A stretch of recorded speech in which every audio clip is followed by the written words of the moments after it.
Hello ladies and gentlemen, and welcome to the show. This is T-Bone here, logging in for a live stream on the 1st of September 2023. It's been a little bit cloudy, a little bit cool, a little bit cold in the UK. I think we're now getting almost into autumnal weather. But today it is the big one. It is the one you've been waiting for. It has been the one that I have been talking about for about 2 to 3 weeks. So this has been highly anticipated. So tonight I'm very pleased to introduce the man with the plan, the wizard from West Canada. Please welcome live to Tboneisgaming's live stream for Satisfactory. Please welcome D from Tboneisgaming. Hello, D. Hey, how's it going? Yeah, it's going good. How about yourself? Oh, it's actually a nice day out today, so yeah. Excellent, wonderful. So is it still really hot in Canada at the moment? Right now, yeah, it has been. We got some rain last night, so it was yeah, it cooled it down nicely. That's cool. So we're both in the same I'll put my teeth in a minute. But we're both in the same playthrough. It's actually joined my game, and so it means that he's broadcasting this stream also on his channel. If you want to see his perspective, by all means, go to DMW, go to his channel. You've then got BBC One and BBC Two in effect. So this should be great fun, and let's get on with the game, shall we? Sounds good to me. And for everyone on my channel, hi, how's it going, everyone? This is my first foray into streaming. So, well, let's see how badly I can mess this up. Oh, you'll be fine. You'll be absolutely fine, D. Don't worry. Trust me. My first stream was an unmitigated disaster, so don't worry. But yeah, you can see there's D running around. Yeah, his nickname is Stretch. That's probably because he's about 5'2" and a midget. No, he isn't really, but never mind. Anyway, so D is going to run off today, and he's actually going to bring all the resources back to this main factory. Isn't that right? Yep. No, I'm guessing you want me to bring it in on these stackables? Yeah, that's it. So if you bring it in this direction into the factory, that would be great. Okay. I'll start on that quartz. Excellent. Brilliant. That sounds. No, I'm guessing you want me to bring. Yeah, certainly do. Although I seem to be hearing your stream as well. Just give me a sec. Cool. Yeah, I'm going to get in the truck, and I'm just going to, well, basically, I'm going to fill it up with a bunch of stuff and then take off. Sounds good to me. Okay, that's great. I'll catch up with you later, D. Okay. Okay, so while D's catching up, I'm going to try and I'm going to try and sort out what's going on with the sound, because it sounds like I'm getting D's audio as well as mine. Okay. Okay, everybody. He's provided. Okay, everybody. He's provided me with a mall here. So I'm going to grab a few things.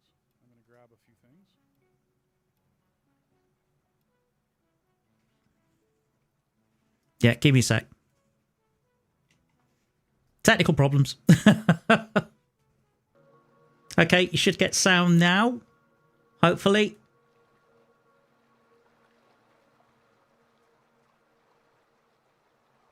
Yeah, this is bound to happen. There's bound to be a few technical issues at the start of a stream like this, because I've never done this before. But hopefully you should be getting sound now. Yay! Fantastic. Hello, guys. Yeah, I was trying to... Right, I had D sort of chuntering in my headphones, and I'm thinking, what's going on? But anyway, hello to Cuba, hello to Rod, hello to the regulars in my stream. It's lovely to see you. So, yeah, so as you can hear, D's now obviously gone off on his own thing. But I'll be checking in with him now and again. In fact, D, are you there?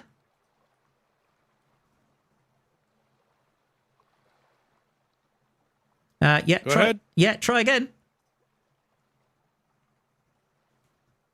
Yeah, so you should... Okay, yeah, just checking in with you, see how you're doing. Oh, yeah, doing good. I filled up with stuff from your old base. Okay. Filled up the truck and whatnot, and I'm just going to head off and go do the quartz line. And then I'll get a hold of you during or after or whatever and figure out something else. That sounds great. Yeah, I've managed, because I had you chuntering away actually for a long time. Ah, yeah. I mean, I'm trying to still talk to the stream. Otherwise, Yeah, that's a quiet stream. Yeah, that's absolutely cool, man. But no, I could actually hear your stream as well as mine. But I've managed to figure it out. Cool. Okay, but yeah, I'll catch up with you in a bit. Okay. Okay, so last time, as you may be aware, I built a lot of this main base out. This actual power cable now is coming all the way from the main power supply.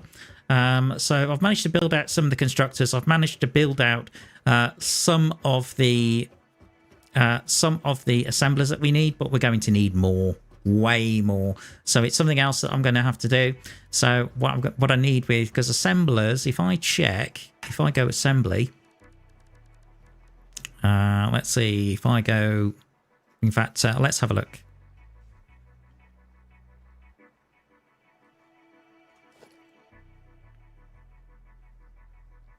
Yeah, that's great. Be careful of that one rock. I think he's well aware of it. In fact, he did actually build the power cables that way. Okay. But we did actually build the power cables that way, but I don't know why. Okay, anyway, so yeah, so that's going to need a lot of rotors. So we're going to need to get some rotors. So let me go and get those. In fact, let me just jump over here.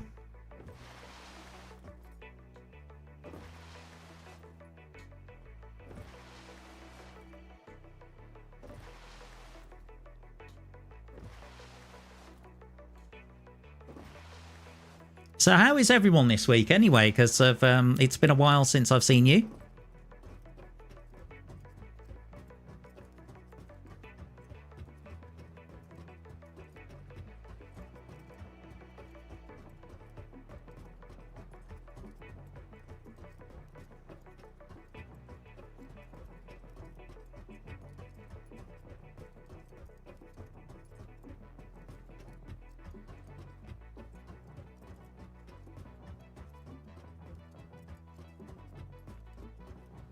Yeah, don't worry. I'm sure he's missed that rock. In fact, if we check in, if you go to the stream, let me just actually let me just bring it up on screen.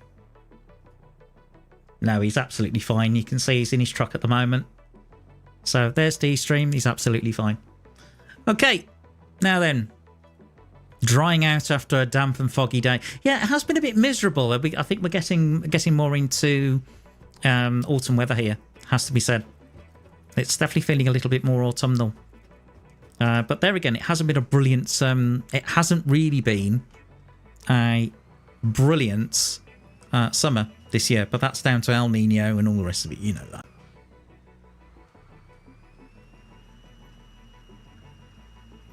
Okay, so let's have a look.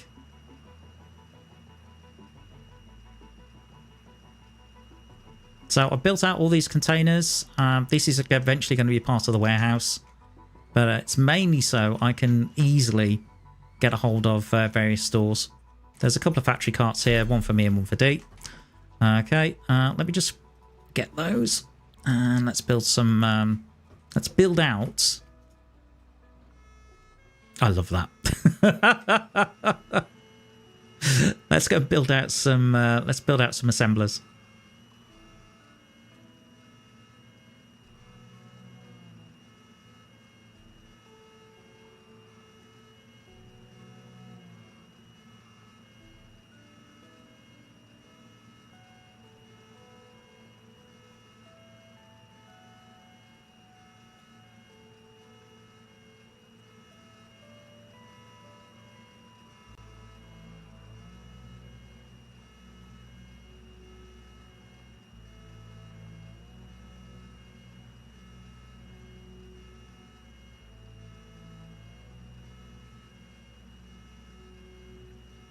All right, so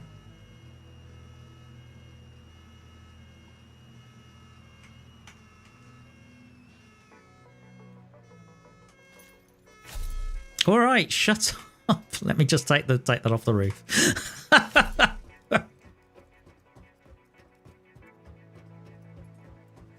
Kuba, have you been? What have you been up to since Tuesday? Anything?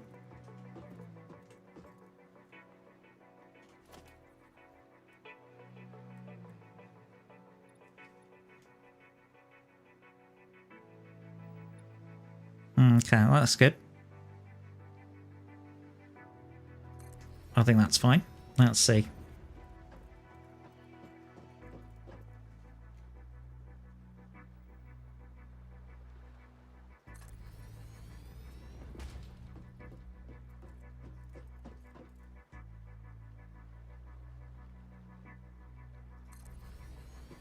Okay, nicely. I quite like the alignment. Had to go to the shops, but missed the rain. Well, thank goodness you did. At least that's something.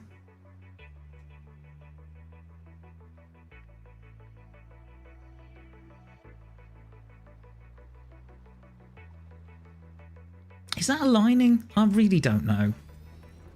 It looks like it is. So I'm a bit of a fussbot when it comes to alignment. That's the only thing.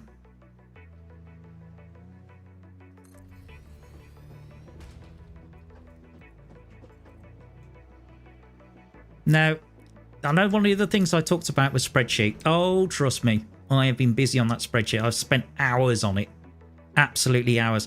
In fact, if I look a little bit bleary-eyed, it's mainly because I was up last night. I was watching streams on Starfield. And, it wasn't great. Hello, Wolfgang. Good to see you. So, welcome to the multiplayer stream with DMW. In fact, if I press this button, he's actually on my playthrough at the moment. You can see he's bringing in resources into my main base right now. In fact, if I have a look, just give me a second. Let me drop what I'm doing.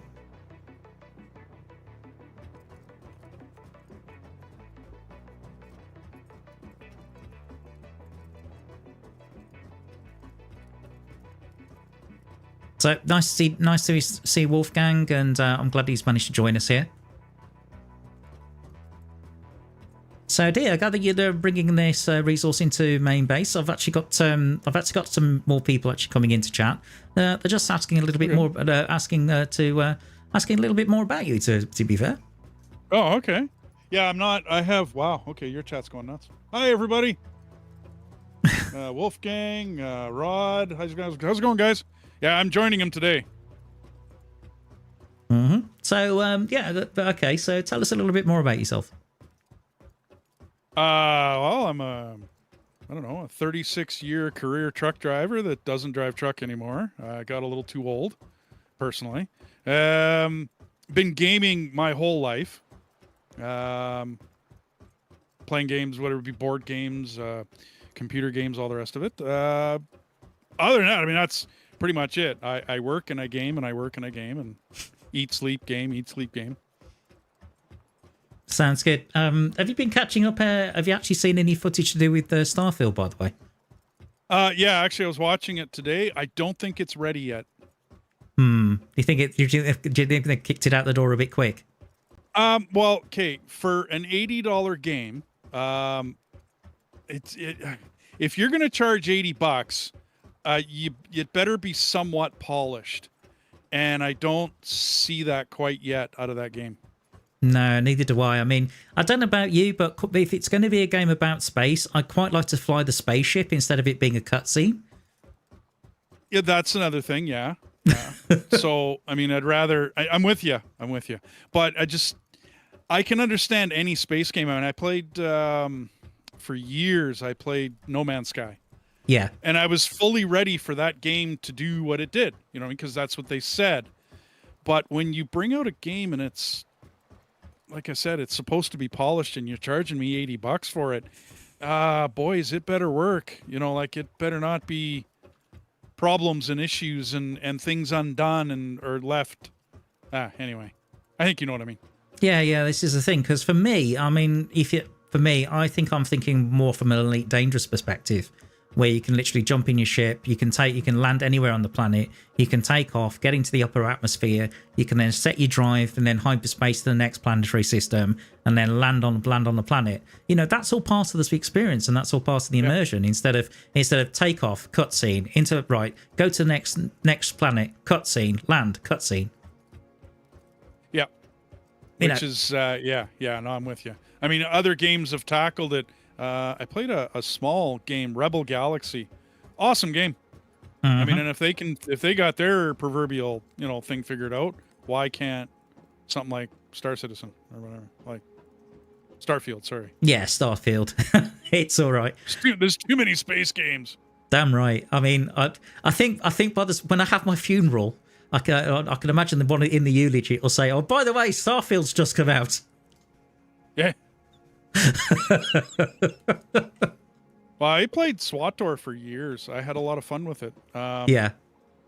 It became, like many other MMOs, though, it became a raiding game where, I mean, if you get to the end and the only thing left to do is now go raiding with your friends. And I stopped playing MMOs for that reason. Fair enough.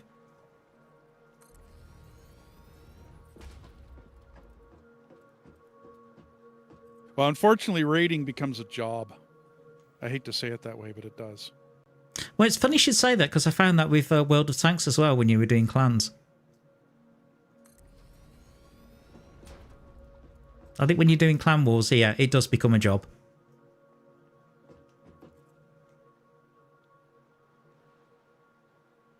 When I was young, that was cool.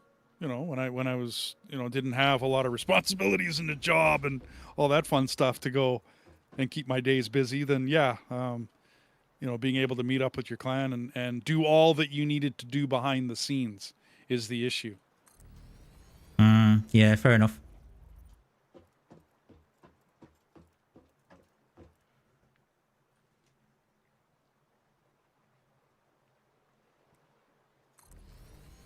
So how's the stream going on your end? I have no rendered frame rate misses. Everything's good mechanically. It's all running fine. Cool. And anyone chatting over there? No. Well, Kuba came in by and said hi. Oh, that's nice.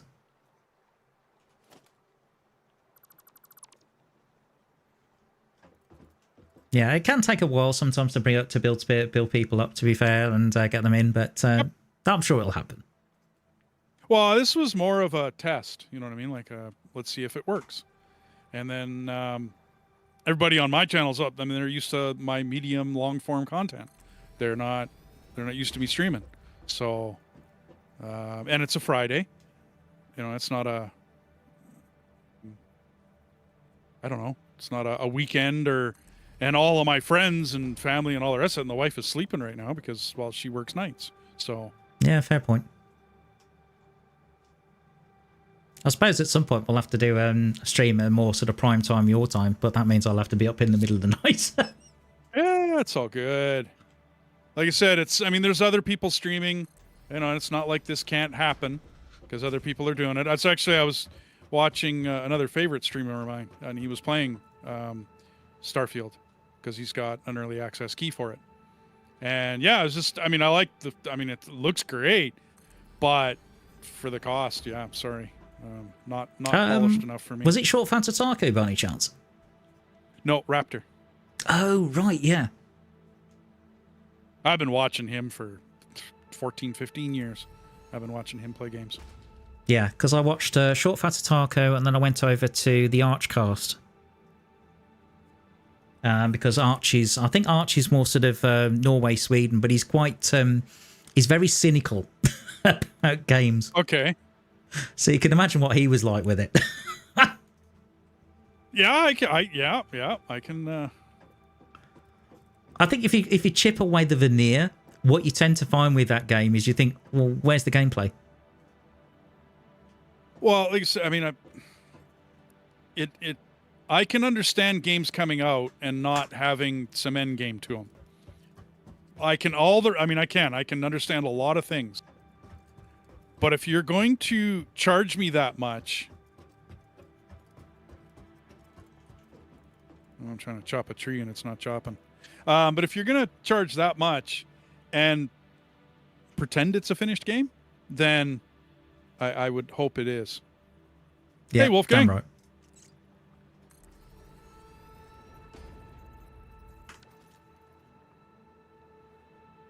And Kuba, hey. In fact, I need to bring up your chat. Just give me a sec. I have to get used to watching that chat because now that there's people in it. Yeah, it's good, isn't it? Well, this is the whole experience, right? Like, I mean, recording a game, and that was one step, and I mean, it was an interesting one. But then there's all the rest of these other aspects. It's and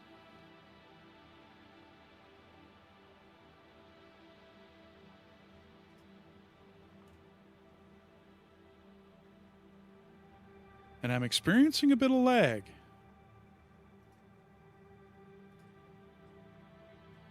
I'm trying to chop some trees down and it's not working. Okay, that's a bit weird. Normal, actually, because they're permanent structures on the game mat, whereas manipulating things that I've done is a different, it's all just different stuff. Okay, so I'm now monitoring my chat and your chat. Oh, this is going to be fun. Yeah, see, and I'm rather surprised. I got it worked out, whereas my chat's actually on screen. Yeah, you pop it out.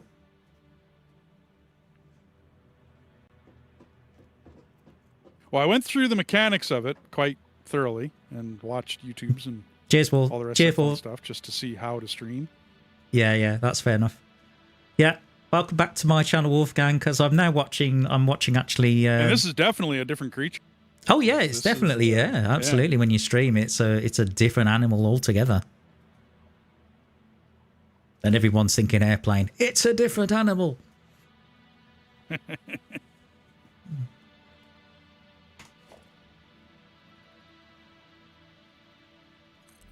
In my case, I'm actually enjoying having a bit of banter, to be fair. It can get a bit boring. Like, that's why I really like playing with my wife, to be honest with you. And then a buddy of mine, Enoch, comes by every once in a while. He comes by and says hi. And we do a bunch of different games together for me and him. So, I mean, it's the banter is nice. The playing with somebody is nice. Oh, definitely.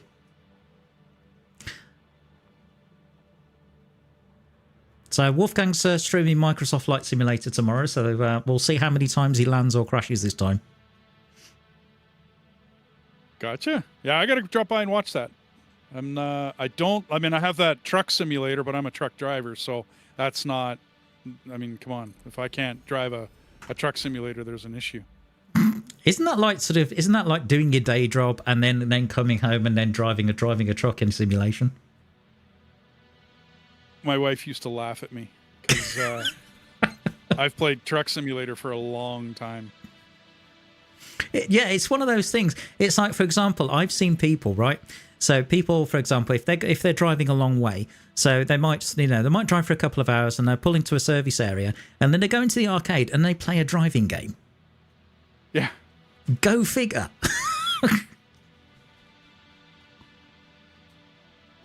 See, and I would drive literally 90-hour weeks. Oh my goodness. Literally 90-hour weeks, yes. And that's why I'm not doing it anymore. That's why the wife wanted me to retire, and I said, okay, fine, I'll retire. No issues. But I would come home and I would go and jump onto ATS and go drive for like 5 or 6 hours. It's amazing. On a day off or on a whatever. And she would just, like, how can you do that? Like, I mean, she gets home from her job and she doesn't want to go back and go do some simulation on her job. I mean, she's off, like she wants to forget about her work for 2 days or like anyone else, right? Yeah, absolutely. I mean, I used to work for a major breakdown company in the UK. So we would actually send out mobile mechanics out to people that broke down in cars and sort of vans and that kind of stuff. And basically my job was on the customer service team taking the breakdown details. It's not as if I want to come home and then actually go, okay, so what's your problem with your vehicle and where is it? Yeah. and go play a dispatch game or something, whatever. Right? Yeah, exactly.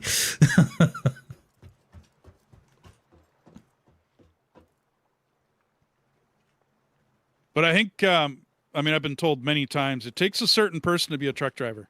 Oh yeah, definitely. And I don't mean a certain this or a certain attitude, or just you have to be able to sit for long, boring hours, doing your job, and well, basically you got to sit there for it. I mean, you're kind of stuck in that cab. You're not going anywhere. You're not, you're. Well, even in the UK, I have a couple of friends who are truck drivers, and the thing is that they'll get to a destination and they're waiting to offload, and sometimes they could be waiting a good couple of hours before they even touch the truck. Yeah, that's normal. You show up and you're in a lineup. The oil field was the same way. You'd show up at the lease site, and it's hurry up and wait. Okay, you're over there, and we'll come get you when we're ready for you, kind of deal. Mm-hmm. Once the rig is set up, you're fine. But I was always delivering to a rig being like put down, like her being set up, and so yeah, it's always always always hurry up and wait. Now, one of the things that may interest you is that there was a series on Channel 5. I think it was based though in Alaska. And it was ice road trucking. Oh my God. Okay, hang on. Okay, you're actually talking to an ice road trucker? Yeah, I know. Okay, so here's my problem with that program. Go on then. A lot of what they do is for drama. It's for the show. Okay. So I was watching one once, and the guy came around a corner, and his trailer swung out. And it looked really impressive and all the rest of that fun stuff. But number one, and they don't drive a lot of the actual oil field roads, because if they did, that company wouldn't be driving the oil field roads anymore. Not to say that they aren't good drivers, and not to say that they aren't good people. I mean, don't take it that way. But when he swung that trailer out, or when that trailer swung out on him, the bogies, the back tires of the trailer, were locked up. Yeah. Now, being that maybe somebody isn't a truck driver, they wouldn't know. He had to pull the spike to do that. He had to pull the trailer brake, the company brake. Yeah. In order to lock up those tires. Okay. If you actually did that maneuver in a truck for a company, number one, the company owner would fire you on the spot. Wow. Like right now, you're toast. You actually pulled a maneuver like that in a big truck, like you are either ignorant or stupid, or like there's some serious problems there. So that's a no BS. It just wouldn't happen. Like you just would not do that maneuver coming around a corner on an ice road where you go lock up your tires intentionally. Uh-huh. You wouldn't do it. You're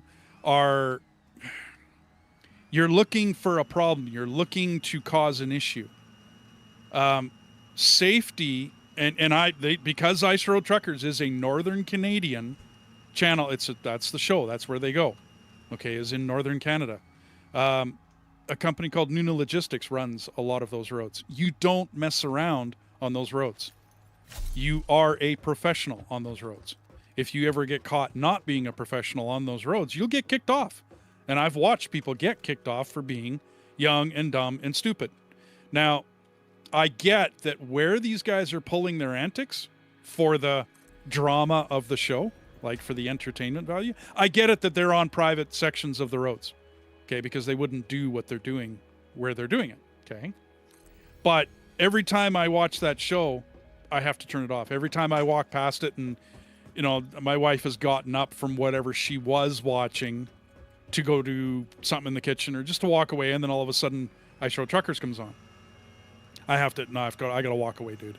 Like I can't watch that. I can't do it. Interesting. Because one of the sports I follow is Formula One. One of the series that made it popular was he's called Drive to Survive on Netflix. I don't know if you've seen it. Sorry, I was putting stuff down. No, and yes, I saw the advertisements. I never watched the show. Well, I think Drive to Survive, I mean, the one thing it does give you, it gives you sort of behind the scenes of F1, and some of it's really good. But as you say, some of it's played up for drama and for the show. Whereas if you watch a race, I think you get a genuine feel of what the race, what it's all about.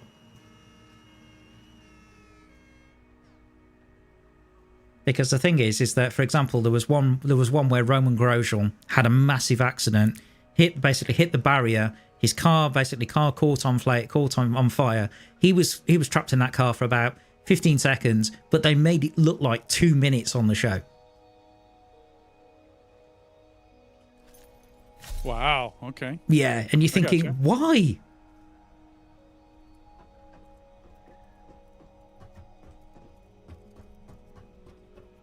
It's. I mean, like I said. I mean, I get, a TV show having to be and have some drama on it. I mean, I get it, right? Other people's. The other one is Highway Through Hell. Not seen it, but go on. Yeah, it's Jamie Davis Trucking, which is a tow truck company. They run the heavy wreckers. Okay, so it's not just little tiny tow trucks, but it's the heavy wrecker units. The Highway Through Hell is a section of highway in the Canadian Rockies. It's Highway 5 between Kamloops and Hope. And it's the Coquihalla Highway. And that's where a lot of it's done. It's not exclusively, but it's where a lot of it's done. It's got some of the worst weather imaginable. I mean, you got to have your proverbial shtick together to be able to drive up there. When I first got my license, I did not drive that section of road. I mean, you didn't get sent to the Rockies. No company would do it.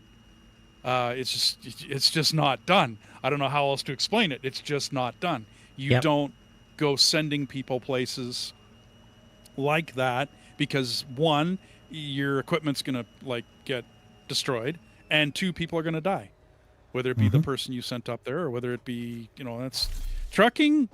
If you look on any website, any Google search, and you search top 10, top 20, top 100 most dangerous jobs, trucking should be in the top 5 because the most people every year die driving truck. Now, part of that is because we have millions and millions and millions of truck drivers, and it's just a numbers game. Okay. It's just it's demographics. It's just the fact that there are millions of truck drivers. Okay, that's part of it. But the other part is that it's a dangerous job. It's not for the lighthearted. It's not for people that don't have a decent command of equipment and whatnot when they're driving it. I have a driving simulator at home. I have a clutch and a stick and all the rest of that fun stuff. And I've put a couple of family members, not going to mention any names, and they can't drive for shite. They can't. I would not give these people a license. You know what I mean? Or they need some more experience. Okay, I mean, no problem, right? But I'm putting them behind the wheel of a truck in this simulator. I'm not giving them some tiny 4-wheel car. Okay, so I understand that they're going to be a little out of sorts and a little out of their comfort zone. Give them 90 feet worth of vehicle to drive. It's a lot different than driving your little Pinto, right? Oh yeah, definitely. But yeah, well, but when you look at what and who they're putting behind the wheel these days in Canada, I don't know about anybody else's countries, right? I just know here they're putting far too many inexperienced individuals behind the wheel, and then they're letting them go down the road, and they're causing a lot of problems. Canadian weather, and I don't know what it's like in Great Britain and the UK. I have no idea. What your guys' weather is like, and whether you have the mountains and the hills that we have here. I don't know whether all that is there. I don't know your countryside. I played Euro Truck Simulator for a bit, but I don't think that gives me a true representation. I think the main thing with the UK is the roads tend to be, well, apart from the motorways and some of the major roads, some of them can be quite narrow, and they're not really built for trucks. And I think that's the main thing. Certainly, when if you look at some of the videos of some of the places that people have when they're delivering into like a supermarket, some of those reverses are very, very tight. I think that's the main thing I notice. Well, you guys got it easier because of your cab overs. Yeah. because all of your trucks are cab overs. Well, not all. I mean, I don't know any conventionals. It's what we call a conventional or a cab over. So all of your cab overs are a lot easier to drive, like a lot easier to back up. There's people that can't drive a conventional.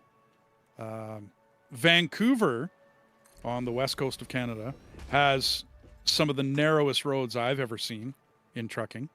The rest of the country, or actually the rest of all of North America, is nice wide roads. So yeah, I could understand if all your roads are old school, you know what I mean? Like all of them are from the 18th, 16th century.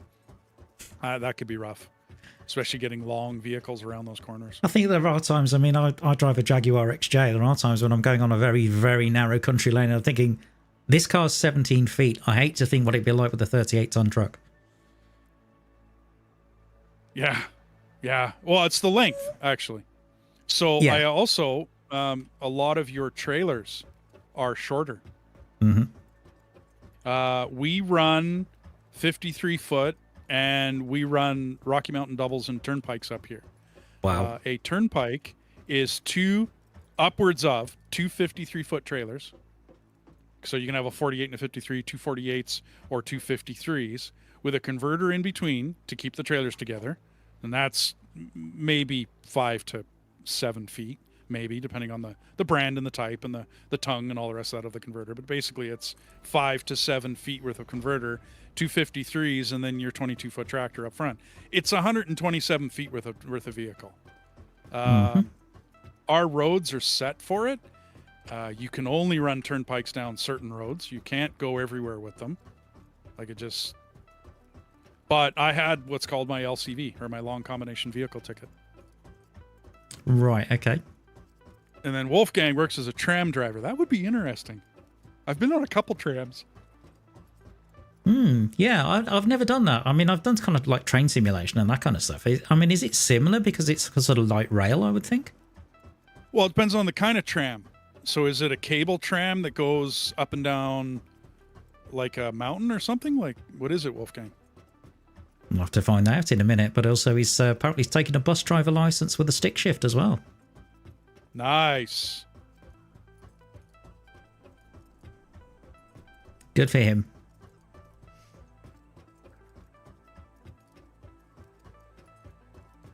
Yeah, I never did public transportation. So I've never done chauffeur work. I've never done cab work. I've never hauled people as a commodity, if that makes.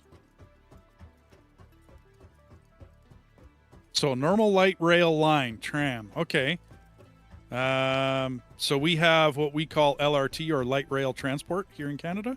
It's basically the tube, or the L, as some people have described it, as I've heard it on TVs. Gotcha. In Stockholm. Okay. I'll have to look that up, Wolfgang. Hang on, which truck are you in? Because I can see another tractor, but it's miles away. Yeah, that's probably mine. I'm way out here. Like, I actually left the truck behind. I've almost got them hooked up, though. Like, I'm about to hook up to the main line of you'll have Crystal coming real quick. Oh, nice. Okay. Quartz. Well, it is Crystal, but quartz crystal. You'll have it coming like. That's cool. In my case, I need to go back to main base and get some reinforced iron plate. It's all coming on an MK1s for right now, so it's slow as molasses. Well, you know, it's slow and steady and all that.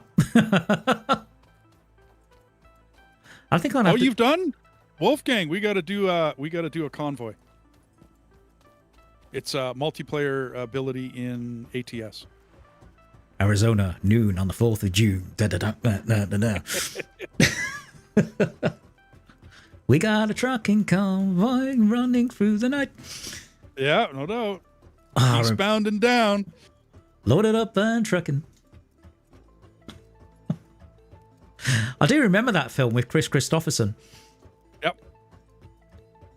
And then, from what I gather, the film was basically based on the song.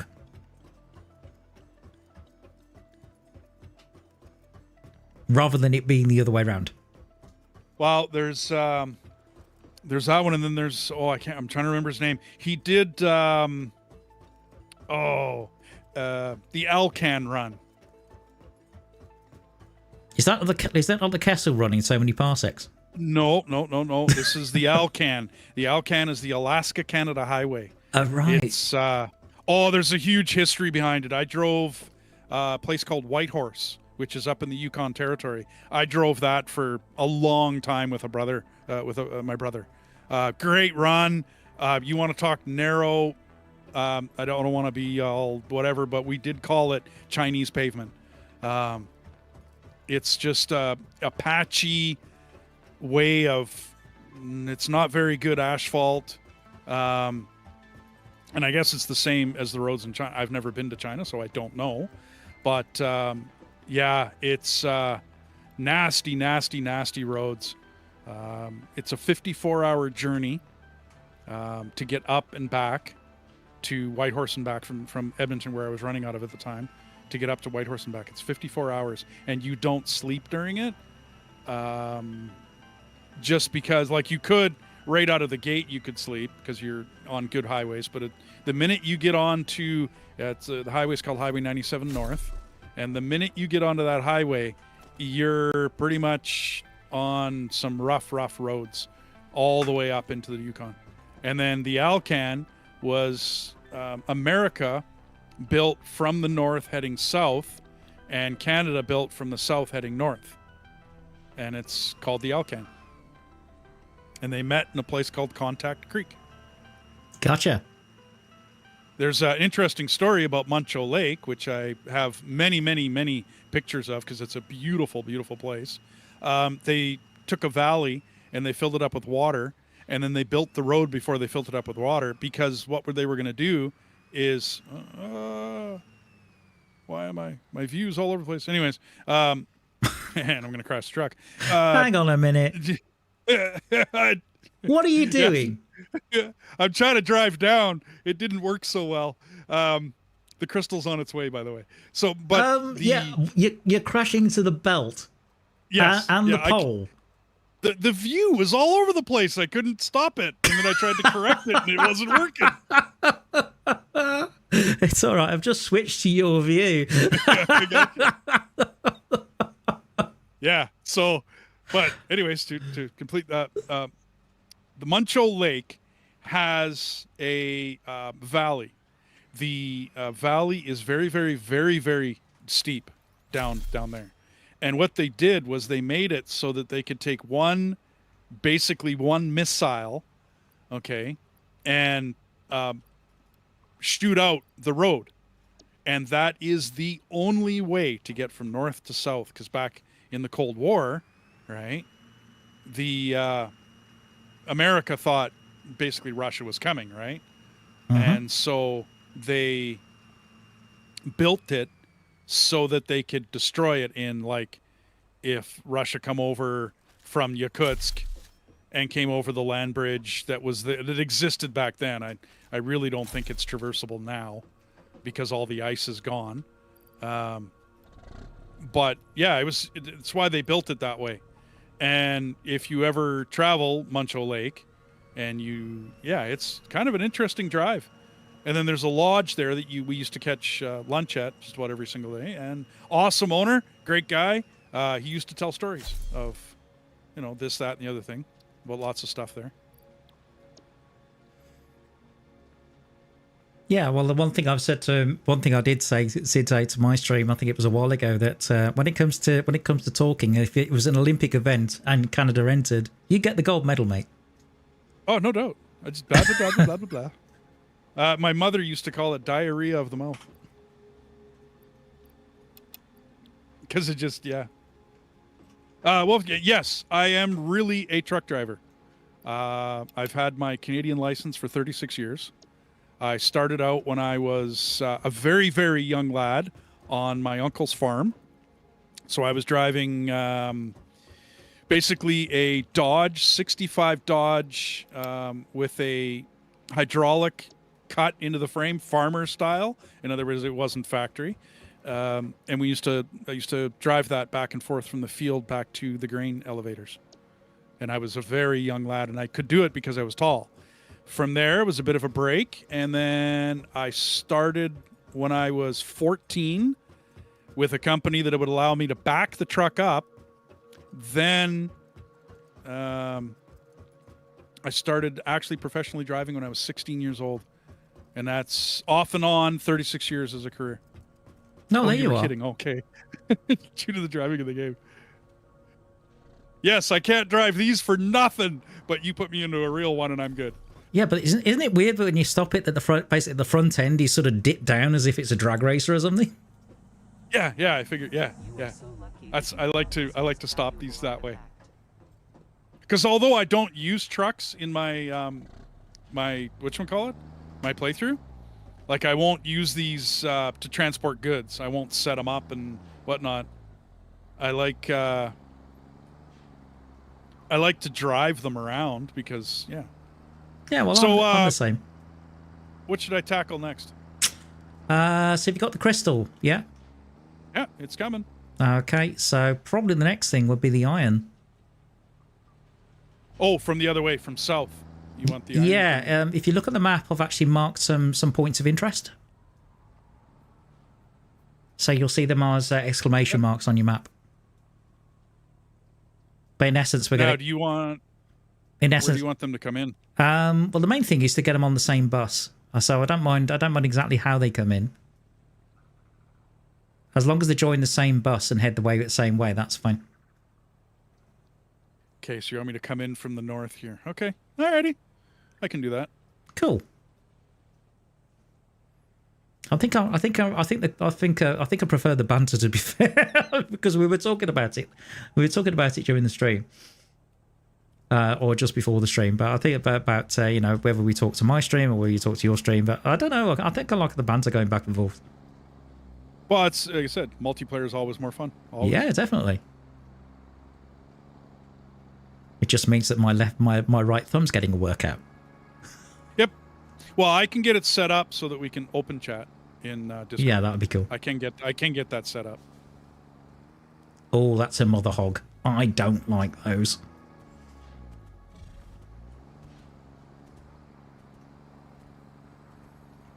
I did a bit of the other thing I did is I did some forestry clearance on the way back to the starter.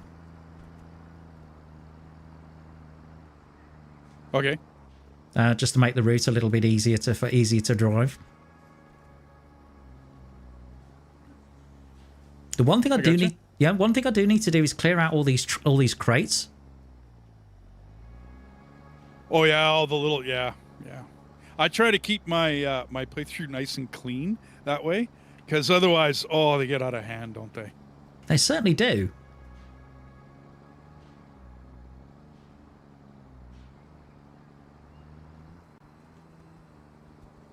Nope.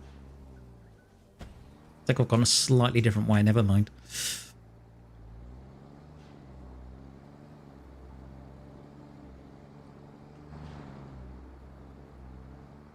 So Dee's probably heading to the... I think there's some pure iron that I found last stream. I think you're probably heading there. Yeah, I was going to clear out this Mercer sphere. Oh, that one that keeps going. That one that keeps going. Yeah, I'm getting tired of hearing it. Apparently, Wolfgang hasn't driven a bus since 2009.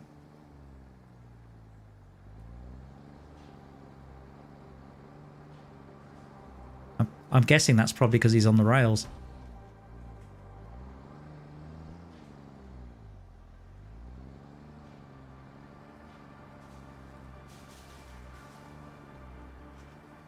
Oh yeah, I can see the crystal slowly crawling my way.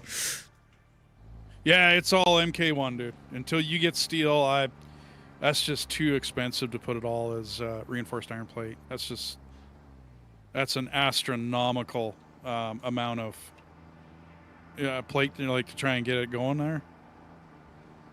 Well, I will get some RIP going, don't worry. In fact, I'm just heading back to the starter factory to get some more. How far away are you from steel? I'd have to look at the milestone. Not too far, I don't think. Because to me, that's the way to go.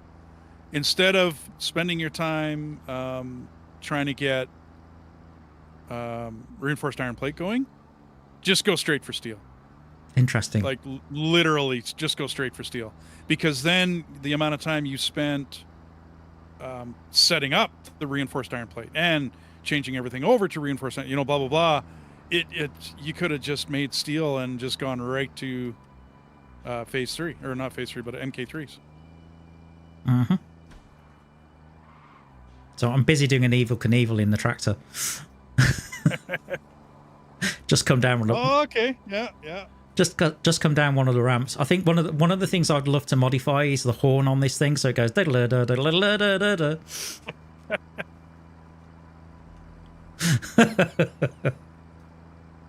Yeah, put a whatchamacallit, call the General Lee. Put a flag on the roof. And oh yeah, that'd be good. Although Wolfgang's complimenting me on my airtime, maybe she should get points. Maybe she should be able to do tricks like a Tony Hawk or something like that. Oh, okay, yeah. So you can do like a backflip in the tractor and that kind of thing. Although the silly thing is the jump pads, if you drive over them, they will actually flip, where they will actually propel your truck upwards.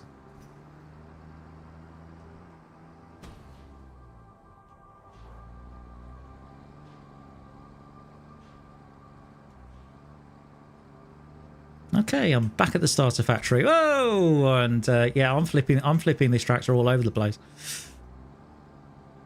Yeah, I looked over. Like I said, I got my laptop running, but I didn't set it up so I could have your like a picture-in-picture or something with your stream.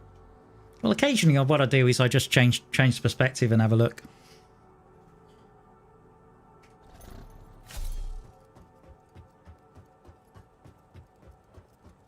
But in essence, what I had to do was I had to sort of mute the output from the audio output from Firefox in order to make sure so we could have it this way. Okay. Okay, that's 457 iron plate, a reinforced iron plate. That's not bad.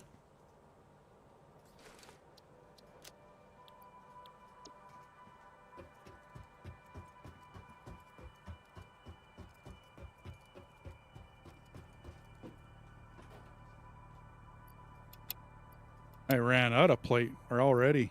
Wow. Do you need me to grab some more? No.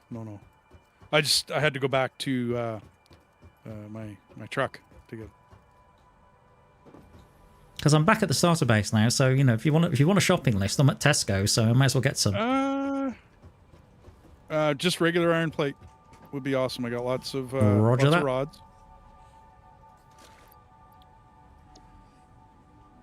Although I'm just about to put quite a lot of it in the assembler to make reinforced iron as well.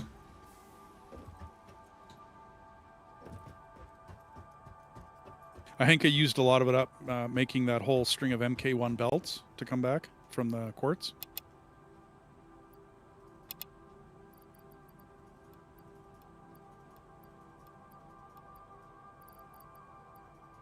Okay, no problem. I'll bring some back.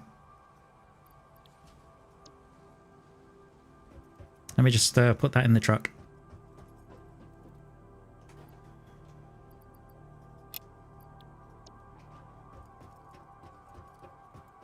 I know it's called a tractor, people, and I know sometimes it's called a sugar cube, but, it's got 4 wheels, it's got an engine that sounds like a truck, so... It's a truck. Yeah, damn right.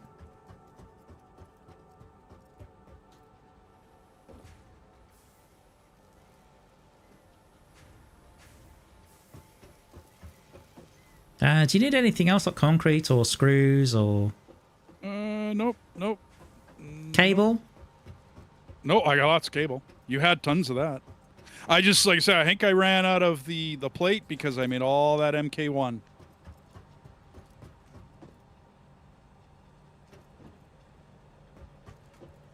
You okay for fuel? MK1's, yeah, I'm fine for fuel.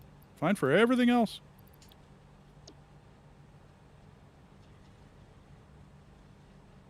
Right, in answer to Takuba, my birthday is my birthday is just before December.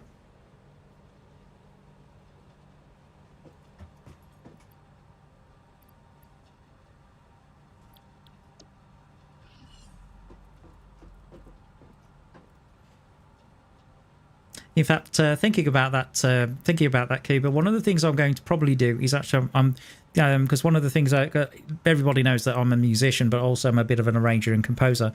I'm really tempted to actually sit down at Ableton and actually make a Glenn Miller style happy birthday. So then I've got it on stream.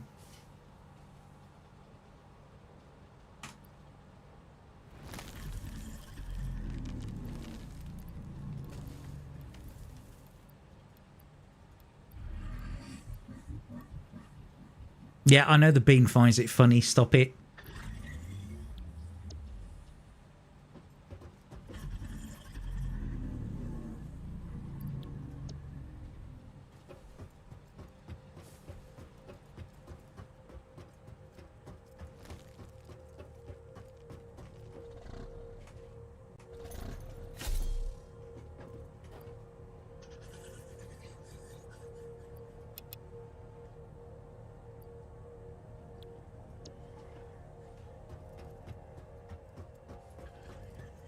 Okay, let's see what else I can grab.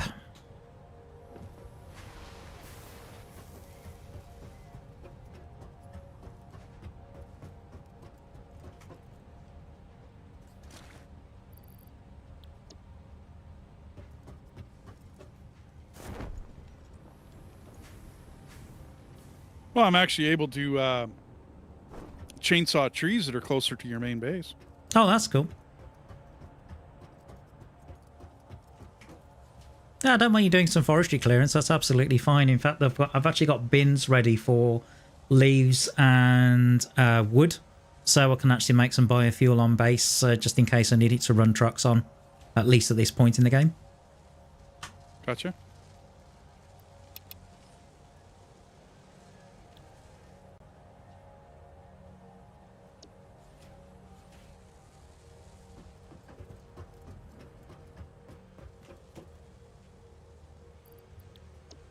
One of your mines out here is hidden. Ooh.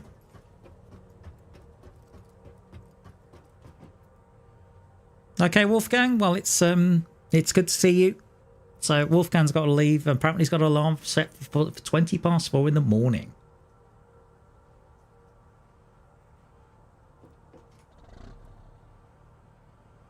That sounds like a proper trucking time to get up. Oh, you'll be up at all hours of the day driving a truck. Well, thanks for dropping by, Wolfgang. Thanks for stopping by and chatting and all the rest of that fun stuff.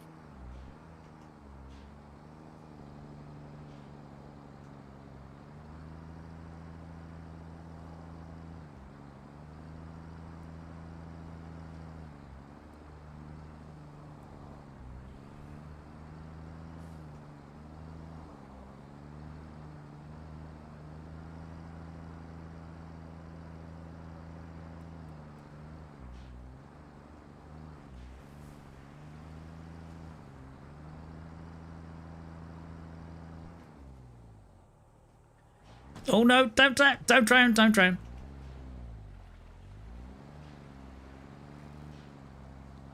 So I just had a moment in the truck where I went over a sand dune and nearly drowned it at the other end.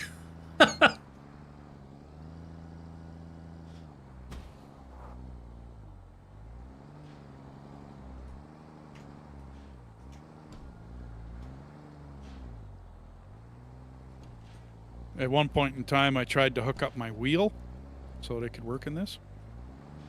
Oh yeah, does it work? I couldn't get it to work. Yep, something tells me that Starfield probably wouldn't. Speaking of things that don't work, peripherals that don't work, something tells me HOTAS on Starfield is probably a bad idea.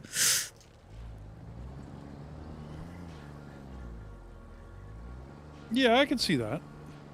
Considering, I mean, apart from the ship combat, which, I mean, I looked at it, and the one thing I noticed was, hang on, there's gravity in space? Yeah, that don't sound right. In essence, it looked like the ship's handled as if the ship handles as if it was flying through an atmosphere. And gravity and everything like that. I'm thinking, no, this isn't Flight Sim or DCS or anything.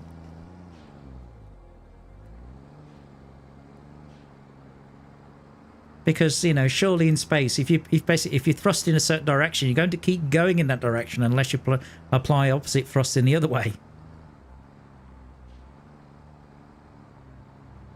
Well, then there's like gyro stabilizers and stuff, but yeah, middle of space, there's not supposed to be any gravity out there. Yeah, I understand that, Kubi. There is gravity everywhere, but the thing is the effect of pull the effect of gravity's pull depends on where you are in relation to a body.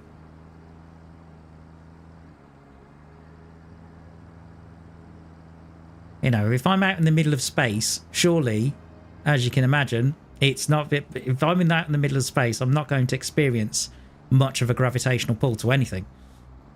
Well, you think you shouldn't, right? I mean, unless you're sitting next to a gravity well, or watch your favorite Star Trek, right? Yeah, or a black hole. Yeah, a giant planetoid. There's all sorts of different reasons, right? Mm-hmm. But yeah, middle of nowhere, no sun, no nothing. Then no, you shouldn't be experiencing gravity. Although, I know you haven't seen Red Dwarf, but there was there's an episode of Red Dwarf where the ship's computer basically goes red alert, red alert. It's basically I can say basically there's 3 black holes, and they're going, how can you get ambushed by 3 black holes? And she says, well, the thing is that she says, well, I'm definitely detecting them, and then she says, well, how can you detect them? He says, well, it's a bit difficult. He says, why? He says, well, the thing about black holes is, the thing about the distinctive thing about black holes is they're black. And the thing about space, the general colour of space, is it's black. So how are you supposed to see them? And at the end of the episode, when the ship's retrieved and they go back to Red Dwarf, the ship's computer says, oh, there weren't black holes. Okay, what were they then, Holly? Grit. 3 specks of grit on the scannerscope. Because the thing about English humor, yeah, okay. Because the thing about grit is it's black. Yep. And think about space.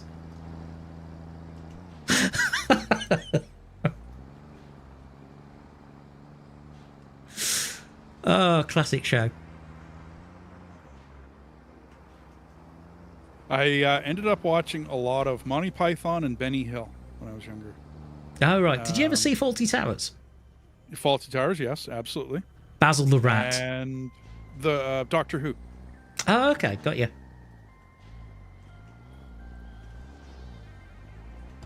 Well, I'm doing an Austin Powers 3-point turn at the moment.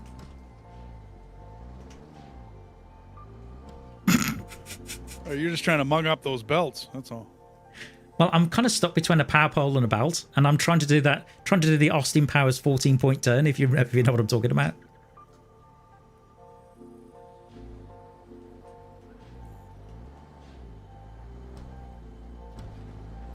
Hooray! I got out. Oh, man. I've just seen which way you routed the crystal. How did you not get clipped by that, swallowed by that rock?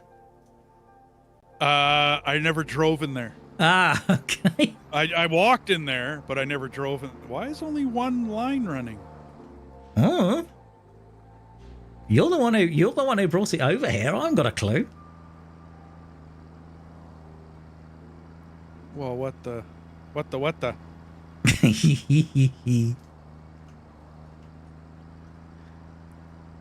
Honestly, D, you had one job. One job. Yeah, no doubt. All you had to do was one thing. I hooked them both up.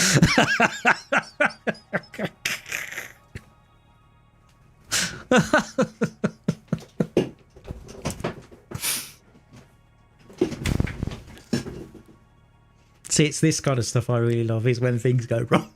Oh, absolutely. But I hooked them both up. I'm sure I did. I bet you one of them's going the wrong way.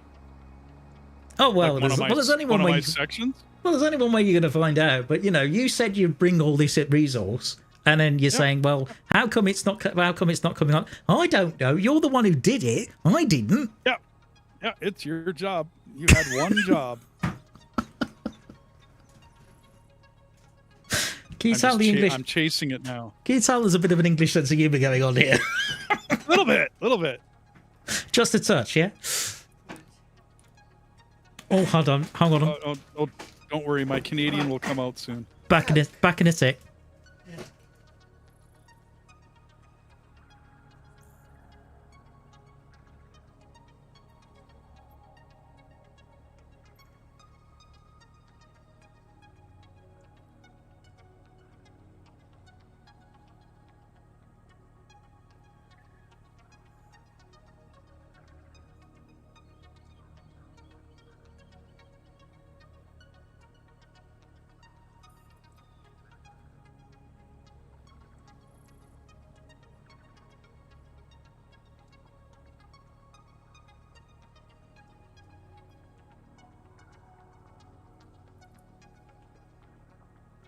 So for those of you of my stream who's wondering what's going on, I've just had my mother has actually done a very nice supply run and has actually brought me some Diet Coke and brought me some pretzels, which is really sweet of her. So there you go.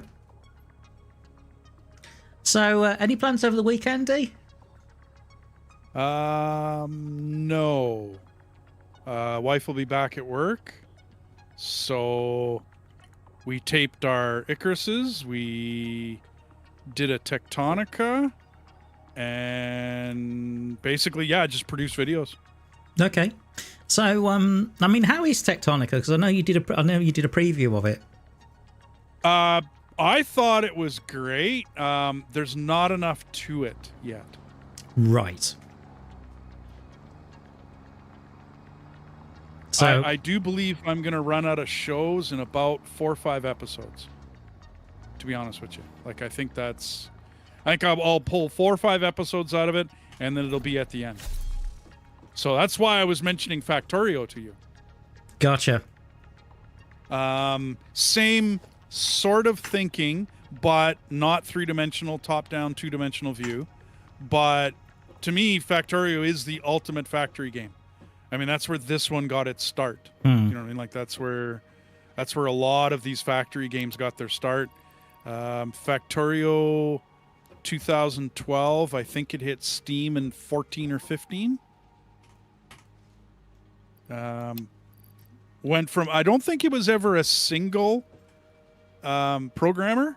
I think it was a very small studio to start with. Like it was still an indie studio with, not a triple A. But they've done an excellent job. They've always kept it cheap. All of the updates, they've never had a paywall. And then they're going to bring out expansion packs. The next one is coming. You could say Space Exploration was an expansion pack, but what it ended up being was it was a mod developed by the developer of the game. So it was a mod and it was offered for free, but it was done by the developer. Gotcha. Or in conjunction with him, or I don't know the full story, but I never did mess around with that mod, which is why I'm thinking of starting something on it, whether it be a stream or an edited show. I don't know. Well, that might be an early alarm call for me, and it might be an episode where I do Prime Mountain Time for you. Okay. Albeit, well, albeit for me, that's about 3 o'clock in the morning. But well, I was gonna say, like, we could try to. I was up early today, and you start your stream at 12:30 in the afternoon, so that's not a horrible time. If I look at my demographics on my channel, there's a lot of people up at that time, and that's where they say my demographics. That's where people are starting to watch. Okay. All of my videos produce at 5 o'clock in the morning, because that's the earliest times that people start watching my videos. That's the earliest. And so that's why I've always produced my videos at 5 a.m., which is 7 a.m. Eastern Standard Time. And as I understand it, a lot of my viewers are from the States. A couple. I got one from Iceland, watching the Valheims, and a couple from the UK. At least, I mean, at the very least, a handful from the UK. So I don't think we're going to have to make any huge leaps and bounds as to the when we produce videos. I don't think, anyways. Okay. But I was going to ask, like my channel, I was going to ask them for some input, you know, as far as what do you guys want to see? What's the, you know, what's the consensus on the channel kind of thing. Yeah, that's fair enough. Well, the good news is that this week my channel actually hit the magic 200 subscribers. Woohoo! Oh, hang on. Wait a minute. I don't know whether you heard that. I did my applause thing. Hey!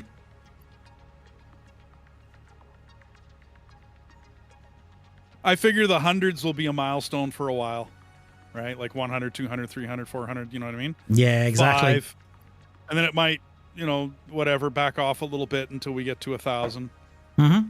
Yeah, so for my stream, hang on. Well, actually, no, I can mix this in. I told you that I can actually do this. 5, 6. Right, you'll hear this now. Okay, so I think this deserves one of these.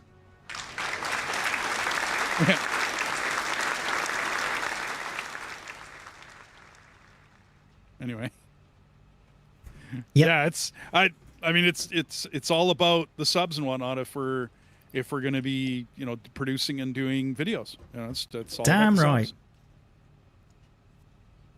Damn right. I mean, for me at the moment, you know, I'm unemployed. I'm technically unfit for work, which means I'm very much reliant on the state for basically getting money at the moment, which is a real pain. Oh, no doubt. In fact, I had an argument with them because I'm supposed to be on a higher rate of benefit. And I've sent I've sent notes from my doctor saying, look, this guy's unfit for work because he's got anxiety, depression, and chronic fatigue. And they say, well, we're not going to pay him the higher rate until we've actually done an assessment. I'm thinking, what? You're not going to take my doctor's word for it? Yeah. It's not like you're saying it. It's your doctor. Exactly. Go figure. Funny that. Yeah, no doubt. That's... Anyway, I've refilled your iron plate. Sweet. I'll have to come back and grab some because I'm running because out. I'm doing so the eastbound and down loaded up and trucking runs. Gotcha.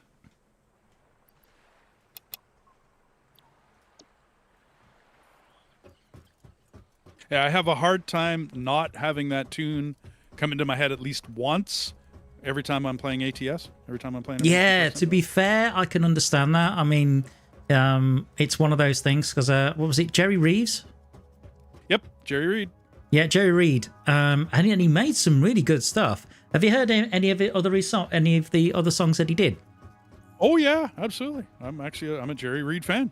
I like his stuff. What's the one about when he gets divorced? Is it something like you got the mine and I got the shaft or something? Yep, you bet. Yeah, that's really cool.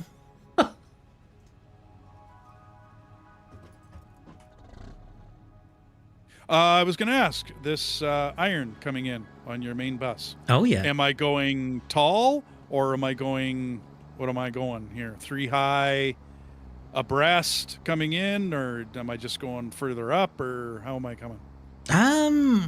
Good question. I mean, you can potentially put another foundation down and basically bring it in side by side. I don't mind. But one of the rules I tend to have is that belts don't cross. Okay. So if you want to bring it in vertical and just bring it in on top of the crystal, that's fine. Because I can always obviously put lifts, conveyor lifts, and do that kind of stuff. So we're just gonna have this massive bus here with everything on there, and then obviously, and then as the belts get quicker, obviously it means that we don't need as many. Yeah. Well, I mean, if you want to transfer stuff after that, I commonly build right from the beginning. That's the way it's going to be. You know, even after the belts upgrade, and all the rest of that, it's still the rest of everybody else is ready for that. Yep.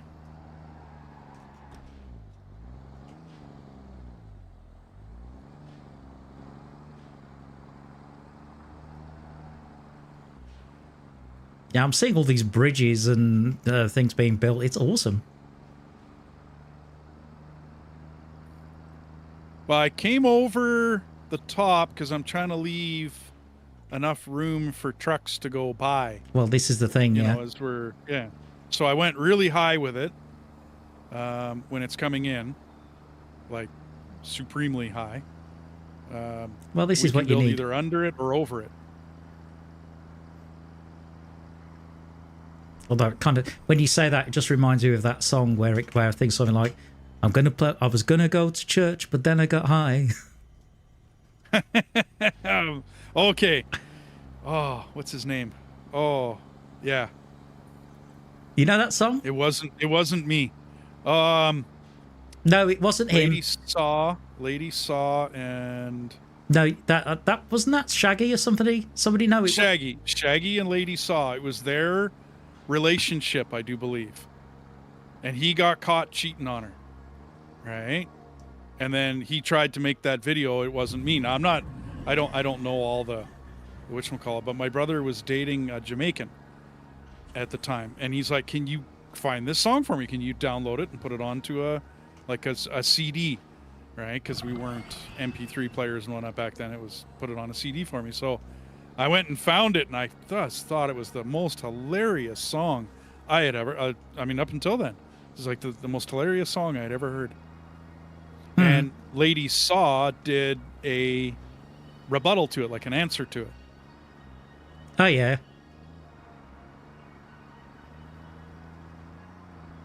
Well, I'm thinking, how can you say it wasn't him? Because I mean, literally, I mean, what was it? It was caught on the sofa, in the camera, on a camera, in the shower. It was like every possibility.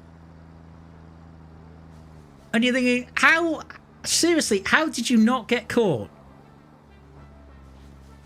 Well, how could you stand there and say it wasn't me? Exactly. Like you said, like how can you? Yeah, I thought it was funny. And I didn't know it was like a for real thing. And then that Lady Saw did an answer to it or whatever. Well, I didn't know it was a real thing either. I thought it was a joke. Because, I mean... And I could be. I don't know. I don't know. I never looked it up. I just, like I said, I went... And my brother wanted me to go find this song. Right? And then he wanted me to find Lady Saw's rebuttal to it. Right, so don't ask me. Yeah, but there's another song where somebody talks about doing things but then doesn't because they got high. Yeah, because I got high. Yeah, that's the one.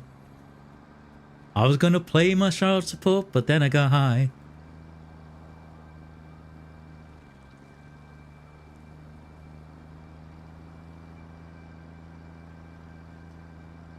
I suppose with my condition, it's going to be, I was going to play Satisfactory, but then I got tired.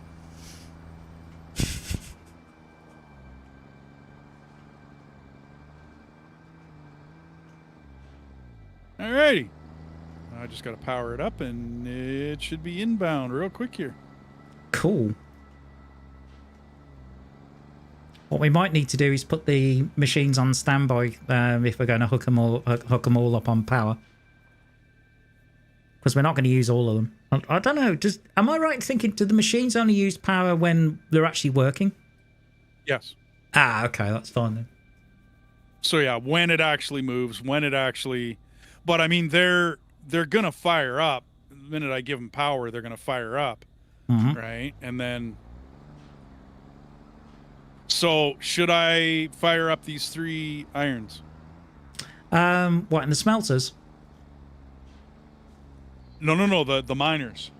So I got the miners. Oh, yeah, you can fire the miners up. Yeah, by all means. Okay, because now you're going to need more power.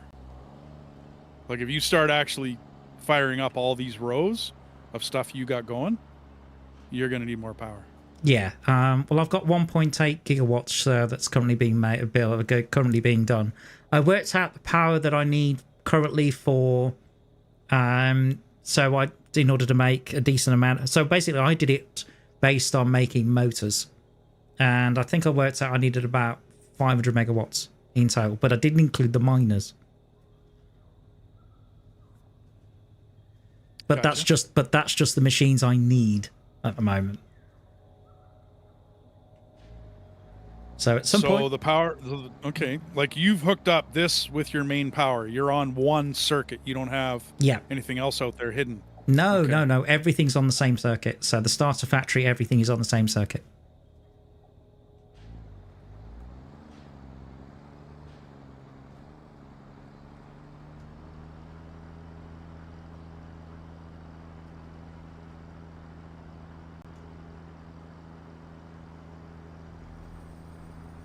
Well, the smelters are 4 per.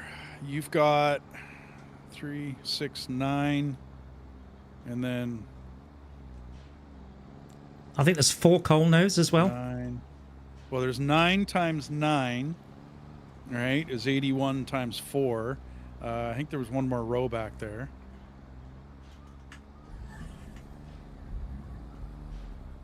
That's a good question, Cuba. That's like 360 for just your smelters.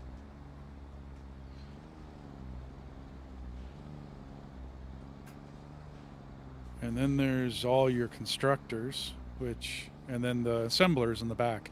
Now, you don't have all of your constructors all done, do you? Not yet, but there again, I think I'll work. Let me just stop the truck a second and have a look at my spreadsheet. Oh, sorry. Let me just stop the truck a second. I'll have a look at the spreadsheet. Hang on.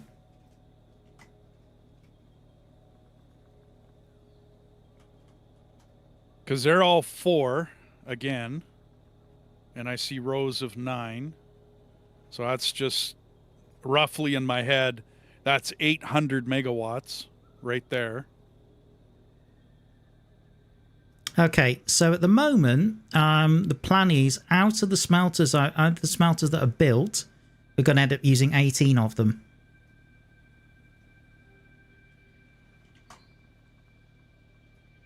Constructors, we're going to use 52 of them. And assemblers, we're going to use 16. Okay, what were those numbers again? Okay, so for the smelters, it's 18. Constructors is 52. And assemblers is 16. So the assemblers will use 240 megawatts. The constructors will use 208. And the smelters will use 72. Alrighty. So we're looking at a total of, and that's just for now. Yeah, that's Like, basically it. That's for now. Okay. So that's 520. Plus whatever miners we put in. Yeah, plus what I've done.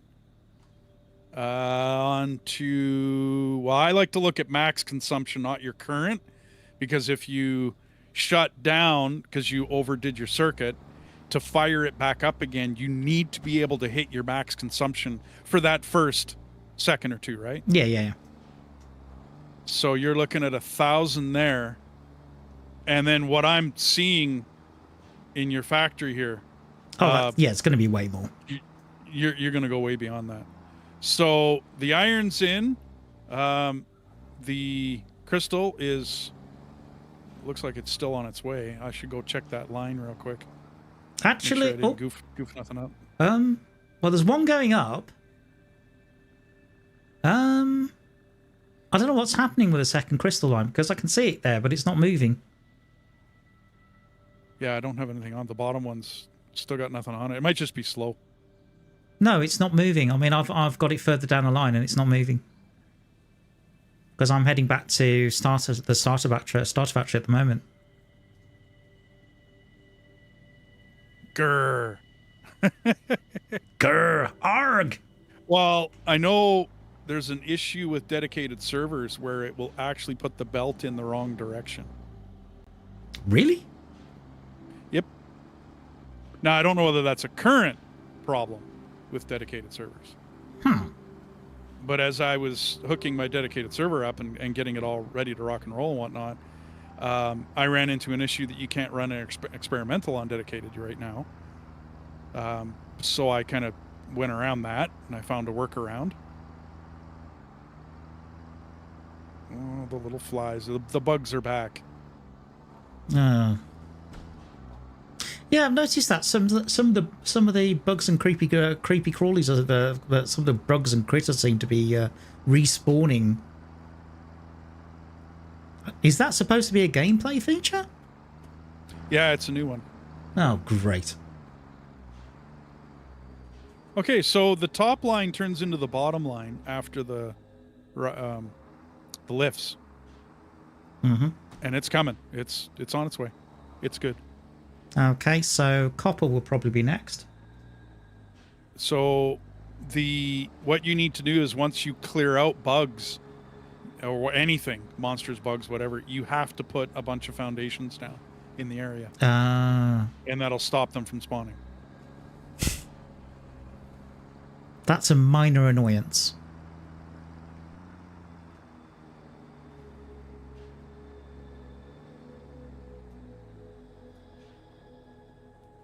So yeah, I was working on that spreadsheet, as you know, the other night. I was working on it for several hours. There's still bits I need to do. Because eventually, basically, the way I've done it is I've included every possible product, every possible ingredient, all that kind of stuff for each manufacturing process. And then I've actually I got you. So then I've put in all the numbers, and then what I do is I kind of play around with it and go, well, hang on. And then the way it calculates is it shows me whether there's a surplus or whether there's a deficit. And obviously, if there's a deficit, then I have to play around with the numbers to go, hang on, because I want a slight surplus in each column. So then what it means then is I get at least a slight surplus coming back to the warehouse. Which makes total sense. I run my stuff the same way. If I'm coming in with 1,000, I will use 995 of it. Exactly. That way I always have a surplus, yeah.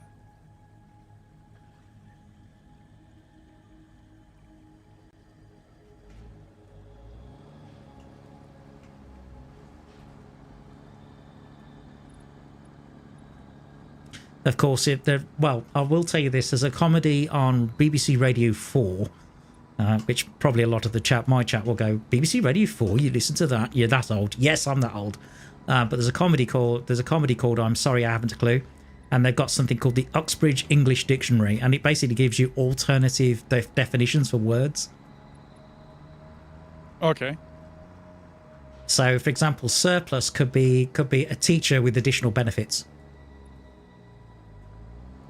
Oh, okay.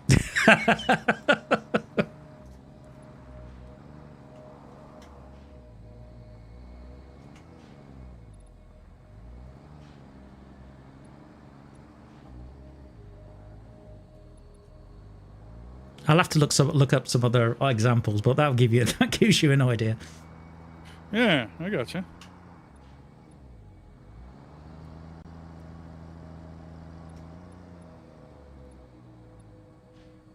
Yeah, I love how the beans spawn randomly.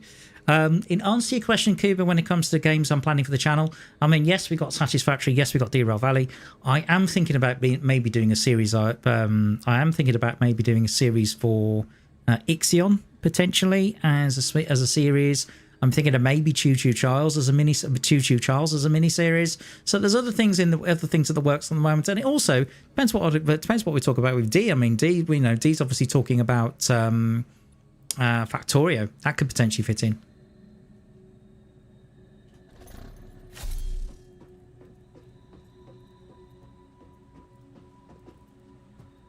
So just back at the main base. Right, do you want anything from the shop? No, I should be okay now. Crystal's coming in. I put down a bunch of foundations around that. The which one call it? The sloop, the summer sloop whip, whatever, or the summer sloop. It's a work in progress. Yes, I managed to find a little bit of SAM ore the other day. Yeah, once again, not used yet. No.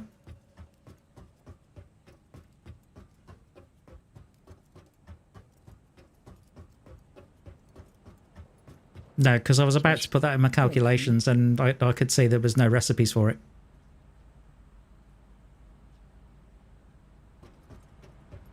By the way, Cuba sent you a message on your side. Astroneer, yes. I have a wonderful save of Astroneer. We played it 3-player when it first came out. We completed the game. It was fun. Yeah, it was, yeah, I like that game. A lot of fun. Looks a little bit cartoony in its art style, but otherwise, does it have a fair amount of depth and complexity? To me, huge amount of depth and complexity. It was took us. We didn't record it or anything. We just myself, my wife, and Samuel did a playthrough of it, and I'm going to say it took us at least 60 or 70 hours to get through the game and complete it. Good grief. Had to make a base on every planet. Mm-hmm. At the same time I played Astroneer, I also started playing Hydroneer. I thought the two were the same developer, but no, they're not. But I thought they were when I first started. Well, you would think so. Well, with a name like that, yeah, but it was, yeah, well, it was different.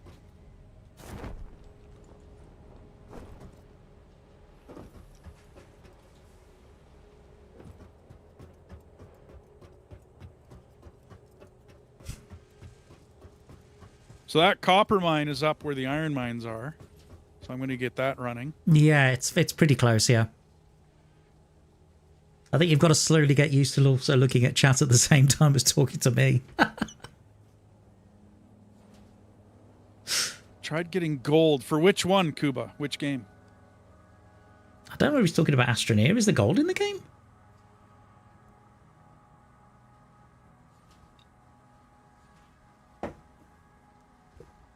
I'm trying to remember if there is. Because I know the equivalent of gold in, obviously, Satisfactory is Caterium.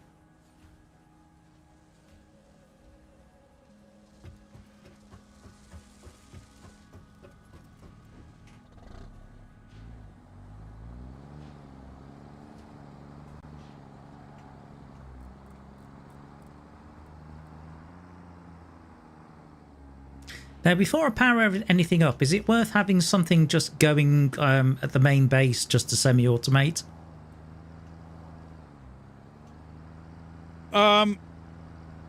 For myself, when I start to branch from a main base to a secondary type style like you're doing, I will commonly transfer everything over. You know what I mean? Like I'll get it running. I'm going to say eventually. Well, eventually, yes, because I mean, if what I want to do, obviously, do with the starter factory is probably just use it just to potentially ship resources into the main factory. Yeah. If necessary. And because of the length, it probably would be something like a trucking run.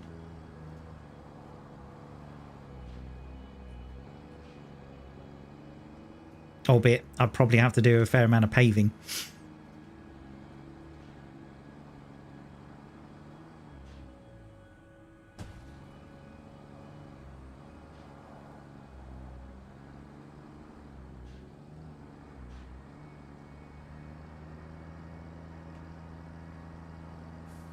Okay, I'm getting some... The one thing that's really weird is the beans are sort of spawning in front of me. Oh, okay. Yeah, so I approach it, and then about sort of 50 meters ahead of me, you just get plink, bean.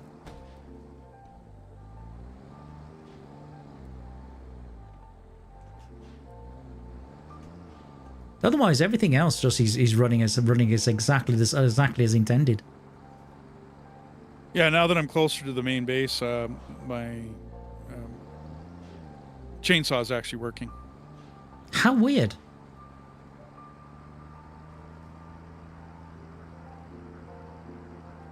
still a bit buggy. I can't do just regular leaves, but I can chainsaw the trees down. Yeah, I found that you can't pick up leaves if you're running a chainsaw. See, but you should be able to. I know, but it's been playthrough. But it's been the same way ever since I started experimental. Oh, okay. Ever since I started experimental, irrespective of multiplayer. So if I want to pick up leaves, I'll have to sort of, you know, quickly switch to, say, my Xenobasher, or as I call it, you know, my lightsaber in this game, in order to pick up the leaves. It's weird. Okay, because I don't recall that in my playthrough, which is the same, experimental. So I don't know. Don't know what to tell you. Isn't that weird? Just seems like there's little weird quirks about the experimental branch like that. Well, I mean, there's always been little quirks about this game. Oh, absolutely. I mean, there was when I was playing it before doing this stream, I had points where I would do a jump in the tractor, and for some unknown reason, one of the wheels would just get stuck in the ground. So I'd have to basically I'd have to deconstruct it and reconstruct it. Okay, the crystal belts have stopped. I assume that's because they've got to the end of the belt. Yeah, they should be there now. They should be okay, like as far as that goes. Mm-hmm. They're not that useful at this point, I think. Well, not yet, no. Unless you're going to start making a lot of signage. I know signs is something I can unlock with tickets, and also potentially can go into. Depends whether I've unlocked the recipes in Constructor as well.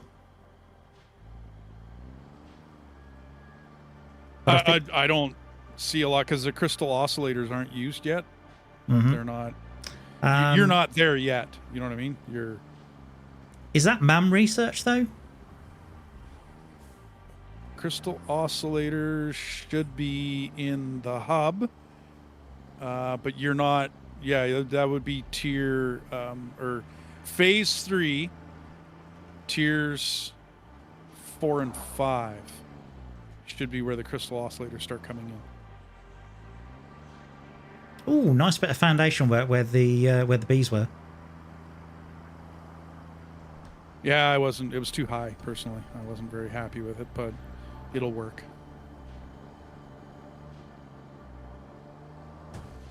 Long as you can drive up and down it, we're good. I might have to raise these crystal belts though, because they're a little bit too low. Oh, I've got trapped in the rock. Not again. Oh yeah. In fact, that seems to be your favorite spot. Yeah. I just hang out here. In fact, from my perspective, I can just see the exhaust of the actual tractor just coming out of the rock.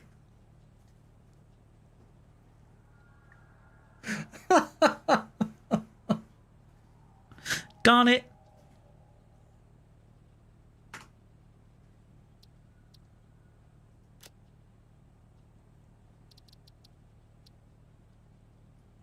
Oh man, I've lost about 15 minutes of playtime.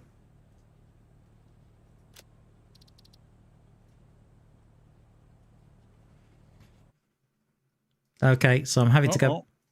I'm having to go back to 4 minutes past 9 from my perspective. Oh, it says you closed the connection. It's all right. I had to reload. Oh, okay. Well, yeah, I guess so. If you're stuck in the rock, right? Yeah.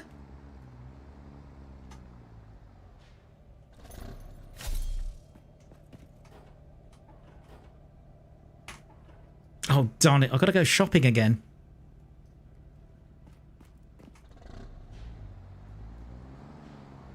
Well, I get an opportunity to redo all of the platforms around the crystal. Around that nice summer soup. You might want to raise that crystal a little bit so I can get a tractor underneath.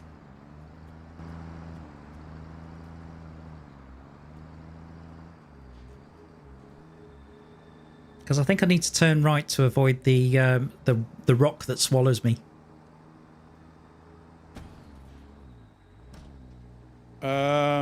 If you head to the south at that Summer Sloop Rock. Yeah, so what I do there is I turn to the right as I'm approaching the Summer Sloop. Oh, okay. To avoid it. And that avoids the rock? Okay. Yeah, so you turn to the right there, but the problem is that you've got the crystals and they're a little bit too low there for me to drive under. Okay, I'll put them up. Thank you very much. As they're coming down the hill, I'll go up a couple. Put them up. Put them up. Come on. Put up your dukes. Put up your dukes. Now you're getting it.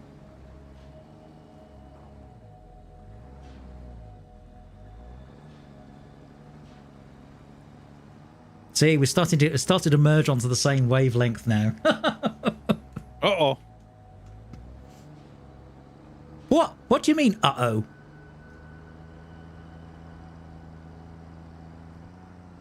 Hang on. Okay, that should be enough to drive under. What's he doing? Oh, I'm just raising up your crystal lines. Yeah, but what was the uh-oh about? Oh, just step in the wrong direction. Oh, okay. Got you. So I'm just having a look what you're doing.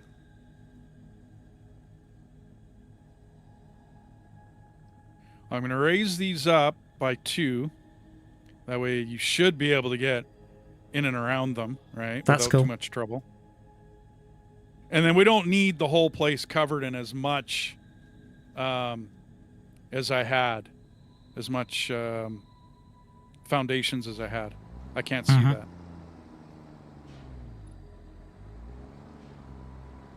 Perhaps 2 meter would do it?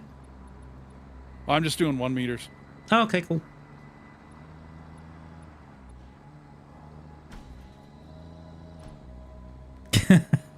You bet 2 bean coins that a rock will eat you in the next 2 I streams. think if I just wrap this rock in foundations, it should be okay. Cool.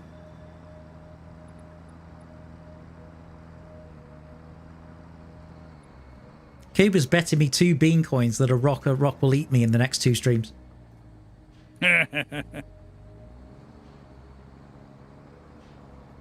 That's probably a bet you'd win, Cuba, to be fair.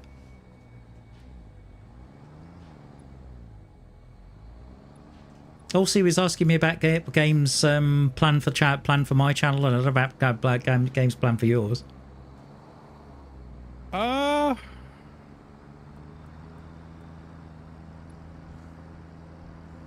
I'm hoping to take on Factorio, and before they upgrade it, they're gonna do a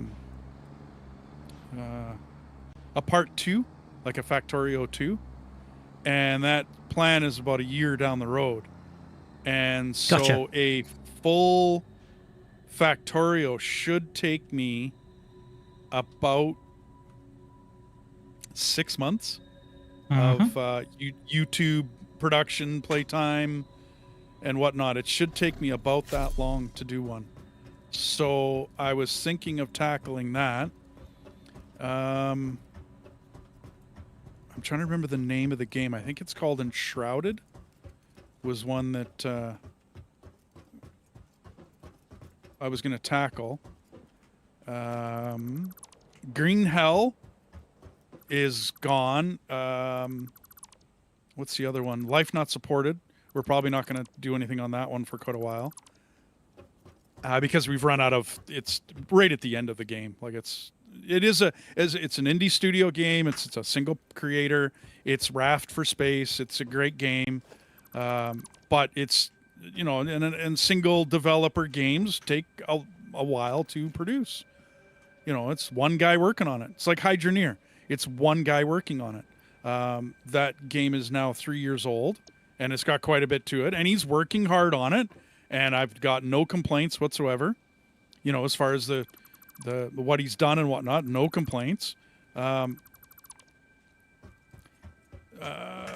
Icarus will continue. Valheim will continue. We're having a lot of fun with that one. Valheim is, once we get to the end of the Mistlands, that'll pretty much be the end of that game. Unless they come out with more stuff. Righto. I think that covers everything. We were talking about playing Civilization 6. I know that. Yeah, I was brushing up on my Civ. I was playing it a couple days ago. I was brushing up on my Civ playing. Of course, I probably plays the Brits, of course. Oh, of course, and I probably play as Canada. Absolutely. I don't mind the Canadians as a civilization to play in that game. Does that mean if everything goes wrong, we can blame Canada? Yep, just blame Canada. Absolutely. Everyone else does. And of course, we're so nice about it, we'll say sorry. That's probably true, actually. Unless you're French Canadian, that is. Well, unless you're French, in this case, you just start swearing in French or something. I don't know. Well, the thing is, the French Canadians I've met, I think, but we've had this conversation before. The French Canadians I've met are either mad as a box of frogs or incredibly serious. Yeah, not very lighthearted, it seems. Now, here's the problem: is that there's Eastern French Canadians, right, which are the Quebecois, right, from Quebec, and then there's the rest of the French that settled in the rest of Canada. So those are two different breeds, because we have a small town right next to us out here, and wonderful people. Can't say enough about, just wonderful. I've been in and around that town a lot, working in the past and doing lots of things. And like I said, wonderful people. Great. I don't know. Can't say enough about them. Mm-hmm. You go to the stores and you go to the different places and whatnot. There's awesome people to meet. When I went through Quebec, all of my trucking, all of my vacation time, I never met anybody bad in Quebec, though. Like, I always met very friendly people. And then they find out I'm from Alberta, and they're still friendly. And there's notoriously been this East-West thing in Canada, where the East doesn't like the West, and the West doesn't like the yada yada yada. I myself didn't find that in Quebec, although I have heard lots of stories over the years of people having a bad time in Quebec, especially when they found out, they were from the West. Curious. I think I know there's some people from my stream that are in the UK as well, but it seems the main thing that seems to be a divide here in the UK is actually north-south. Well, and it's, being totally foreign to Britain and UK, as I understand it, there's still a divide between Scotland, Ireland, and the British. Oh, and the Welsh. A line there. Yeah, okay, and then the Welsh, yes, okay. In fact, it's one of the jokes that Red Dwarf plays, because they have an alien race that basically where they contact the ship, and Rimmer says, "Right, please put this through the translator in all known languages, including Welsh." Because Welsh is spoken by a very small fraction of Wales. I think it's like northern Wales. Yeah. It's similar yeah, go ahead. It's similar with Ireland as well, with Gaelic, and also Gaelic in Scotland as well. See, and we got, like, New Brunswick is a different kind of people. I don't want to say a different place. It's still Canada, but it's when you meet a lot of people from there and the language that they speak and whatnot, it's a little different, but still nice people. Like, I've vacationed through there. I've professionally driven whatnot through there, and wonderful people. Oh, just about dead. Why didn't you say you needed help? Nah, I don't need no help. I just eat lots of berries.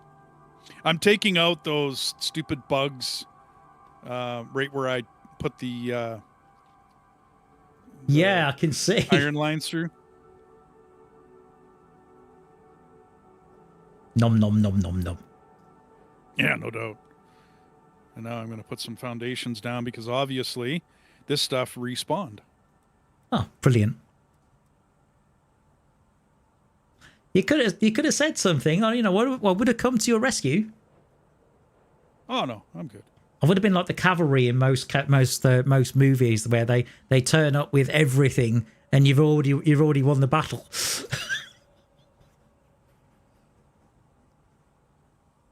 I love that with things like Die Hard, you know, when John McClane's done all of the work and then all of the police then turn up in the last 5 minutes.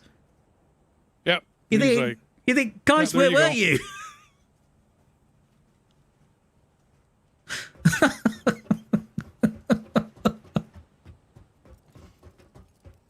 But no, there's definitely a north-south divide when it comes to the UK.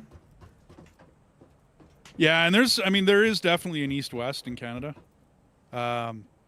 If you look at the way our politics are, how, you know, the House of Representatives is, all of it, there's a huge problem with east-west here. There just is. I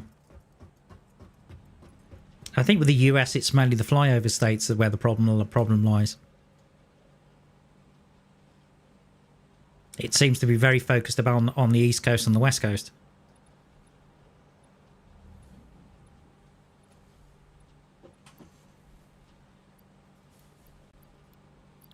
Well, I seriously wonder whether all countries don't have that same sort of divide, you know, between this to that and all the rest.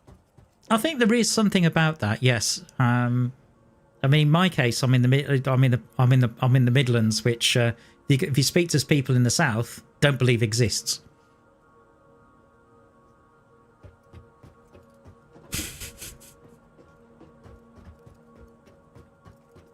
Where in the UK are you?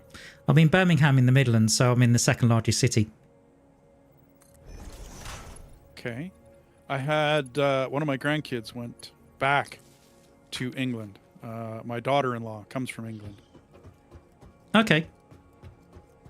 But I don't know, like, where. I don't know I don't know all the stuff to it, right? So Although if you ask a football fan to pronounce England, it would be England. Okay. Because of just the way they sing it. Don't ask. I haven't got a clue. I won't ask. Now, I think that's enough coverage that we won't be getting stuff back now. I think.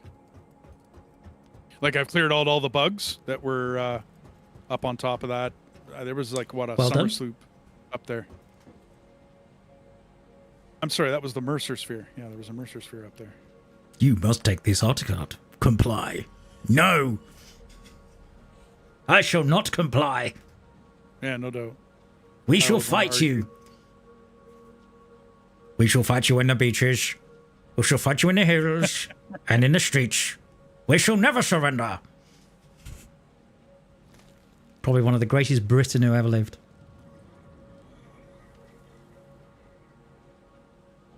Well, that would depend on which documentary you watch, but yeah.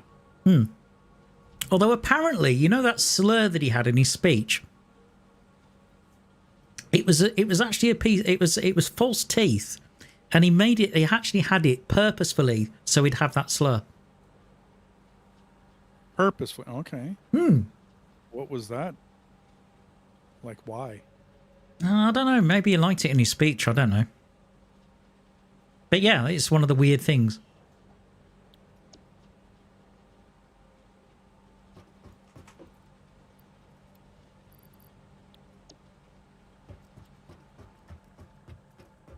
So I'm just setting up some assemblers at the starter to make some rotors. I'm going back and doing the copper again.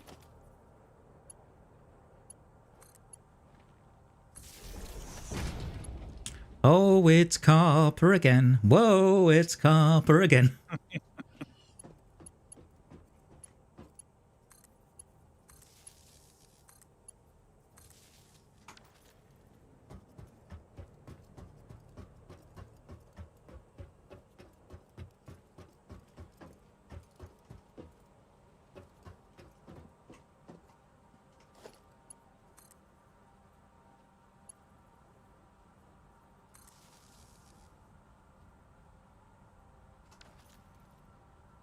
So Cooper's just sent me a message that he loves how I'm watching a stream through a stream. Now I just need D to watch this stream. Yeah, we were talking about it before the stream. Then I think D's going to set it up as a separate page in his at some point.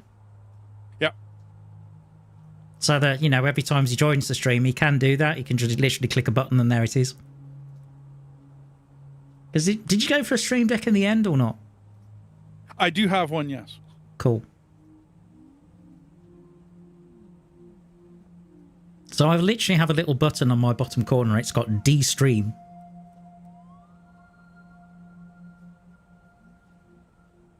And that just runs a different transition?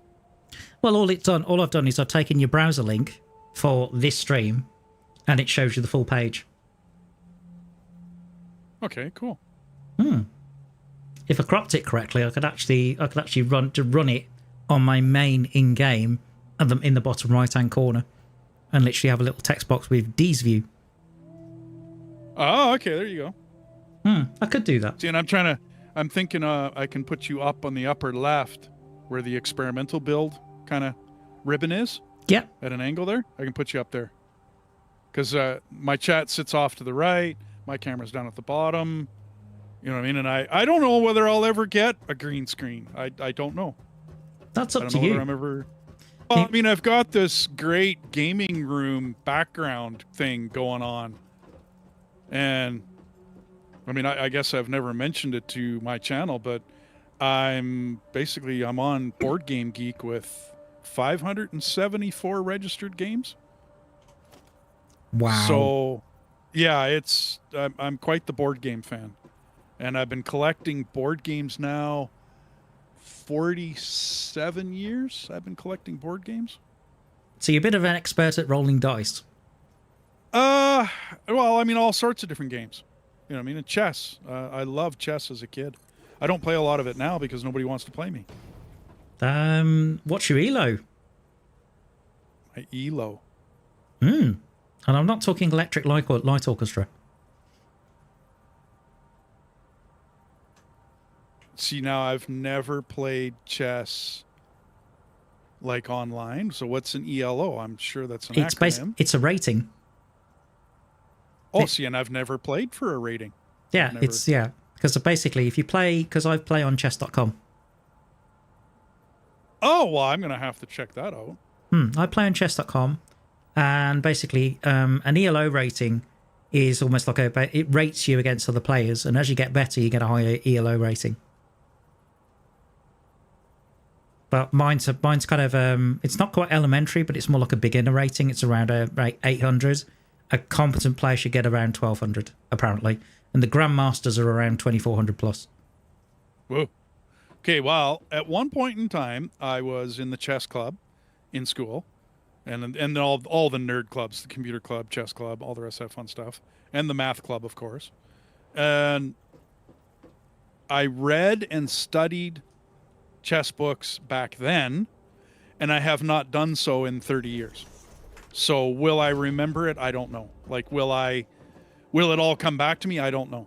People stopped playing chess with me a long time ago.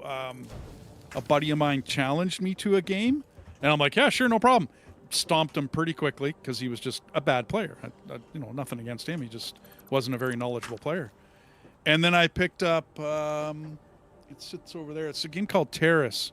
I was at a trade show. I was working for a trade show company, and I picked up a game called Terrace. It was just game designers that made a strategy game. And we started playing that fairly heavily. But a friend of mine had a game called Tactics 2, and I lost a lot to him over that game. And then he had another one, Generals, I think was the name of that one. Another strategic game.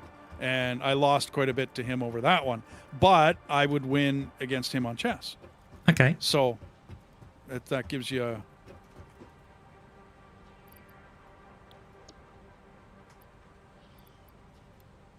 But I do have a lot of Kickstarters. I do have a lot of first run games, games you can't get anymore. And then I was contemplating doing a series on my channel of games that you can get on Steam that are board games that have been transferred over to board games, like over to computer games. Interesting.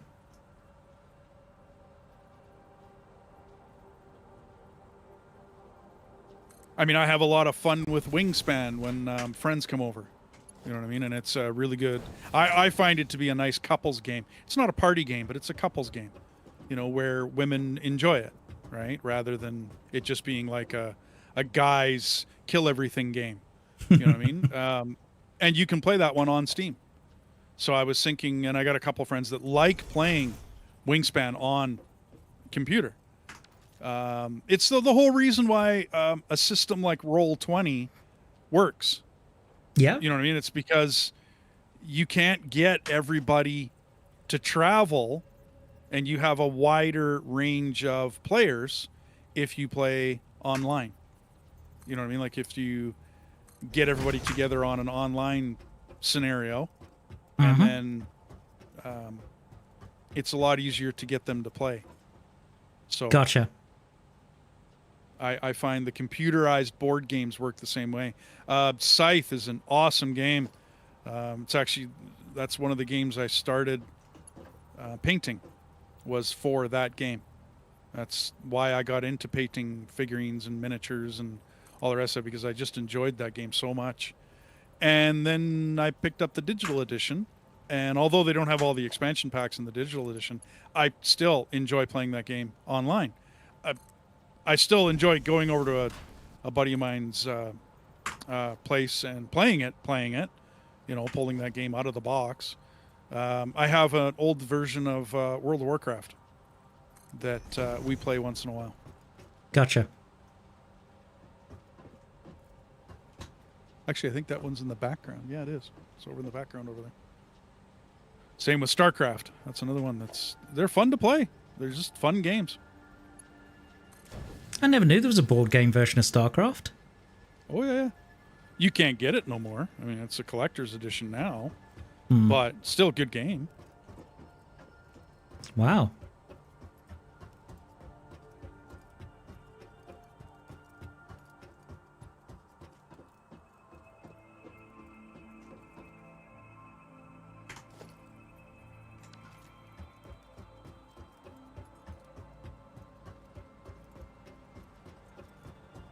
So how are you getting along at the moment? Well, I'm done copper. I'm done crystal, copper, and iron are all run into the factory here. Okay, so I'm trying to think what's next. Coal, probably.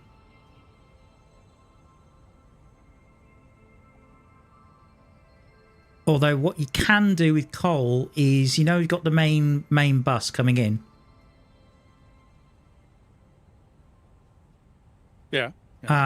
Is there any way of running the secondary bus? We could probably run that as a secondary bus alongside it, because that's obviously got to go up to the foundry anyway, which is going to be at the top of the factory.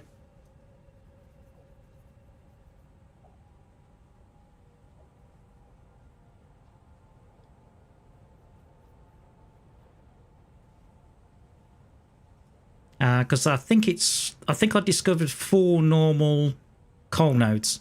So that's going to end up as 2-1. That's going to end up as 240 in total.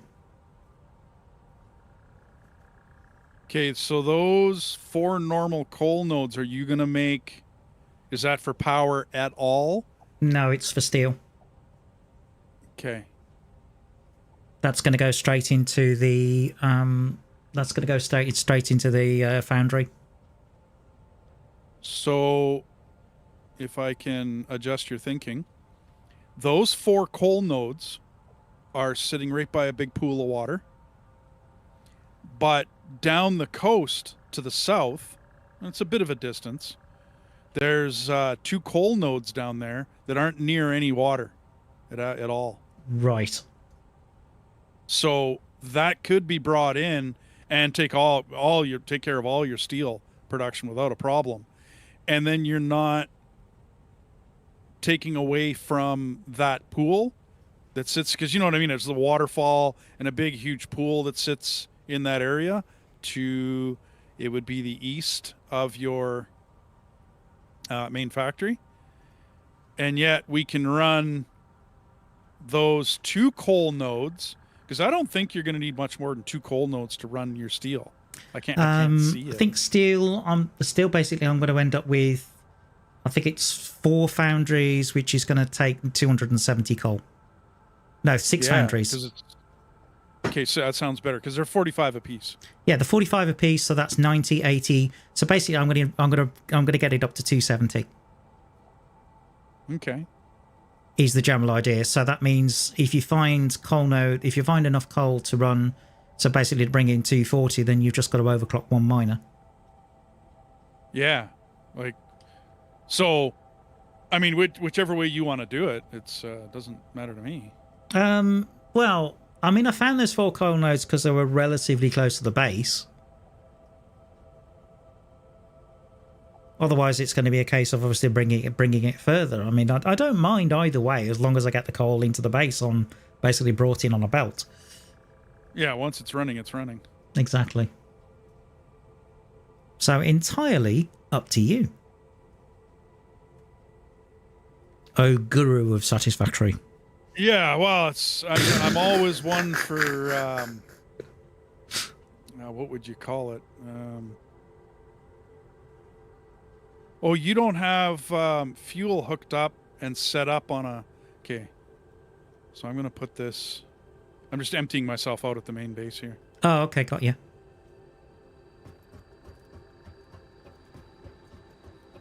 Sorry, I'm still setting up these assemblers to do to semi-automate rotors at the moment. Do you want a stack of chests back here at your main? A stack I don't of know what? if you've ever...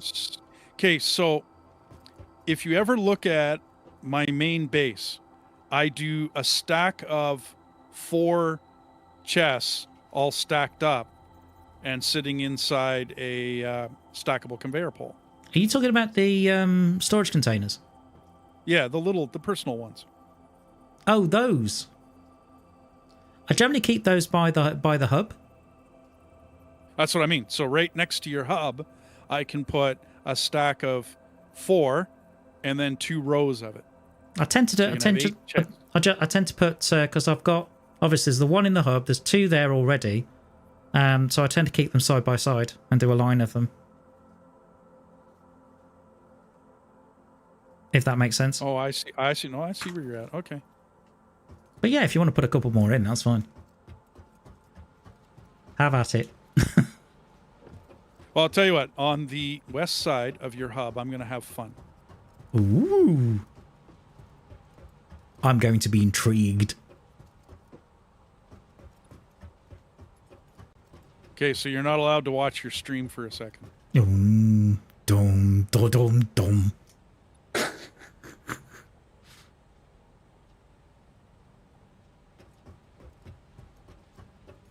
Well, to be fair, I'm over at the starter factory, so I can't see a thing anyway. And also, I'm not looking at your stream either. I suppose that's the delight of having it on a separate page. Yeah, unfortunately, I want you on beside me though for the next one.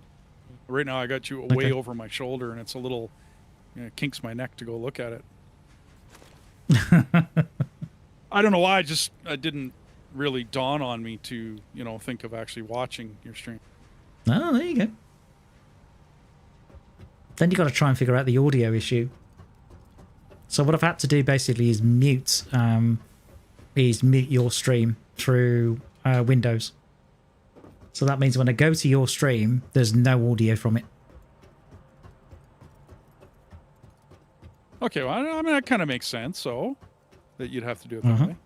So yeah, now you got 2 stacks of chests.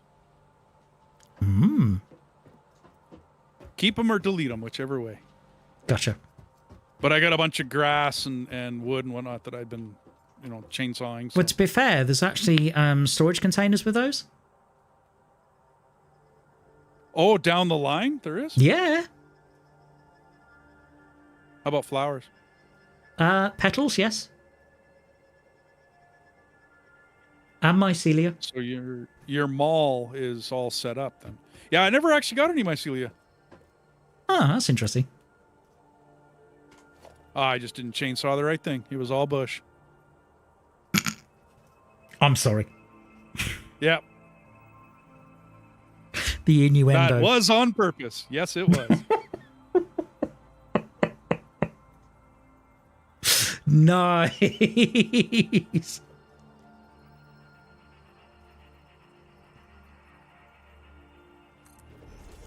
Now you're getting it. Okay, there. Now we're good.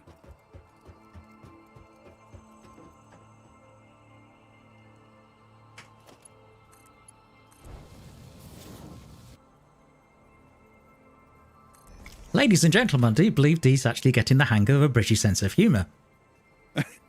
Oh,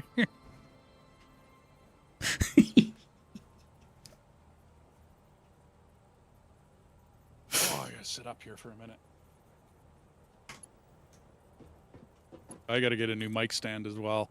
I got a really, really old. I was laughing with my wife last night because I was mentioning that I got to get it, and we were talking. I think I've had this mic stand for 30 some years. Oh my word. So it's like every time I move it, it's like creak, creak, creak. You know what I mean? It's just the rubber in it is not very good. I've used it on stage so many times. It's not funny. So would you go for one that's clamped to your desk or not? well, I have around me. I really need to show you a picture of my room. I custom built all of my shelving. Okay. It wraps around both of the computer desks. So the computer desks were bought at like whatever, someplace, right? And they're, the particle board style, standard desk. And then I built what I call IKEA shelving all around those desks. Gotcha. You wrap those shells round, baby, right round. Like a record player. Sorry. God, early 80s that was. Oh yeah. I just empty. Just basically, I left 400 behind iron plate. You might want to. Oh, yeah. Well, if I'm gonna run. Oh, don't worry. I'm at the I'm at the shops at the moment, so I'll come back. I'll pick you up a pint of milk while I'm at it. Sounds good. Yeah, because I just emptied them. Okay. Let's see, rods and screws. Well, I mean, the good thing is that you're not on to MK2 miners yet, so it's actually really simple. It's just plate and concrete. Mm-hmm. It's just very simple. There's not a lot of high-end ingredients going anywhere yet. I'm going to go get that coal. Now, when I bring the coal in, should I bring it in from the south on the other end? Because that's where I'm coming from. The main thing is that you've got to consider where you've got the main stack of belts. They're obviously going to be there, but whichever way you do it, I think basically the main stack of belts are going to be to the right, are going to be feeding the smelters to the right. So the coal's actually going to come in on a stackable belt to the left. To the left. Take it back now, yo. One hop this time. So, same side as your iron crystal and. So you've got the crystal and you've got the iron and everything else, but the thing is, you have to think that the foundry. If you can see where the smelters are now, if you got to think the foundry is going to be behind, basically at the back of that. So that means the coal's actually going to be fed further. So that means, in essence, we've got to get the coal to come in. So it's basically you end up on a bus to the left of that main bus you've just built. Okay, I can do that. There we go. I'm going to put in another row of foundations. Knock yourself out. And then I'll bring it up the coast. This way you don't need to touch those 4 coal mines that sit by that pool. if I do Right. it this way. Now, it doesn't mean it's going to be a lot of belts, but when I run this line that I'm about to go run, you're going to need a lot of commodities. Like if you continue to build the size that you're building, okay, the size of factory that you're going for here, you're going to need a lot of the commodities that are coming out of that southeastern area of the big huge map. Like if you look in basically the whole general southeast section, that whole entire south part of the map has all sorts of commodities coming out of it, like all sorts of stuff. So yeah, well, generally that's the plan. I mean, basically to get most of the stuff made at the main base, with resources coming into the main base. There might be 1 or 2 satellite factories potentially. Particularly if you've got an ideal site to make more complicated stuff, because you happen to have the resources sort of within a few hundred meters. Well, like I said, I have a place. If I'm doing satellites, like my playthrough right now is one singular, just because I wanted to tackle that. But in previous playthroughs that I did not record, I've done all sorts of satellite. I have a place for heavy modular frames. Like it's a beautiful spot. It's got everything you would ever need to make heavy modular frames. Sounds good. You know what I'm saying? Like it's all right there. No muss, no fuss. And then it's just a case of trucking or training it back.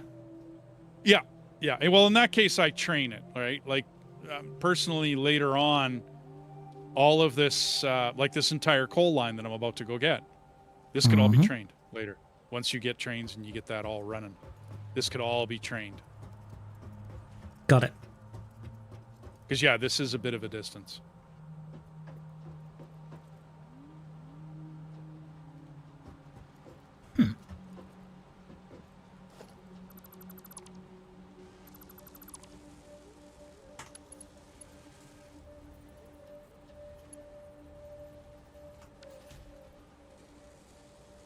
Of course, I got to remember how to get out there.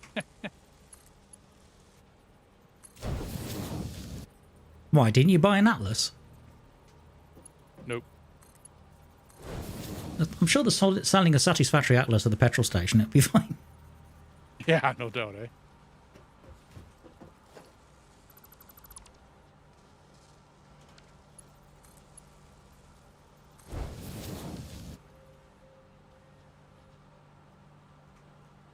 It's actually been a while since I've built down in this southern forest. I'm starting to remember. It's been a while since I've done a start down here. My last 3 maps were 2 in the desert, and the other one was where you started, where your base. Oh yeah. No, it'd be sorry, the northern forest. It'd be to the east of where you started. Okay.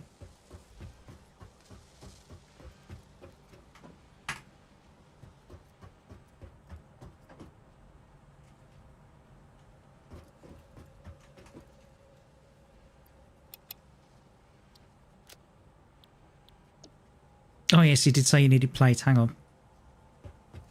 Well, I just emptied out your whole entire the thing that you stocked up.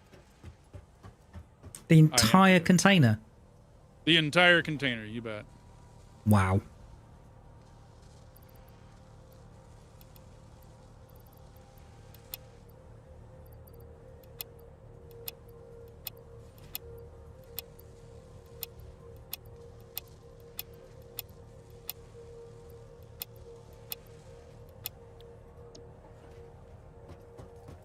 Well, the good news is I've actually got enough smart plating to complete the complete phase 2 objective. Cool. Sounds good. Already. So I'll still keep. I'll still keep making it, of course, because I know it comes in handy later. So yeah, I got 2 pure coal down here.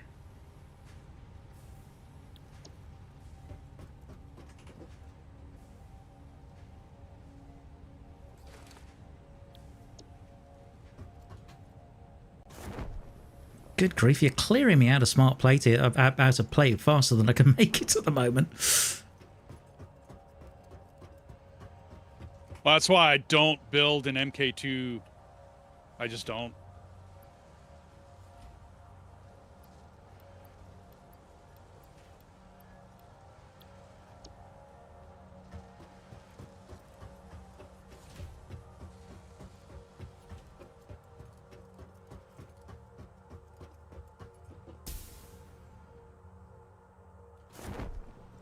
Darn it, I've hit a jump pad. That was totally unintended. Oops.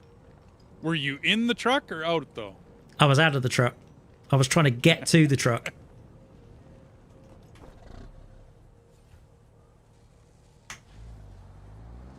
Okay, so I'm going to bring this back to main base, and then, because the time's coming up around 10 o'clock here, so I'll probably take a break for a bit. Okay. I'll probably keep going. I don't really... Okay, that's cool. Needing a break. I'm going to get these 2 coal lines, run all the way back. But now later on in this, you're going to train this. Yeah, like, gotcha. This is going to be trained. This is way too far to be transporting.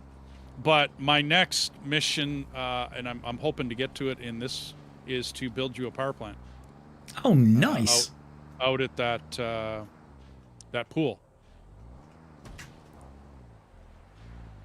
Okay, that's perfect. Yeah.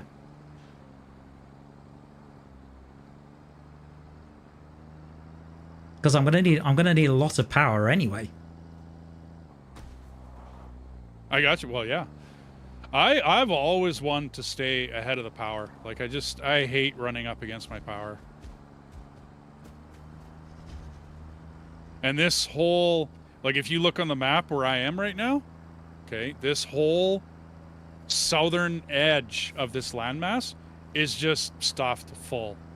I mean, it's like there's so many commodities down here, it's not funny. I mean, it's just huge. I'm sure you're right. I'm just busy driving at the moment.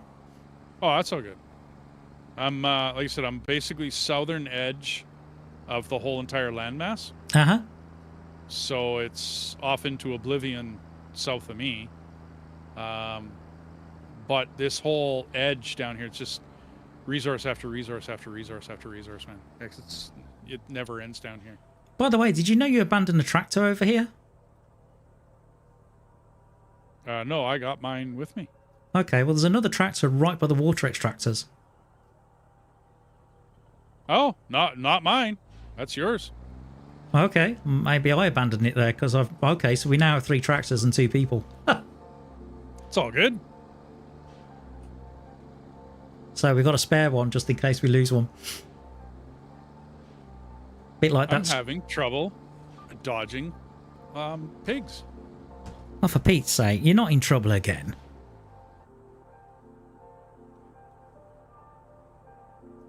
Yeah, I can usually dodge these guys no problem. I'm experiencing some lag being on your...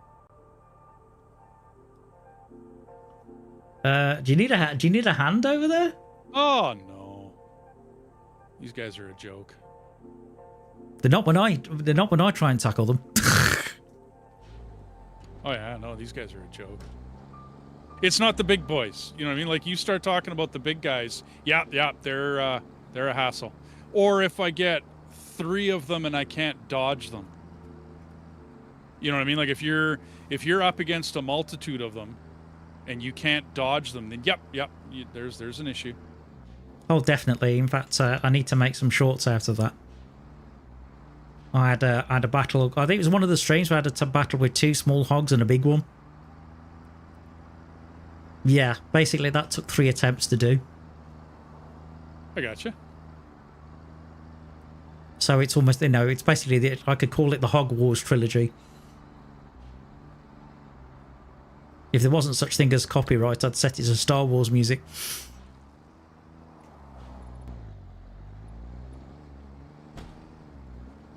Oh, I wish there wasn't copyright. There's a lot of jokes I'd like to have.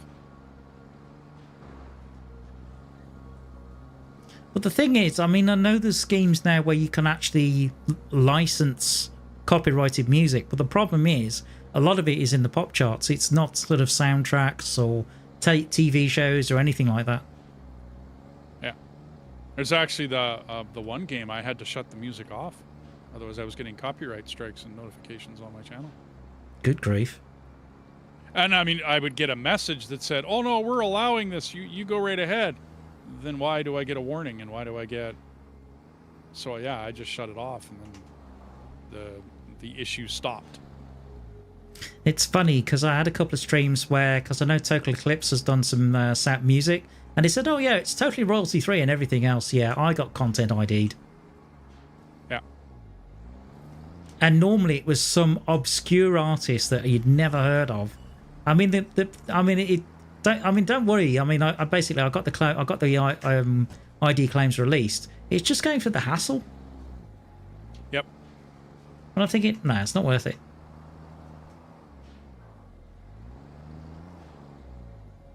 Oh boy.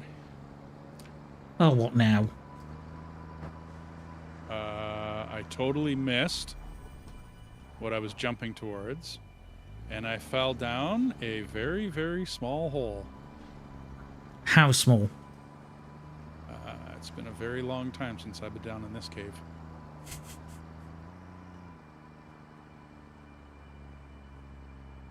You don't have arachnophobia turned off, do you? Well, no. You'll see Nope, you'll see spiders. Oh yeah, I see them. You will most definitely see spiders.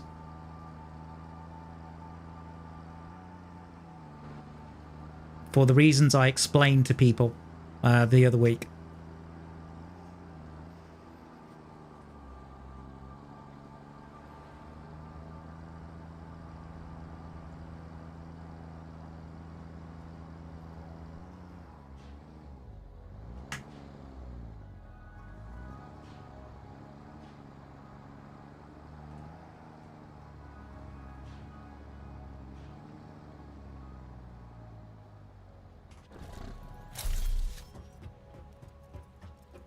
I gotta remember my way out of this cave now, though. Oh boy.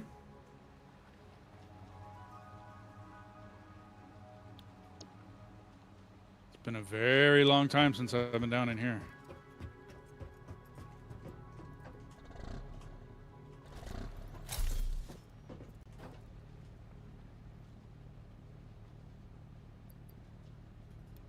And I might run into something that I need a noblest to get out of too.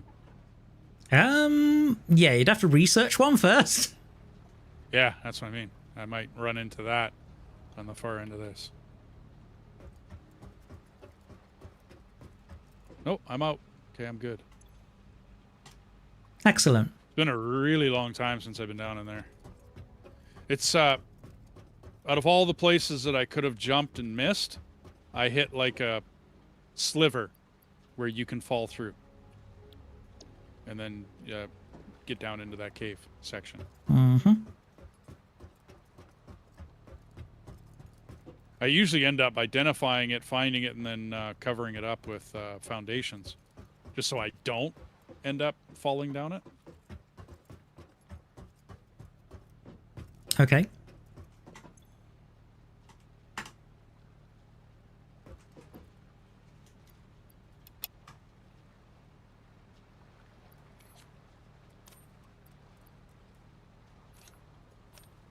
Right. Well, I've just come back from the shopping, dearest.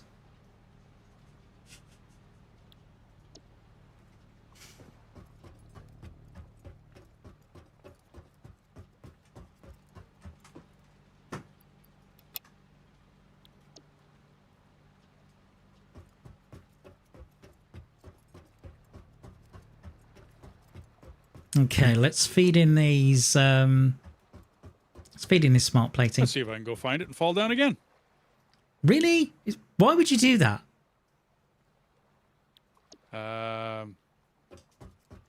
It's kind of like finding cave entrances at times. If you're not looking for it, if you're paying attention to, pigs and everything else that's attacking you, you can miss it so easily. Are you just the kind of guy that sees a hole and thinks, that's a good one to fall. That's a good one to fall into or to go into. Sure.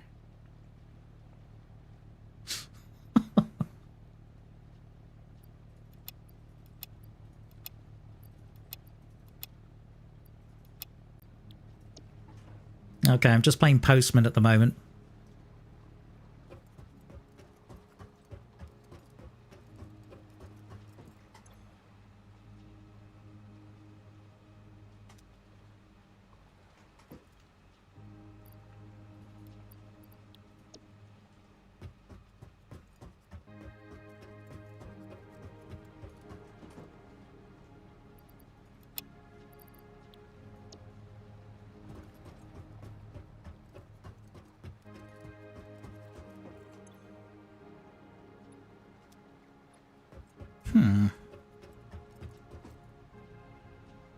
There.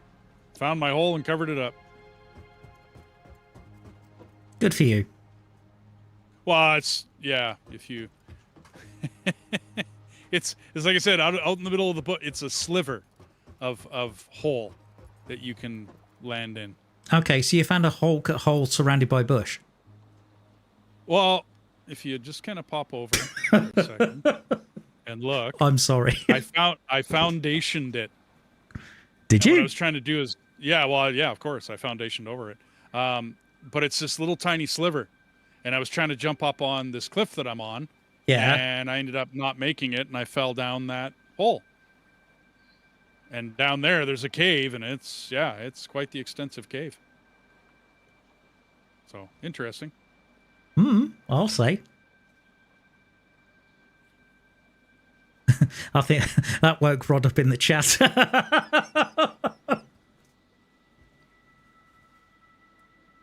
Yeah, that was intentional, Rod. Honest. I think Rod got the innuendo.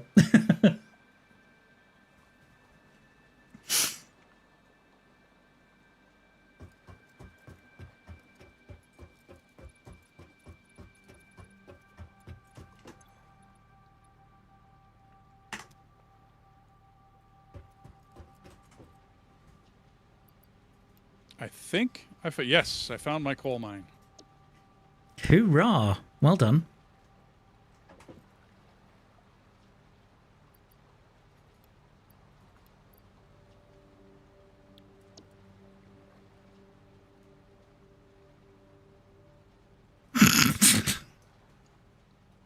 Rod found that so hilarious that he's got tea and biscuit crumbs all over his screen.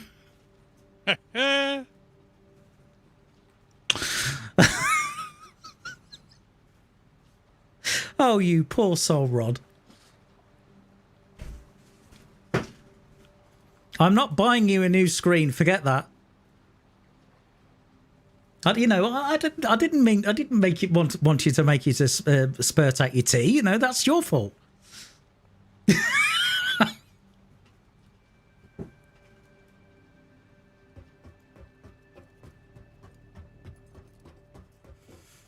Okay, well, ladies and gentlemen, the time vastly I mean, I'm actually overdue my break, with the time actually coming up to 10:15. I'm actually going to take a short break. My eyes are getting a little tired, so I should be back soon. In the meantime, I'm going to leave you with DMW stream on screen, albeit there's not going to be much in the way of sound there. So if you do want to watch DMW stream live, then by all means go over to his channel, and I'm sure he'll be there, welcome you with open arms. But I should be back in about 10 to 15 minutes with a good brew of tea. But until then, guys, whatever you do, don't go away. Ladies and gentlemen, hello. So it's me and V at the moment, and I've just come back with my cup of tea. I know this sounds a little bit like Take That, Want You Back. I know it's weird, but anyway. So I thought I'd introduce you to a little bit of a new feature for coming back after a second half. That's assuming that my keyboard works, because it's having a few issues, bless it, and I don't know why. Let's try this.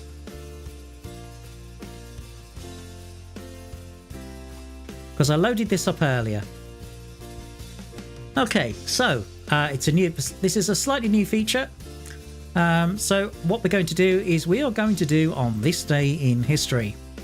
So on this day in history, American crime boss Carlo Gambino was born on the 1st of September 1902.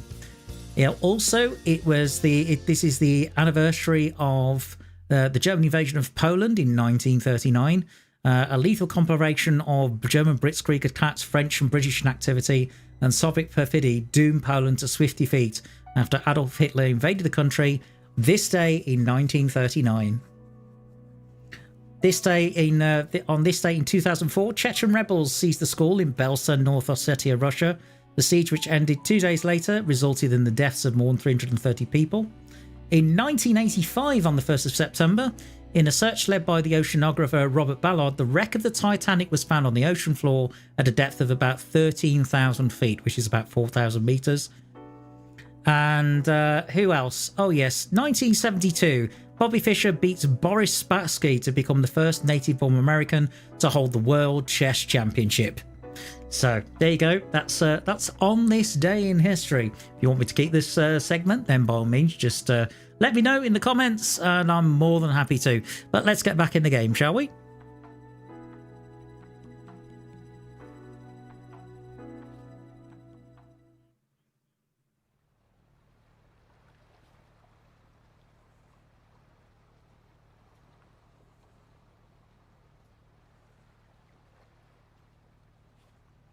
Right, and let's bring D into the mix. Because actually, let me just do this.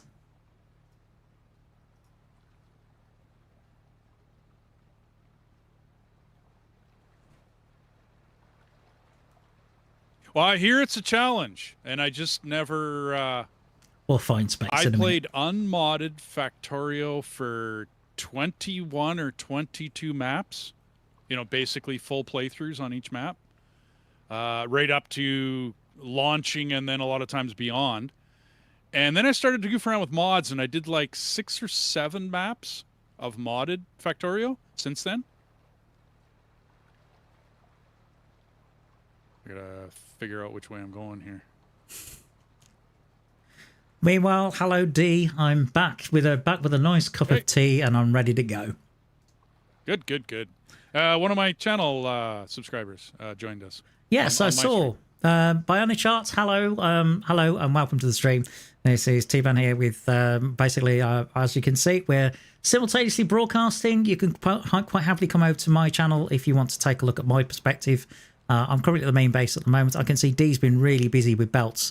In fact, it looks like I've got an absolute stack of resources coming in on the actual into the base now.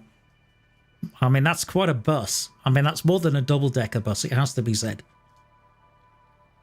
Oh, I'm far from done. But when you need to get trains, and Bionic came up with a really good idea. I'm going to do compacted coal for your power plant. Interesting. So how does that work? You need a sulfur mine, which there is one in that area. Which is why I'm thinking of doing it. Gotcha. So up where those 4 normal coal mines are, which is why I'm belting all of this coal in for your steel down here. Up there, there's it's a little ways away, but there's still a sulfur mine up there. So I'm going to tap that sulfur, and I'm going to make compacted coal. Rough number, Bionic threw it out there. You can do like 62 coal plants from that. Flipping heck. Yeah. So like monstrous amount, like lots and lots and lots and lots. That's going to be a mega build then. Well, and to be honest with you, dude, I have never done compacted coal. Well, neither have I. So that would be an interesting challenge. Exactly. At which point I might end up appointing you as project manager, and not basically I'll be your minion for that for that job. I'm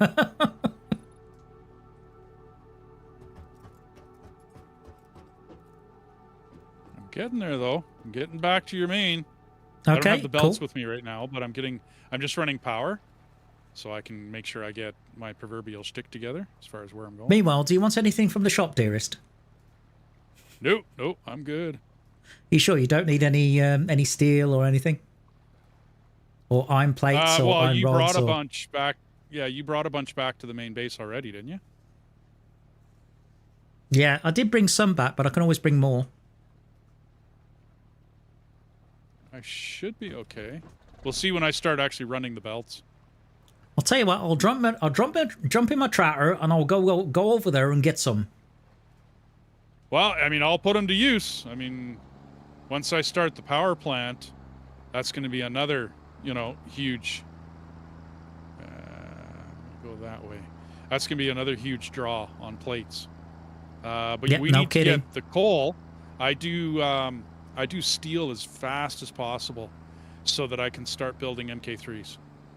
You start doing steel beams almost immediately and just overproduce the steel beams for quite a while, and then we can get MK3s running, and then you're playing with some power, right? Like then you're playing with some good stuff. Okay, that's fair enough.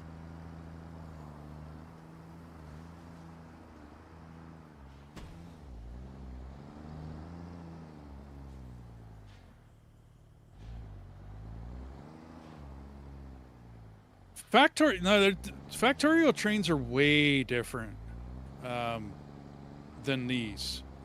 The speed at which, like, the unload load speed of a Factorio train it's way different. The thinking is different. You know what I mean? Like the way you contemplate how you're going to build that and whatnot. That's a different creature. Yeah, apparently the Factorio trains are rather quick as well. Yeah, well, you die from them all the time. So it's basically I mean, I know you think it's funny and that's great and all, but I don't know any Factorio players that have never died to their own trains. I just don't know one as yet. So it's the Dark Souls train game then? Is that the idea? Yeah. Well, it's because of the speed that they run, and then you're 2D down version. Look, and you're in your factory and you're doing your thing, and then you just kind of back up over a train track, or you're running to go get more commodities or something, and then splat. There you go. You're gone. Yeah, gotcha. And I mean, like I was saying, trains run. Top speed of a Factorio train is like 264 kilometers an hour. So it's fast. I mean, the trains in this run slow, like slow compared to those. Yeah, they're more like sort of heavy freight. Yeah. Well, and it's like you're running in a train yard still, or just outside the train yard. A Factorio train, if you don't overload it, which is easy to do, but I mean, if you don't overload it, it'll pick up speed like almost instantaneously, and then you're running at full speed real quick. Yeah, I'm hoping, Bionic, one day, sorry to cut you off there, T-Bone. I'm hoping for logistics in this. I made a post when Satisfactory first came out, and a fairly long detailed post on their Q&A site, and I went into how every factory game needs logistics. Like, even just the beginnings of logistics. I mean, whether you get, with the combinators and all the rest of it, when you go that far or not, you need logistics in a factory. You do. Okay, what sort of logistics are you talking about? Okay, in Factorio, there's combinators, and you can make actually, you know what?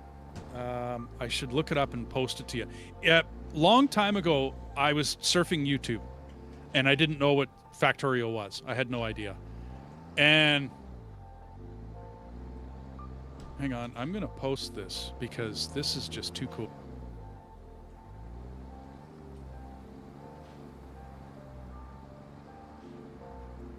I definitely need to make your quartz crystal belts higher. I always end up on the wrong side of them.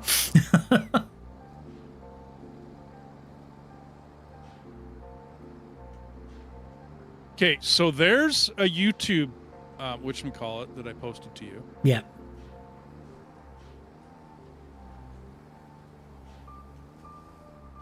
Okay, I put it in my chat as well for you, Bionic, and for the guys on your stream. Rod, Kuba. and whoever else is over there. So if you watch that, Uh-oh. Now what? Hang on. This is the point where I say, "Are you in trouble?" And he'll say, "Oh, don't worry about it. It's fine."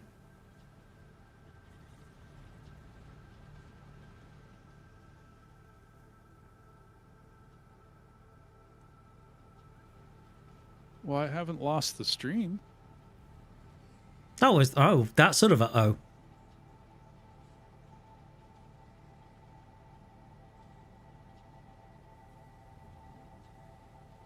I don't think so.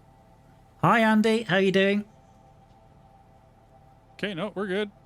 I just clicked the wrong button on mine. So I shared a YouTube video with you. Gotcha. Okay, it's called Factorio Sandstorm. Okay, so this guy programmed this within Factorio using combinators, using the logistics system. Okay. And what he did was he fed a raw signal of the, of the video, the music video. But he did it through the game. And he made a series of lights, which only handle 7 colors. Okay. And he made those lights turn into a television screen. Okay. So that right there is why I played Factorio. Right. That music video. That's why I did it. That's the whole reason. And then I started getting interested in logistic setups and logistic, signals, and taking the signal and doing something with it. And Satisfactory really needs that. Like really, really, really big time needs that. I'm hoping they haven't said no. You know what I mean? Like there was that video that Chase put out, or Jace. You know what I mean? He put out a video and he said these are the things we will never do, and that wasn't on the list. I was really glad to see that wasn't on the list. But it's a big undertaking. I mean, that's why I started playing Hydroneer as well, because Hydroneer handles and has a logistics system in it, and it's really cool to play with them. Yeah, for my chat, I've just put the link that Dee shared to me, so you can take a look at that. But we're now joined by Andros, so we now have somebody from Australia watching. Aussie, how's it going?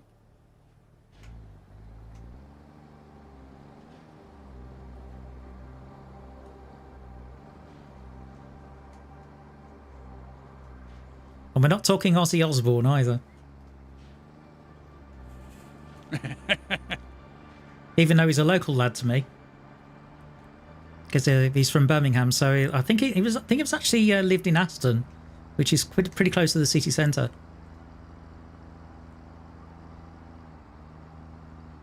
So let's see. I've now got Western Canada, I've got UK, and I've got Australia.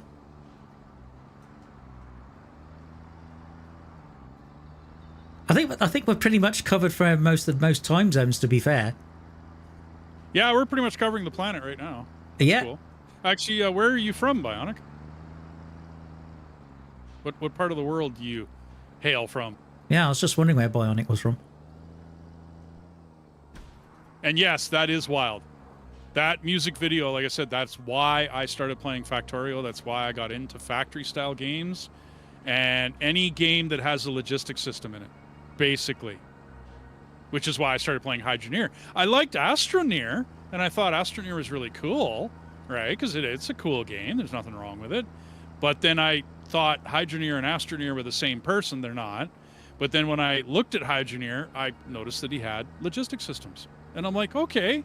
With, well, he's got, the way he does it is really neat. He's got statements.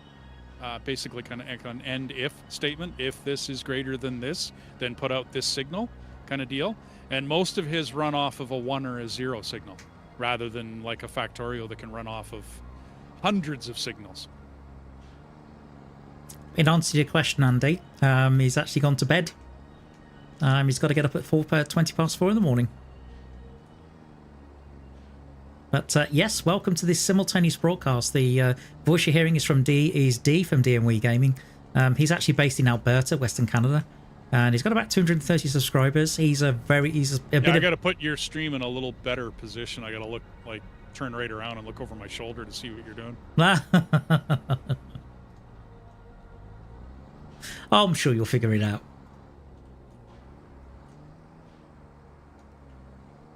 At first, when Bionic joined, he thought I was running this all the way back to my factory on my save. Yeah. Here I am in the southern forest, running it all the way back there. No. No, Bionic. No, he's. Oh, I'm crazy. I'm not that crazy. I don't know. Trucking on ice seems a bit crazy to me. It was good money. I can imagine it's good money, but I'm thinking, let's get this right. Big heavy truck, ice. Yeah. 150, well, top end about 150,000 pounds. That's like top end. Most of the time I'd run around 100,000 pounds. So is that about 70 tons? I know my kilograms. I don't know my pounds. So 100,000 pounds, right? I'm just going to pull out my handy dandy calculator. Divided by 2.2 is about 45,000 kilos. Okay. Oh, wasn't far off. You got to. Well, no, you weren't. You were good, but you got to imagine that it's spread over the amount of axles. So the more weight you have, the more axles you need. Right. To be able to handle that weight.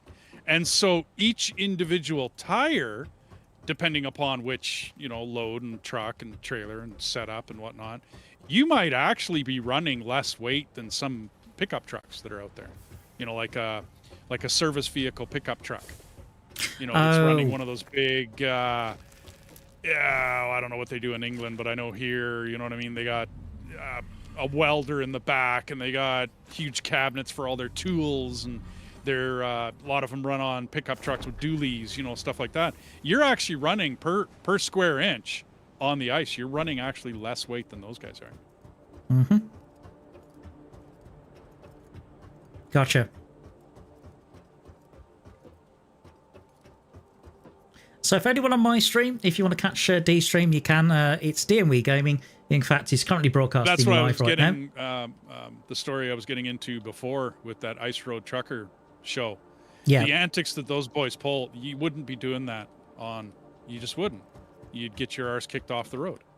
And so it's just BS for the show. And I don't know. I can't.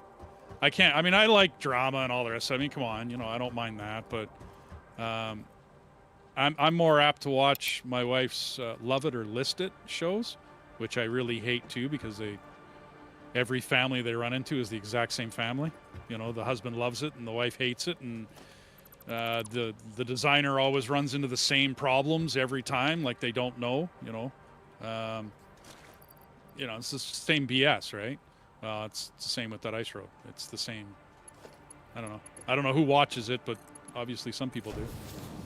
Man, it was quite a run of it on Channel 5 in the UK, so there must be an audience for it. Oh, that's what I mean. Obviously there is. I don't want to bash anybody that watches it, but get out on an actual ice road and find out that that's just not going to happen. It's not the way it works. I gather that's the reason why you don't play things like SnowRunner either. Actually, no. SnowRunner has really good graphics. I play American Truck Simulator because I can haul oversized loads. I do not have that license in Canada to run oversized loads. I don't have that experience. So I've never run, like a double drop, a low boy, a whatever with, a stinger on the back and a pony. I've never done that work. So when I run American Truck Simulator, that's what I haul, is the big, huge, oversized loads. Because to me, that's interesting. It's something that I don't do. Does that make sense? It does, although some of the language that surrounds trucks, I'm thinking, what? Ponies? What on earth are you talking about? Okay, so a truck and a pony is a 1, 2, or 3 axle contraption that will hook into your kingpin. So it's just like a trailer. It's no big deal. But all it is just basically framework with a set of tires on it. Okay, and like I said, it's 1, 2, or 3 axles. Then that has another fifth wheel plate. So what you're doing is you're just adding more axles to your lowboy. Gotcha. And a lowboy, many different configurations, scissor, tongue, blah, blah, blah. There's lowboys that have like 82 tires at the back of them, all sorts of stuff like that. So it's just diffusion of weight is all you got to think. A Stinger sits at the back, and it gets hooked up to the back of the trailer that's actually hauling the piece of equipment, and it adds, once again, just more axles to your configuration. Oh, I see. So, I mean, I ran a Tridem truck with a Tridem axle. In Saskatchewan, they call it a pony. It's not. It's just it's a trailer, and it's got a long tongue to it, and it was a pintle hitch trailer.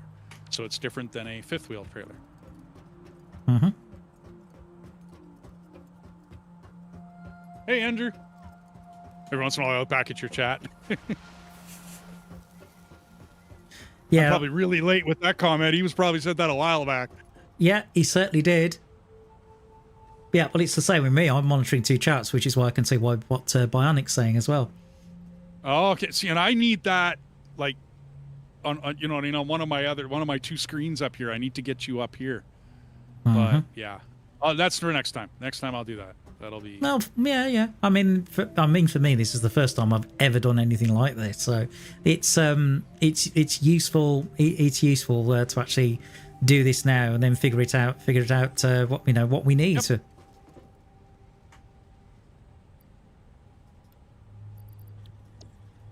How are you getting on with plates? 1, 2, 4, 6, 8, 10. I'm down to about 1,000. Okay, so you need more. Well, we'll see. I'm just come back for my tractor, and my tractor's got plates in it.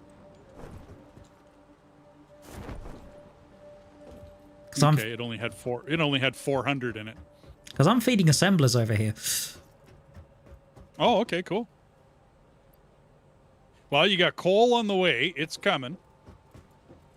And then if you're feeding assemblers, I should probably go tackle that power after this. Well, no, I'm just feeding assemblers at the starter factory, not at the main base. Oh, okay. Sorry, I wasn't clear. It's all good.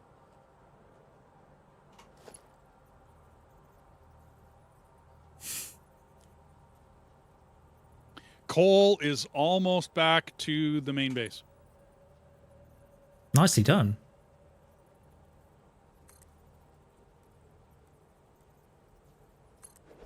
That compacted coal recipe sounds fantastic. Yeah, we need to get that happening in the tech, by the way. However, that's... Is that an alternative recipe? Nope. I don't. It shouldn't be an alternative.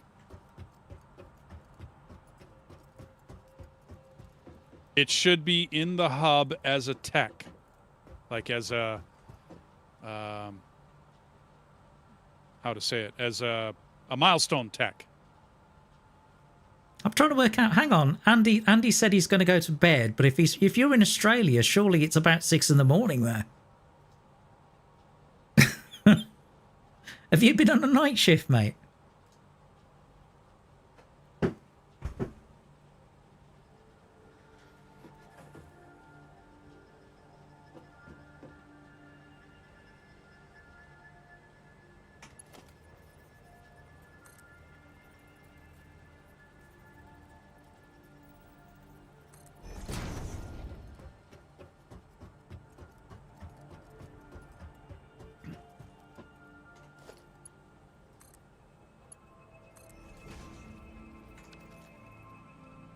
So I got 2 piers, coal coming in.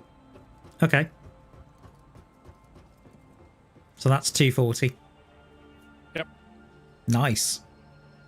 2 different lines. That way, when you upgrade the belts and get them to MK2s, and no problem, there'll be 2 240s. Okay, that's cool.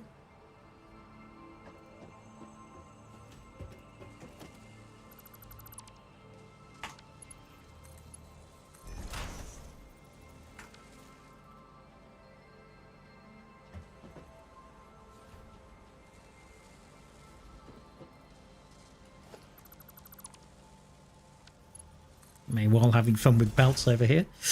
Come on. That's me misloading. Meanwhile, I misloaded an assembler with the wrong bit. Uh-oh. So I've had to delete belts and put belts back in and all that kind of jazz. Yeah, an undo function would be awesome, but that's basically your F button, so. Long night, Andy. What have you been up all night or something, or have you been working, or what's I love going how on? the beans get stuck in the lines. Oh, it's amazing, isn't it? The beans are wonderful. I mean, 8 feet to his left, and he could have walked right through it, so.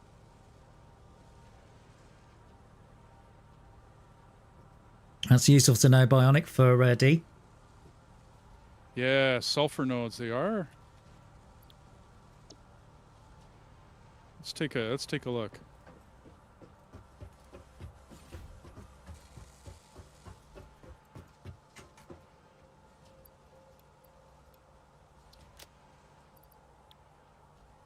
Yeah, that's the one right there. That's up above the pool where I'm going to mix it. That's the one. Have you found it? Well, I thought it was pure. It's not. It's a normal. I'm going to have to do some math to figure out. Okay, cool. Because you need sulfur in your base, right? Like you're eventually going to need sulfur in there. Yeah, yeah. Because I know I found sulfur. Because I've got that marked on the map as something to come back as well.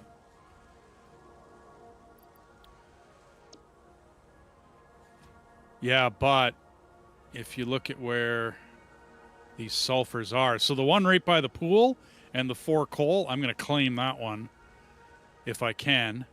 I have another normal way down the line where I've put in these 2 coal mines that I'm bringing back. But you're going to need something for the base. And the nearest one to you is way, way off. Like way, way out there. Like silly way out there. So I don't know what's up north, though. Like, what's near you? Do you have a sulfur up there somewhere? Not sure. I know I found one, and it was a long way away. Okay, but is it the one that's straight east? Let me just zoom in on the map. Hang on. I might do what Bionic's saying. There's a sulfur that's way down by the coals that I'm playing around with right now, the 2 coal mines that I'm playing around with. There's a sulfur right near that. So I might just tap it now and bring that line in. And that can be your base sulfur.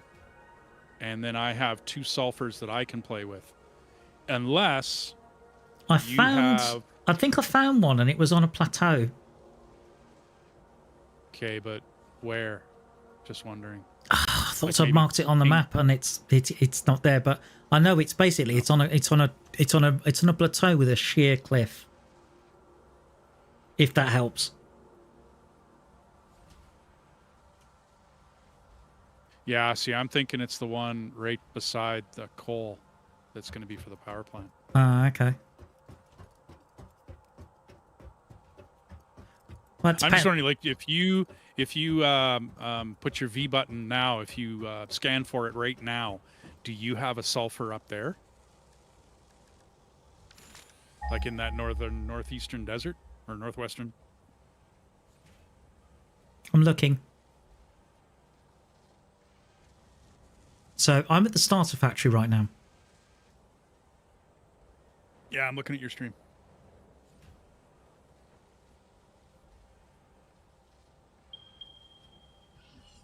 And you pinged, and I don't see anything pinging for you. I don't see nothing coming up. It's taken a while, but yeah, I've got it. It's about so there's several due east, and then I've got one to the southeast. Okay, that one to the southeast will be the one I'm going to be tapping. Those are 2,000 meters away? From that's the starter base, remember? I know where you're at. That's a long way away. That's straight east out by the pool.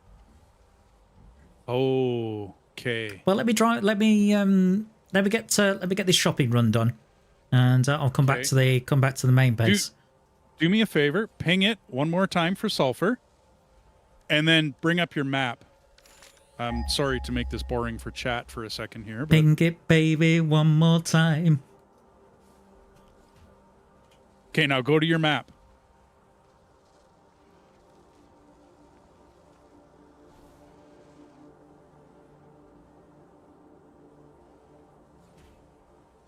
And they should be popping up here pretty quick. You might have to scroll out a bit. So, Yeah, that's what I thought. It's those ones way out there. so I got the ones way Wow. to the east here, or you've got that one to the southeast there. Yeah. Okay, if you go straight down, the one right beside the pool. Yeah, see, that's the one I was going to tap for the power plant, because your power plant's going to go in right there, right beside it. To the left of it, in that pool, there's a huge gorge down there, a big pool. So I will bring sulfur back for you on these coal lines. Right. Okay. Yeah, because I think it was that one. It was that one to the northeast of you that I found. Yeah. Because it's literally is. I'll bring. Because it literally is on. Basically, it's a sheer cliff face, and there's a plateau there. Yeah. Oh, I know. I know what that sulfur. I've tapped that one many times for bases in the south in the southern forest here. When I've done, bases that start in this southern forest start location, which is basically where I'm working right now.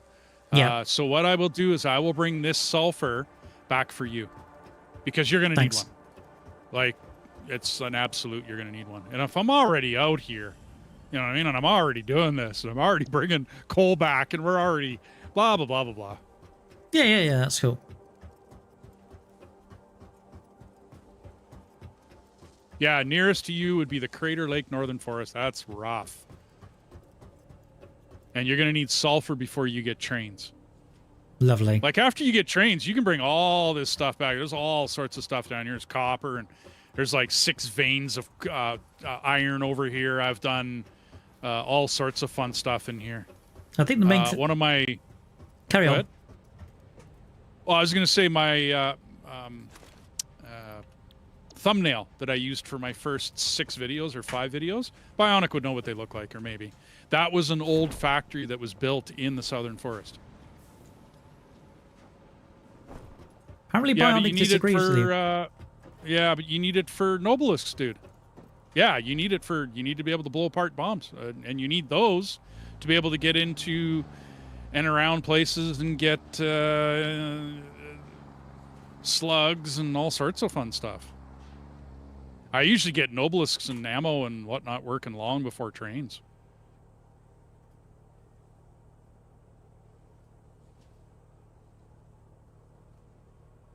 I might try and clear some of these crates out, I think. Yeah, you got a large collection of them. I don't know whether that's just because I was carrying a lot of stuff or because I died there. I'm not sure. Most of the time, crates get left behind. In my playthroughs and experience, they get left behind because you had too full of an inventory and you undid a foundation or a something, and it left a crate behind. Yeah, that's mainly it. Yeah, that's what I mean. In my playthroughs, that's usually when I go around chasing my empty crates, because you always end up doing it. Unless you are really, really careful your whole way along. It's usually or you undid a belt. You erased a belt, and you didn't have room for the commodities on the belt. Because I've certainly got deeper pockets now than I did then. Yeah, oh yeah, absolutely.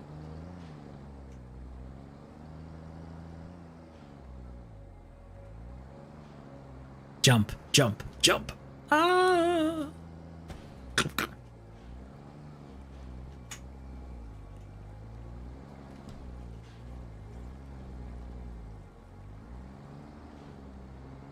Have they removed fall damage on trucks? It seems like it. I don't know. I know you can eventually kill a dune buggy. I spend more time in dune buggies exploring than I do trucks. It's only because I haven't unlocked it.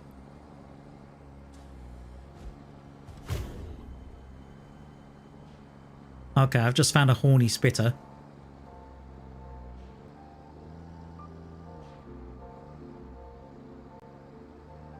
I had to mess with a bean. I just had to.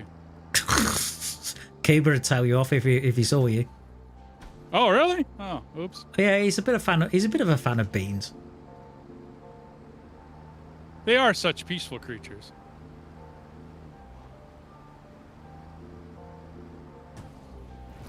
Oh. Having said that, one spawned right in front of me, and I've knocked it over in a truck. Oh, okay. You actually know. Okay, that's cool. It just keeled over like an AT-AT.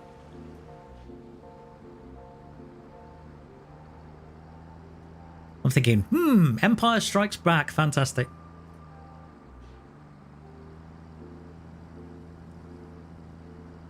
The Force is not strong with this one.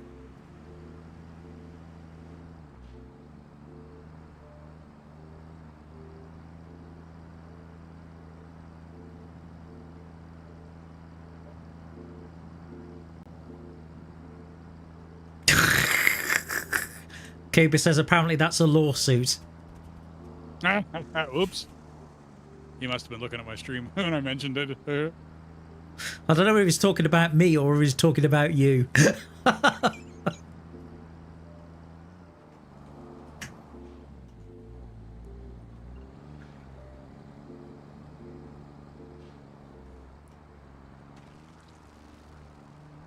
You know, the weird thing is time has gone really quickly.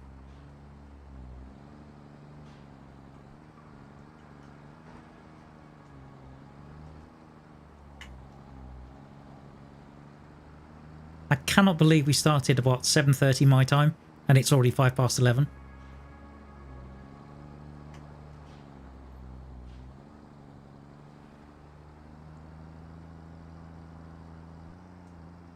Well, that'll be more for another day.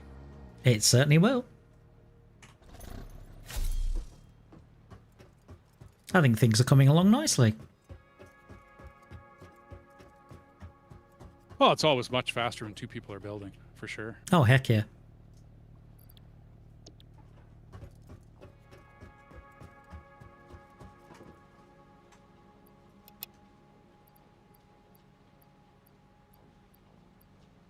By the way, reinforced iron plate, we have nearly 900 of it.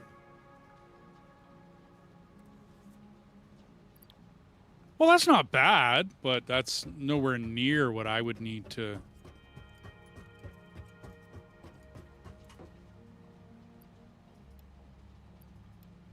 And there's more. I've been shopping for plates as well. Normal plate. Cool.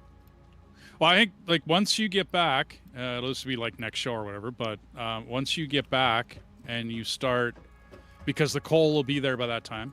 I'd like to get the coal finished in this show. That way it's done. That's cool.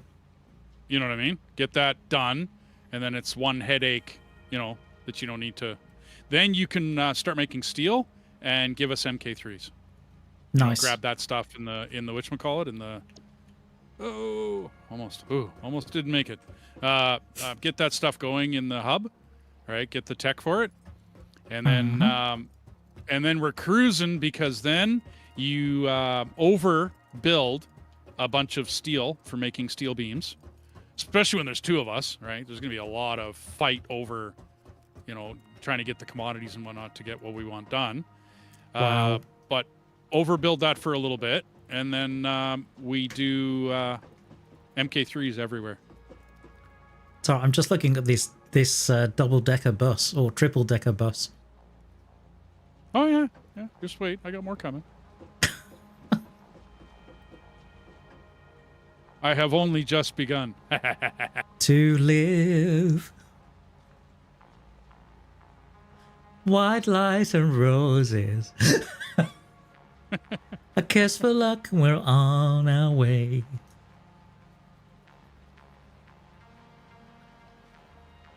Carpenters, what, 1970 something? I am no good at years. But yes, it is the Carpenters. It certainly is.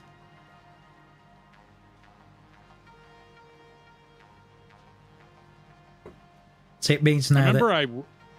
Go on then. Oh, go ahead. Well, I worked with a guy that he had birth defect looking stuff going on. So he didn't look very smart. Okay. And when I met him, I was just working at a warehouse. Ends up, he was like probably the most knowledgeable individual for music that I have ever run into. And he doesn't play an instrument, but he knows all the music producers. He knew every album. His album collection was like phenomenal compared to anybody else's I've ever. Like walls and walls of milk crates filled with albums, you know, like in LPs. Our age, you know what I mean? Older guy. And yeah, just to be able to sit down and chit chat with him, just BSing. And wow, his knowledge was just, I could never get over it. And yet to look at him, he does not look that smart. Like he gets treated pretty badly too. He doesn't care. He just takes it with a grain of salt and whatever and walks away. But wow.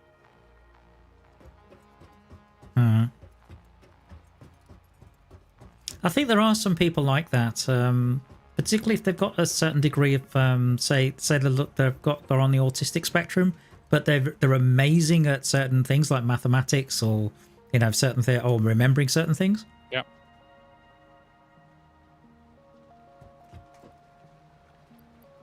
Well, he couldn't drive a forklift for nothing, I'll tell you that much. He just didn't have the right whatever to be out there on a forklift. And yet he worked in the warehouse. So hand-eye coordination, you mean? Yeah, and he had some physical challenges as well, you know what I mean, for whatever he was born with, whatever he had. I never cared, never questioned, you know what I mean? Like, but yeah, just the knowledge, dude. Oh, I don't think for all of my days I have never met somebody with that kind of musical knowledge that didn't play an instrument. I mean, it makes sense when the guy plays an instrument that he's going to know, you know, producers and albums and years, and he knows it all. He knows every little story behind all of the different people, and not just who produced the album, but who was the sound editor on it. And then, I mean, sometimes he even knew who the roadies were that traveled with the band. Wow. You know, I mean, and this guy worked with this band and that band and this band. I'm like, dude, like, how do you? Oh, I read all about it and da-da-da-da-da. It's something that interests me. I'm like, I mean, okay, you know, good, but wow.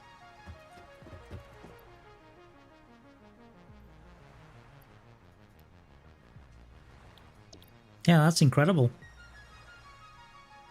I mean, I've got musical knowledge because being a musician and also being, you know, as I've actually got a music degree, but, you know, that makes sense.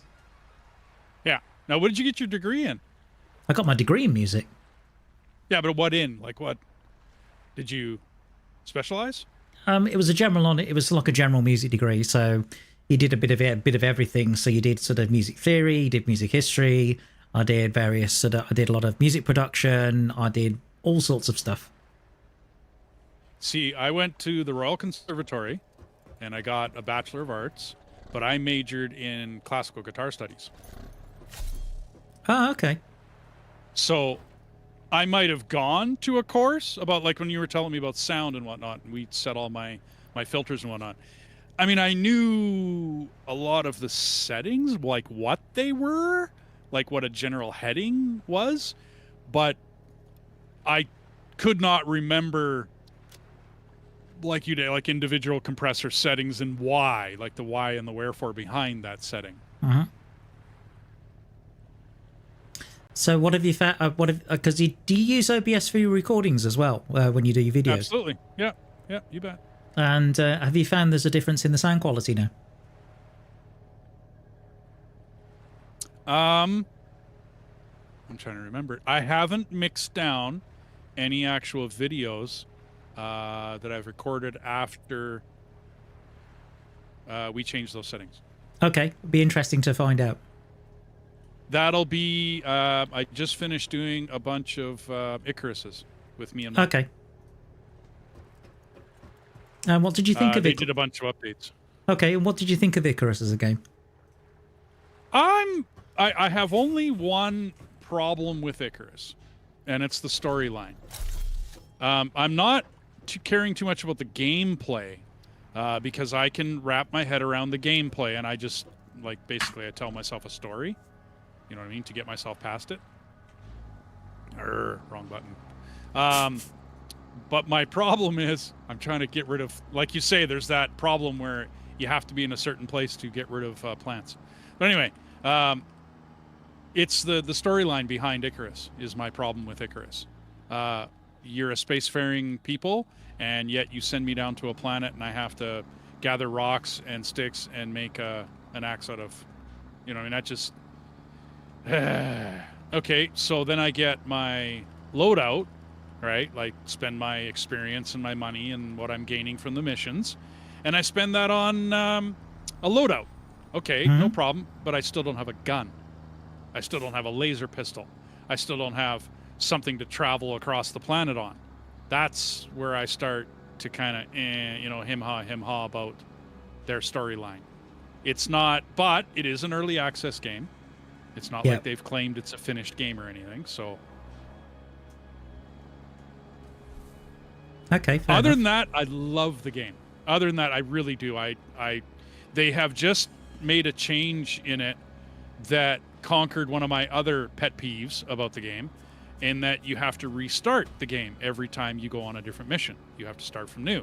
Okay, well, they've handled that. Me and my wife started what's called an open world, and you now can run missions from that open world, meaning I don't have to restart my base every time, meaning I don't, you know what I mean? They took care of that's... I love it when a game studio listens to basically their community, right? Listens to them and then makes changes, you know, and really affects major changes to their game to accommodate for, you know, what the people are bitching about, basically. And lots of people were bitching about the fact that I have to restart my base every time. Like, every time I go down for another mission, I got to restart my base. Ugh. So what me and my wife started doing is we ran the missions, but we wouldn't restart our base every time. Like, I just wouldn't. I would start the mission, and we would do the mission, and I wouldn't have much for a base. You know what I mean? We would bring our loadout gear, our bows and our stuff or whatever, and then we would just do the mission as fast as possible so that we didn't have to build a base. Gotcha.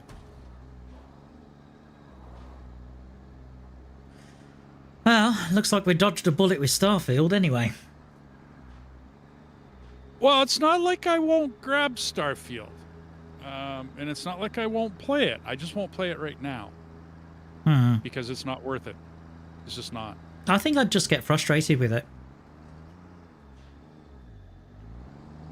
Because I was gonna... Oh, go ahead. I really want the whole space exploration bit as well as the story bit. Okay, I gotcha. I was gonna see where they went with it. You know what I mean? Like... To me, it seems like Skyrim in space.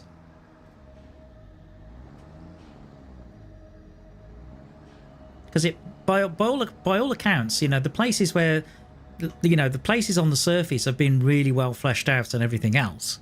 It's just everything else that hasn't. I gotcha. Yeah. Which means, you know, you come up to a planet and you can only land at a certain location on that planet. Yeah. Yeah, I noticed that. That was a pet peeve of when I was watching Raptor this afternoon when he was playing it. That was one of the major, you know what I mean, concerns with everybody that was playing it was the same thing. Yeah, I mean, for example, you know, you could be landing nearly a mile away from where you need to go. And you're thinking, why? And when you've got people firing at you as well, you're thinking, I could be in a ship doing this. You know, with cannons and that kind of stuff, or I could land a little bit closer. And the AI, good grief. I don't know about you. If I was getting shot at, I would be looking for cover. And then the AI some of the AI, it just looks like bullet sponges. I'm thinking, what is this? Is this a division with, you know, worse AI? Yeah, well, it's like I said, unfinished. I mean, I would have rather they said early access, come check it out, $40. You know what I mean? And then I would have given it a serious look at 30 or $40. I really would, because it is a good enough title that I think it would have gotten a response. I think people would have bought it. Right now, I think all they've done is piss people off. Oh, agreed. You know what I mean? I think that's all they've proved in doing is they just piss people off. Yeah, with Todd 16 times the detail Howard. Yeah, well, it's, yeah. Oh, Todd.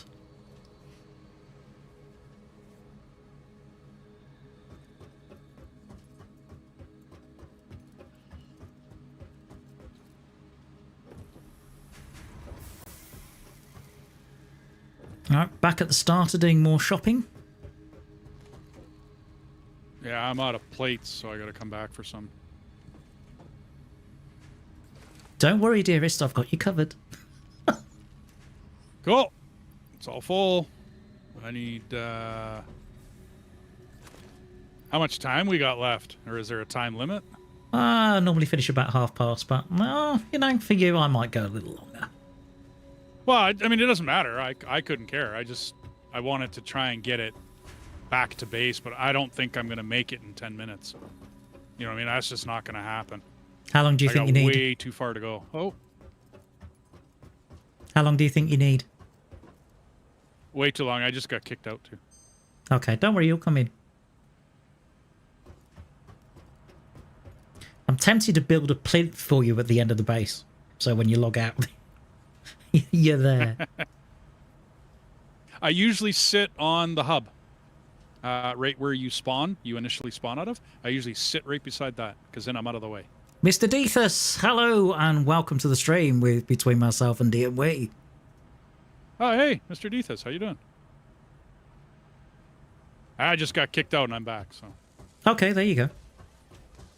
See, it doesn't take long. No, it doesn't.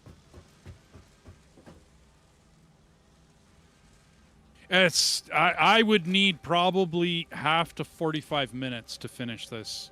Okay, and then maybe longer. I'll tell you what, I'll run to midnight and let's see how we do.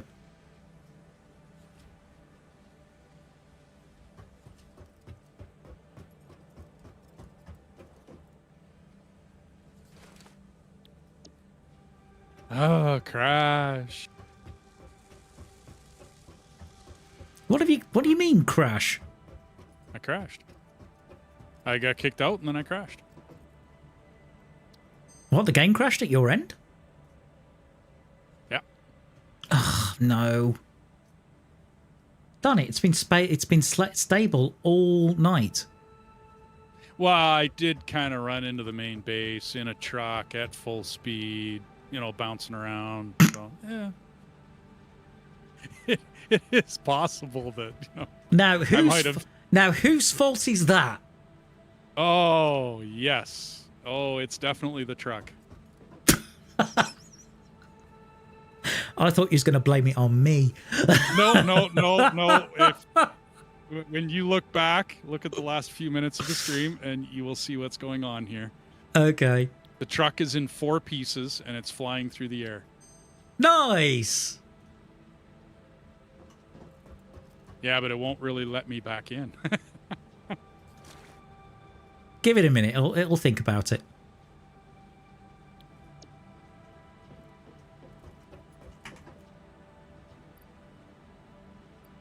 Okay. All right. I don't think... So, coming back into the main base at full speed, bouncing the way I did, yeah, no, it just... Yeah, maybe that wasn't the best plan that you've ever come up with. Well, probably not. Well, you know, just saying. I should probably be filling these out as I'm sending in my crash reports. Hmm.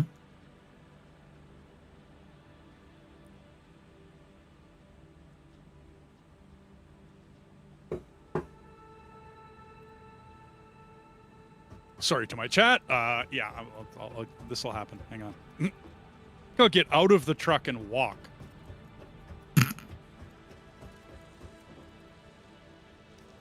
Is this the Incredible Hulk walk of shame where he's trying to get a lift at the end of the show?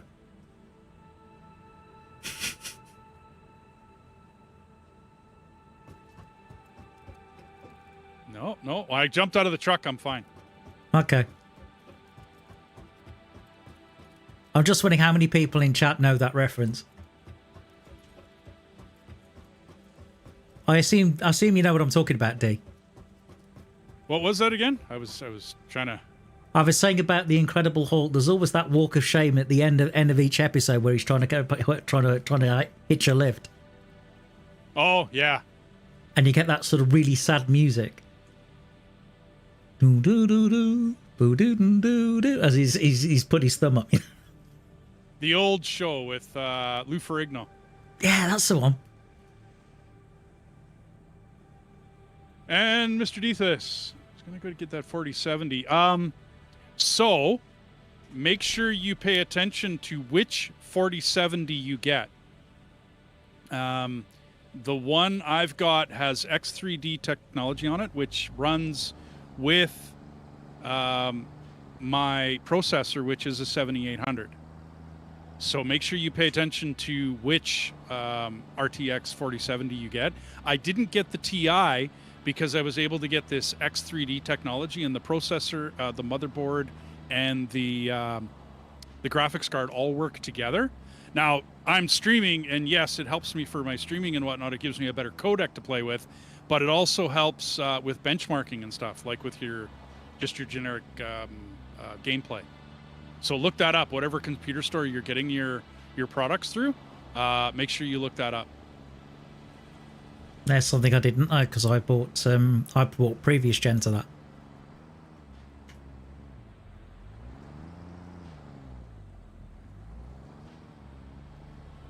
I ended up with a 3080 Ti and a 5950X. Yeah.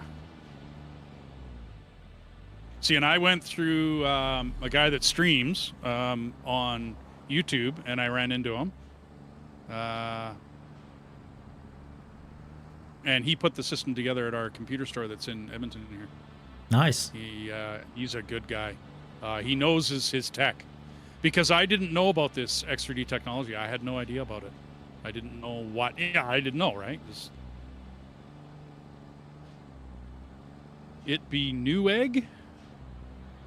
Oh yeah, I've heard of Newegg. Okay, and see, and I don't know my tech. I got to be honest that way. You know what I mean? I don't research tech enough.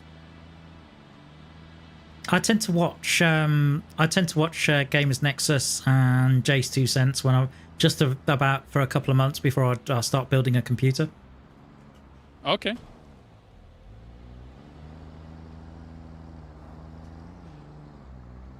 Just to get an idea of what's going on and what's happening at the time. I got you. New line online store. Okay, I got you. Yeah, Newegg's online. Yeah. Although I think Gamers Nexus had issues with Newegg, but I can't remember the reason why now.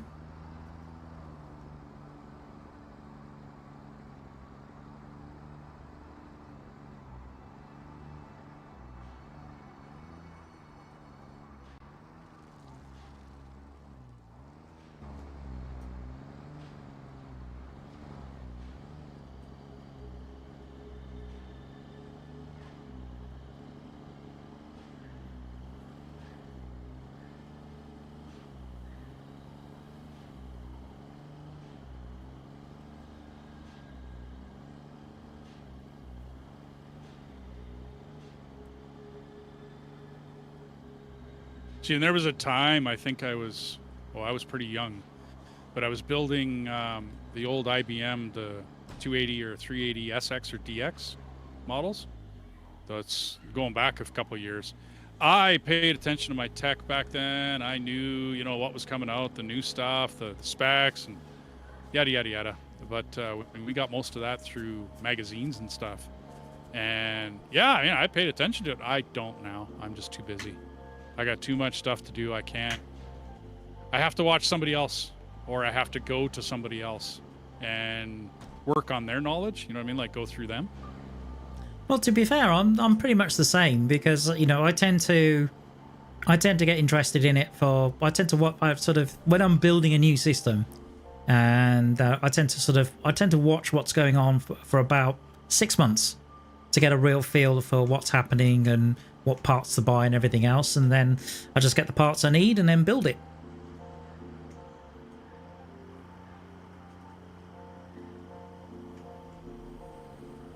Because to me, building computers is basically electronic Lego. It's fairly straightforward. Well, it is now, yeah. Well, no, I do it myself too, because yeah, it's like you said, it's pretty simple, pretty straightforward. This is the first liquid-cooled processor I've ever had.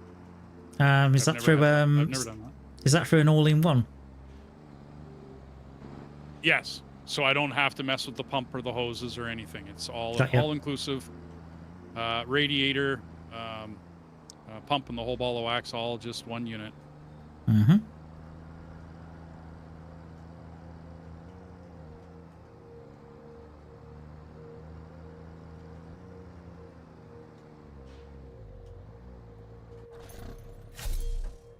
Well, hopefully I won't need to do so many of these runs soon.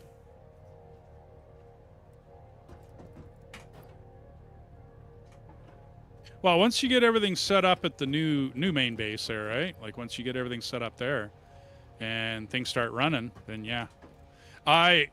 Believe it or not, and I painted myself into a corner. I have no concrete in my base anywhere. Really? Yeah, on my build, that last one you just finished watching, I have no concrete. I think I have 3 pieces of concrete sitting in my inventory, and that's it. Because I painted myself into a corner. I did it, you know what I mean?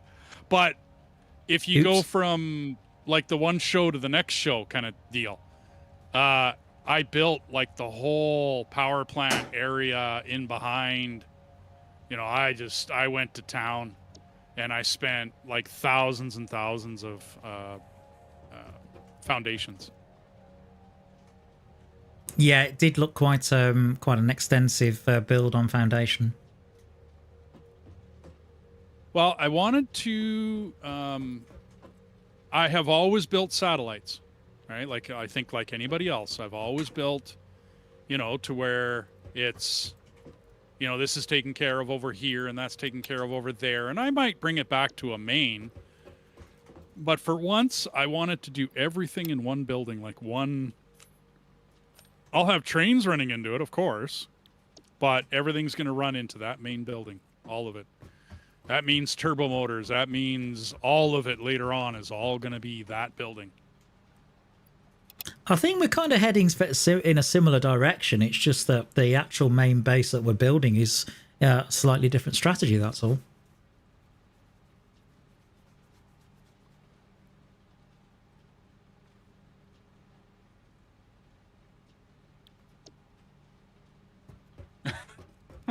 Yeah, bionic, yes. Oh, the single 1x1 foundations. Oh, those were the days. Yeah, no doubt. For the time of Zoop. Oh my goodness, yeah. It was like place one, walk, place one, walk, place one, walk, place one. It was that kind of pace, wasn't it? Oh yeah. And if you could get good at it, you could get your timing down pat, where it was, walk for a certain amount of time, like you push your forward key for a certain amount of time, and then you let go on foundation. Push, let go foundation. Push, let go foundation. And yeah. But Zoop, oh man, that's why I'm tackling it the way I am, is because I have Zoop. That's I'll be honest. It's because I have Zoop. Is that the reason? One of the reasons. I mean, there's many reasons why I wanted to do it that way. A friend of mine, I showed you that other save, T-Bone. Yeah. Pyro was his name. He was the one that kind of introduced me, or not introduced me to, because I knew about it before. Perfected it, expanded upon it. The whole logistics level, like having a level of your factory be just for logistics, just for moving stuff around. Mm-hmm. You know what I mean? That's all that level does, is just move stuff around. Now I always had a basement, and I always had a top level, you know what I mean? And I ran it like that forever. and the raw commodities come in the bottom, and then, you know, you play with them and mix them up and do things, and then send them upstairs. And then upstairs you do this, that, and the other thing. And I've got pictures of, I've tried main bus factories, I've tried all sorts of stuff, and none of it worked, dude. None of it.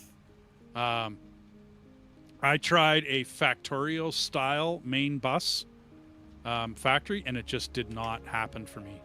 You know, I just... Gotcha. We didn't have whatchamacallits back then, though. We didn't have the conveyor lifts. And so we had to do vertical transition of belts was done a lot differently back then. Yeah, because basically it was almost like an aircraft sort of holding system. I remember doing one. So you'd almost set up like this racetrack loop going down. Well, I did mine I got pictures of it. I did mine with lifts, or not, I mean, stackable conveyor poles. And then before stackable conveyor poles, you had to do it with foundations. And you had to go round and round and round with a foundation to get up there. Because they didn't have stackable conveyor poles when the game first came out either. Gotcha. Like back in 19 or whatever it was, when this game first hit, there wasn't stackable conveyor poles back then. So you, after the stackables though, you imagine 2 stacks of conveyor poles, right? And you basically go back and forth between them and go up. So 2 stacks over here, 2 stacks over there, and you're going back and forth, up and up and up and back and forth and up and up and up. Yeah, I can kind of get an idea.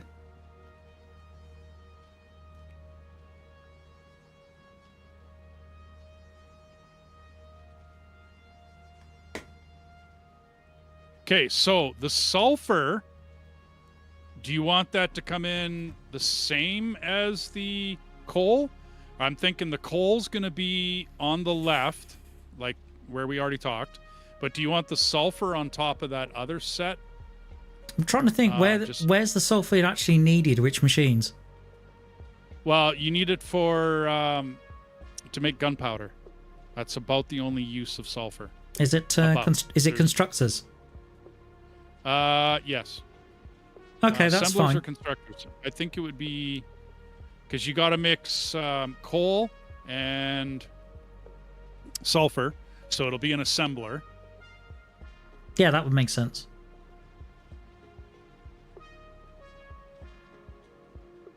Yeah, that would definitely make sense because then basically you can split that off heading towards the constructors.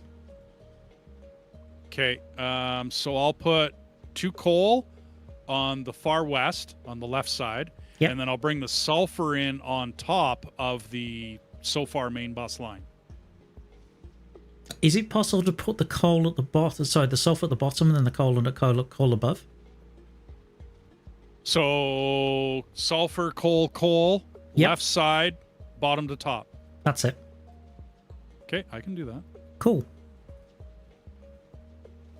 Because then it means that when it splits off towards constructors, it's not coming from a top belt, it's coming from a bottom belt. I got you. So then it'll basically head across towards constructors. Because in essence, that's kind of the way the factory works, is it goes from one process to the next one to the next one.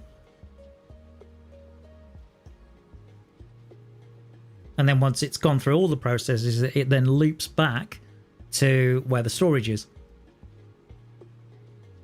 And at some point, what I've got to do is actually calculate what's coming back in terms of number of items to make sure that I'm not overloading those belts in terms of smart sorting. Okay. Well, the sulfur will be on the bottom now. I just flipped the belts around. Cool. Thank you very much. I've seen part of that video, Deathus, where the guy covers the whole entire map with foundations. I think it was just like he wanted to achieve it. I don't know whether he did a proper playthrough on it. 30 days though, just covering it, covering the entire map with foundation. And this is before Zoop, by the way, when he did it, I do believe. Oh my goodness. Yeah. Like it was an achievement kind of deal. I don't know whether he used it for a proper, like, either did anything with a proper factory in it or nothing, but... Right, so I've just had a look at the storage. It looks like I need plates, rods, cables, and sheets. Gotcha. As in copper sheets. Yeah.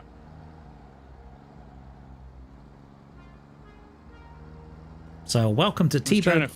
Welcome to welcome to Planetary Truck Simulator instead of a Euro Truck. I'm trying to figure out how, because we still want to be able to drive through here. So I don't want to put that sulfur coal, but I also don't want to. How much more are we going to be bringing out here? The limestone. But the limestone's fairly close. No, I don't want to get in the way of anything else coming in. You know what I mean? Like, this is where my brain's going here.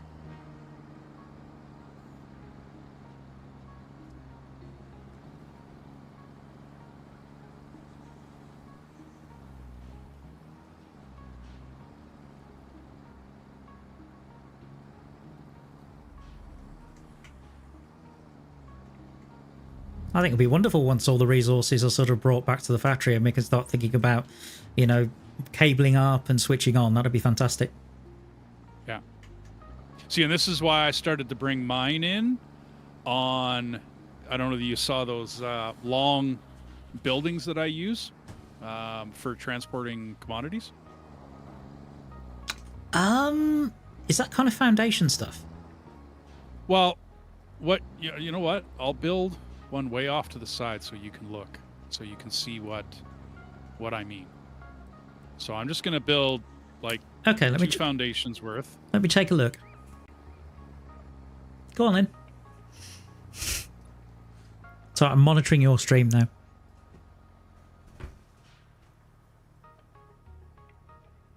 While also driving.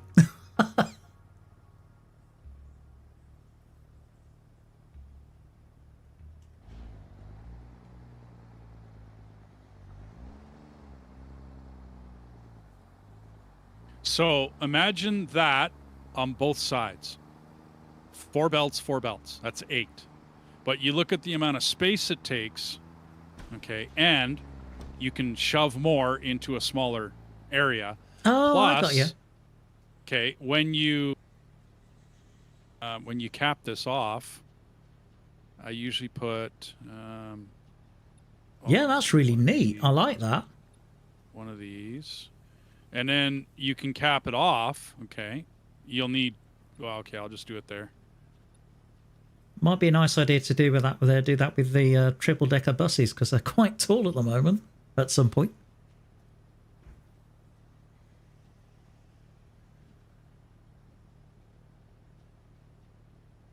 Okay, and then later on, you run a cable down the middle of it up top.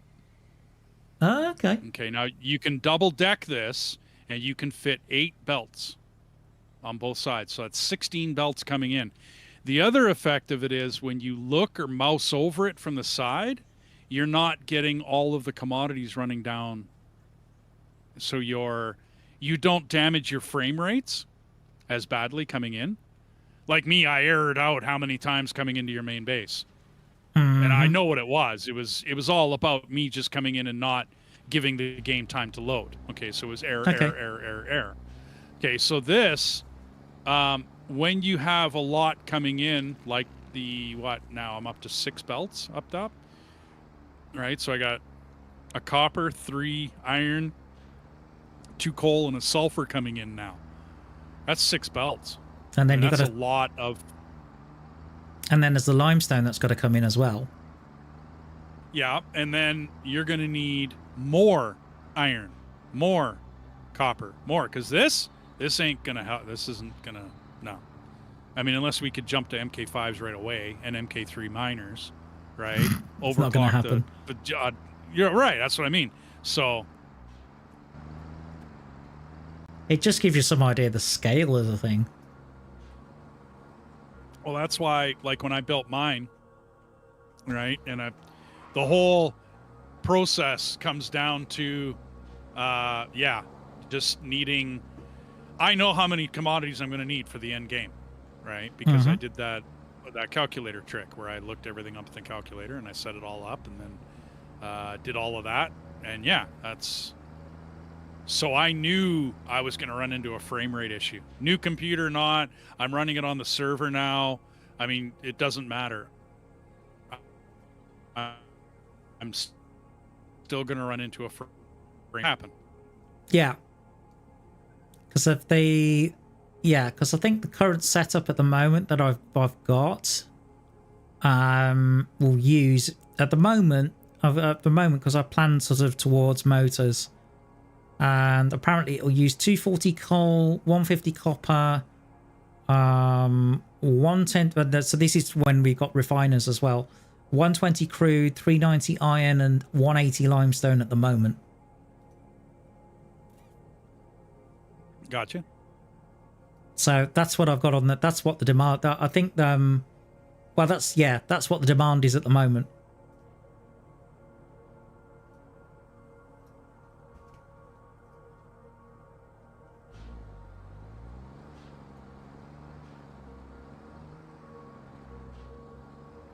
Because, you know, I've got to the point where it's gone way past mental maths and it's more a case of, right, plop the numbers in the spreadsheet. Okay, let's play around with it and see what we get.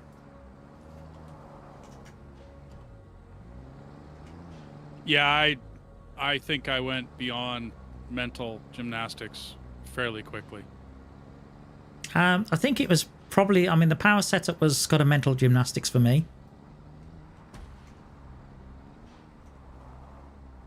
And some of the basics, setups, yes, and to a certain degree, some of the assembly. But once you start getting into sort of more complex production chains, no. Yeah, I can do a power plant without really batting an eyelash anymore. It's no big deal. Yeah, now. I think I could probably do the same. Yeah, I have a way that I do it, and then I just stick to that way. All right. Yeah, same with me.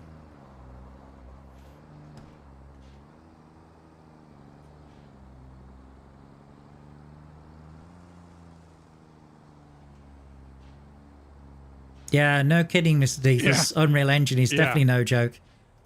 I mean, to give you some idea, unrestricted, this is from a 3080 Ti and a 5950X, with everything turned on and also balanced DLSS, I was getting about 110. I restricted it for 60 frames for streaming, but right now, for some unknown reason, it is struggling to produce 34 frames a second. I don't know why. It was started at 60 when we started the stream, and now it's 34 frames a second at near the end of it. I don't know whether it's the size of these belts, because I'm just having a look here.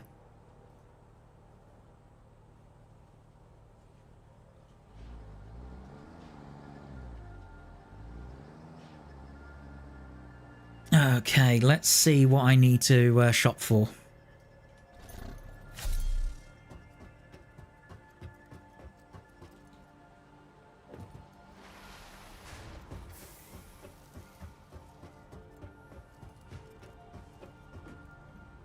I know I can get mine, I want to say about 134 frames per second, top end. But I don't want to run it that high. Like it's great if you can go fast, yeah, but That's is that 1080 though? Yeah, 1920 1080, you bet. Because I don't have the monitors to run any higher. You know what I mean? Where the numbers I'm stating is 1440. But I am recording it in the new AV1 codec and then pumping it out to 4K when I, like, not for streaming. I had to back that off because things were going badly. But when I'm recording in whatever 4K is, 40, whatever the numbers are. Yeah.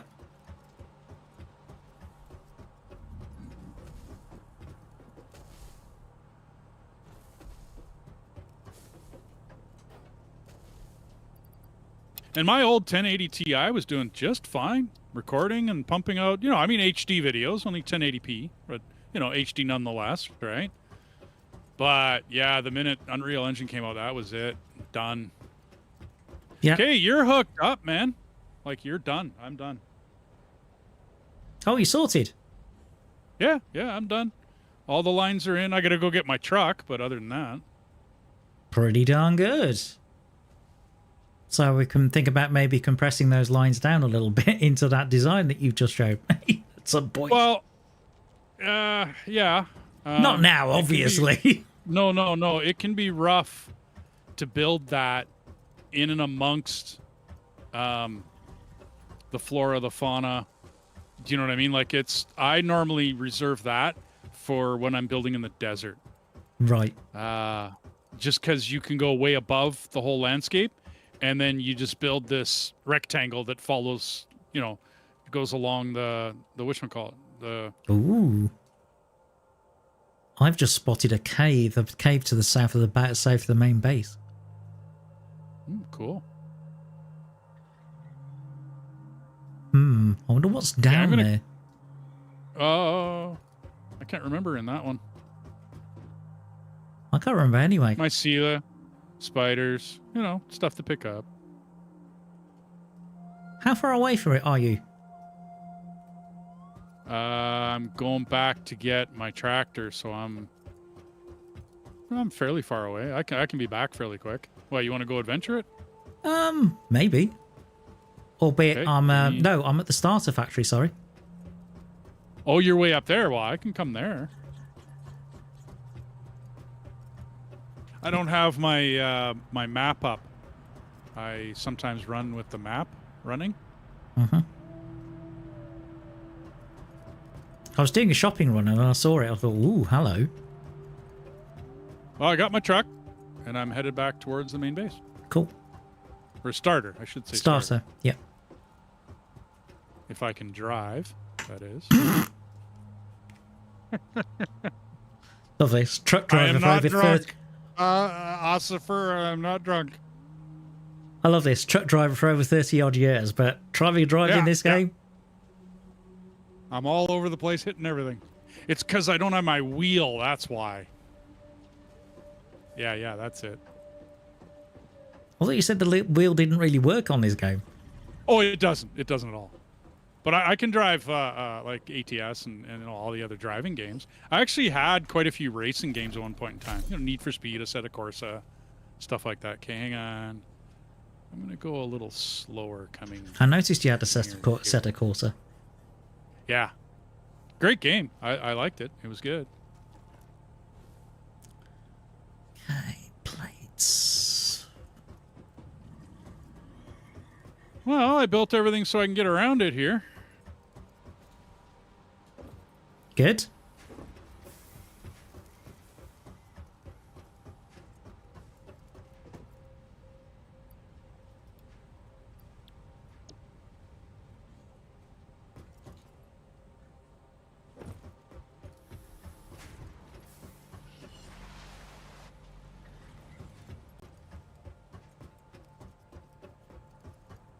Meanwhile, I've got an interesting day tomorrow.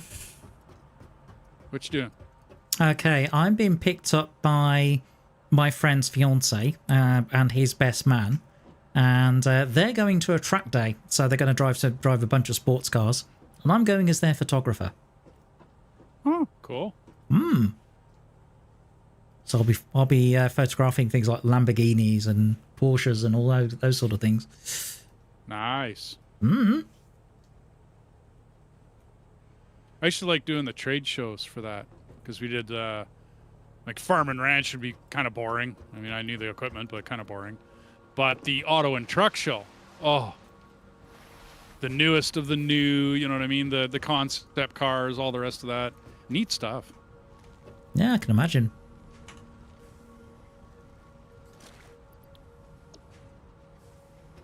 I'm pulling my Evil Knievel here.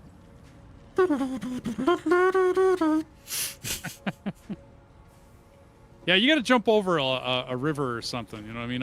A blown out bridge when you do that. Yeehaw! Daisy Run, Duke's gotta cowboy. have her daisies on and oh, great bugs. I hate bugs. You're talking about bees. Yeah. Oh, well, lovely. Okay, rods. Uh-oh, I took out a bean. I flipped them over. Oh, Cuba's going to be on your case with a lawyer. Sorry, Kuba. I came around the corner and it was just there. Okay, where are you at the main base here? I'm back, or at the starter. I'm just at the moment. I'm just by the storage bins at on the ground level.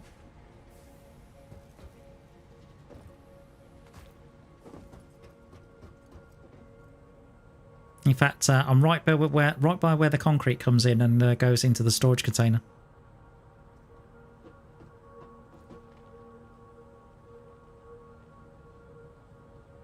Oh, I see. There you are.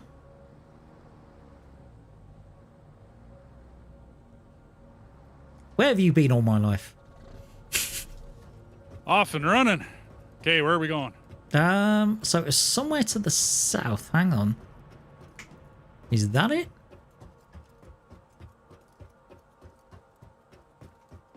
See the cave down there? Yep. Yep, that's where we're going. I used to love that show, Death is... Oh, man, every day. I have a picture of me as a kid getting a signature from Catherine Bach.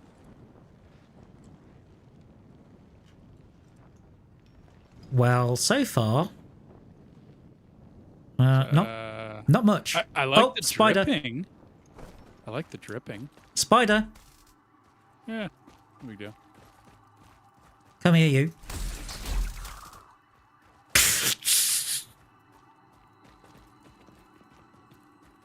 Ooh. Like the dripping is a new effect. I like that. That looks cool. Slug? No. The dripping. There's water dripping. Yeah, I see that. All over the place in here. There's water dripping. That's new. That's a new effect. I've never seen that in a cave before. Okay, let's have a look. Was that it? That was it. I mean, It looks like something you... I mean, there's some very nice train there's some very nice stalagmites and stalactites down here. Yeah, nothing really all that exciting though. Darn it. I was expecting a little more as well. That's why. Yeah, me too. I was One half spider, nothing to. yeah. I was half expecting to get irradiated or something. Yeah, something. You know, find something in here. Darn They it. could have stuffed a Mercer sphere or a summer sloop or something in here. This alien commands you to harvest this good. No. Yes. It's a part of your contract. You have to do it. No, I don't.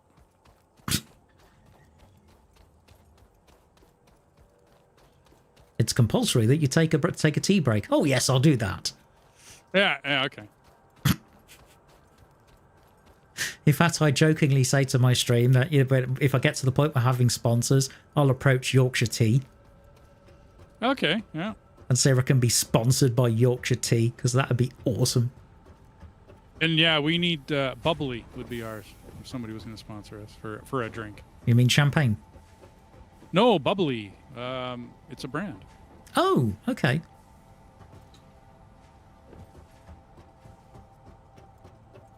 Sorry, it's a nickname for us for our champagne here. Yeah, same here. A little bit of the bubbly. No arguments, but this is it's just carbonated water with flavoring in it, dude. Like, that's all it is.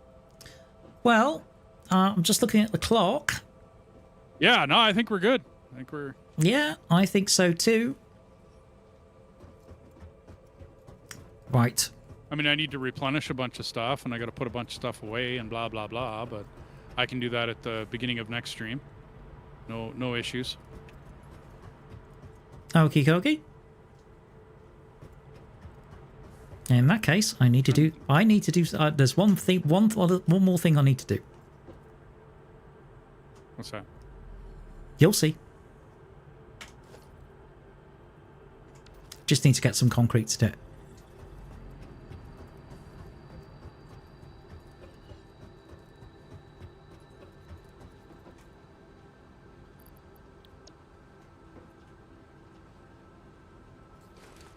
I'm going to need a bit of a break after I finish this. Notice my legs are a little stiff. I didn't take a break, though. I should have got up and took a break. Now, there you go. That's why I do it, partly, but also give my eyes a rest. But I was busy, though. I was building. Yeah, I know. I get into that mode and I just go. I did it. There's a Valheim that we did. I went for 13 hours straight. Jeez. Talk about deep vein thrombosis. Oh yeah, well, we were at that point, you know what I mean, where it just we went, and we didn't stop, and then we came back the next day and we did it 12 hours the next day. So I had basically 24 and a bit hours of recording that I had to go through. Wow. I referred to it as the marathon. Like if you look at my playlist on Valheim, shows episodes, I can't remember what they are now, too many episodes, 22 to 28 or something like that. They're all called the marathon, 1 2 3 4 5, you know, blah blah blah.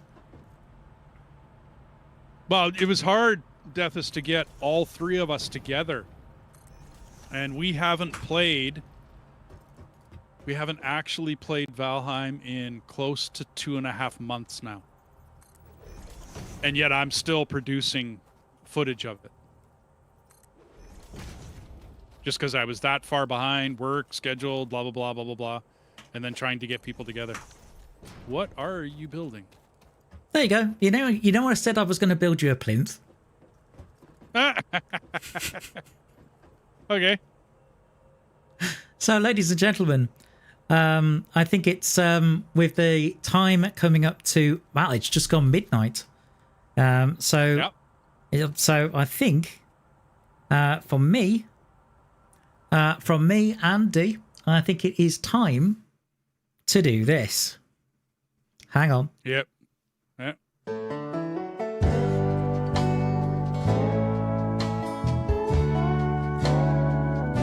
Which button are you pushing? Because I should probably log out, shouldn't I? I'd like to thank everyone that joined us tonight. I'd like to thank Rod. I'd like to thank Cuba, Andrew. I'd like to thank Wolfgang, Mr. Deethus, Bionic Heart, all of those people that have joined us tonight. It's been a fantastic experience to stream Satisfactory simultaneously and across an ocean and even almost an entire continent. So it's been wonderful fun. The next stream for me is 7:30 p.m. UK time. That will be D-Ray Valley on Tuesday, and we will be back again Friday 7:30 again for another Satisfactory. But until then, by all means, take care, God bless, and enjoy your gaming. This is T-Bone logging off. Yep. Thanks, guys. Same thing. Thanks, everybody. This was a lot of fun. I'll be back with T-Bone on Friday. And I don't know what I'm going to be doing for streaming otherwise. I'm going to see how this goes and see what happens. But thanks, guys, for dropping by. And thanks, T-Bone. And we'll see you all later. Cheers.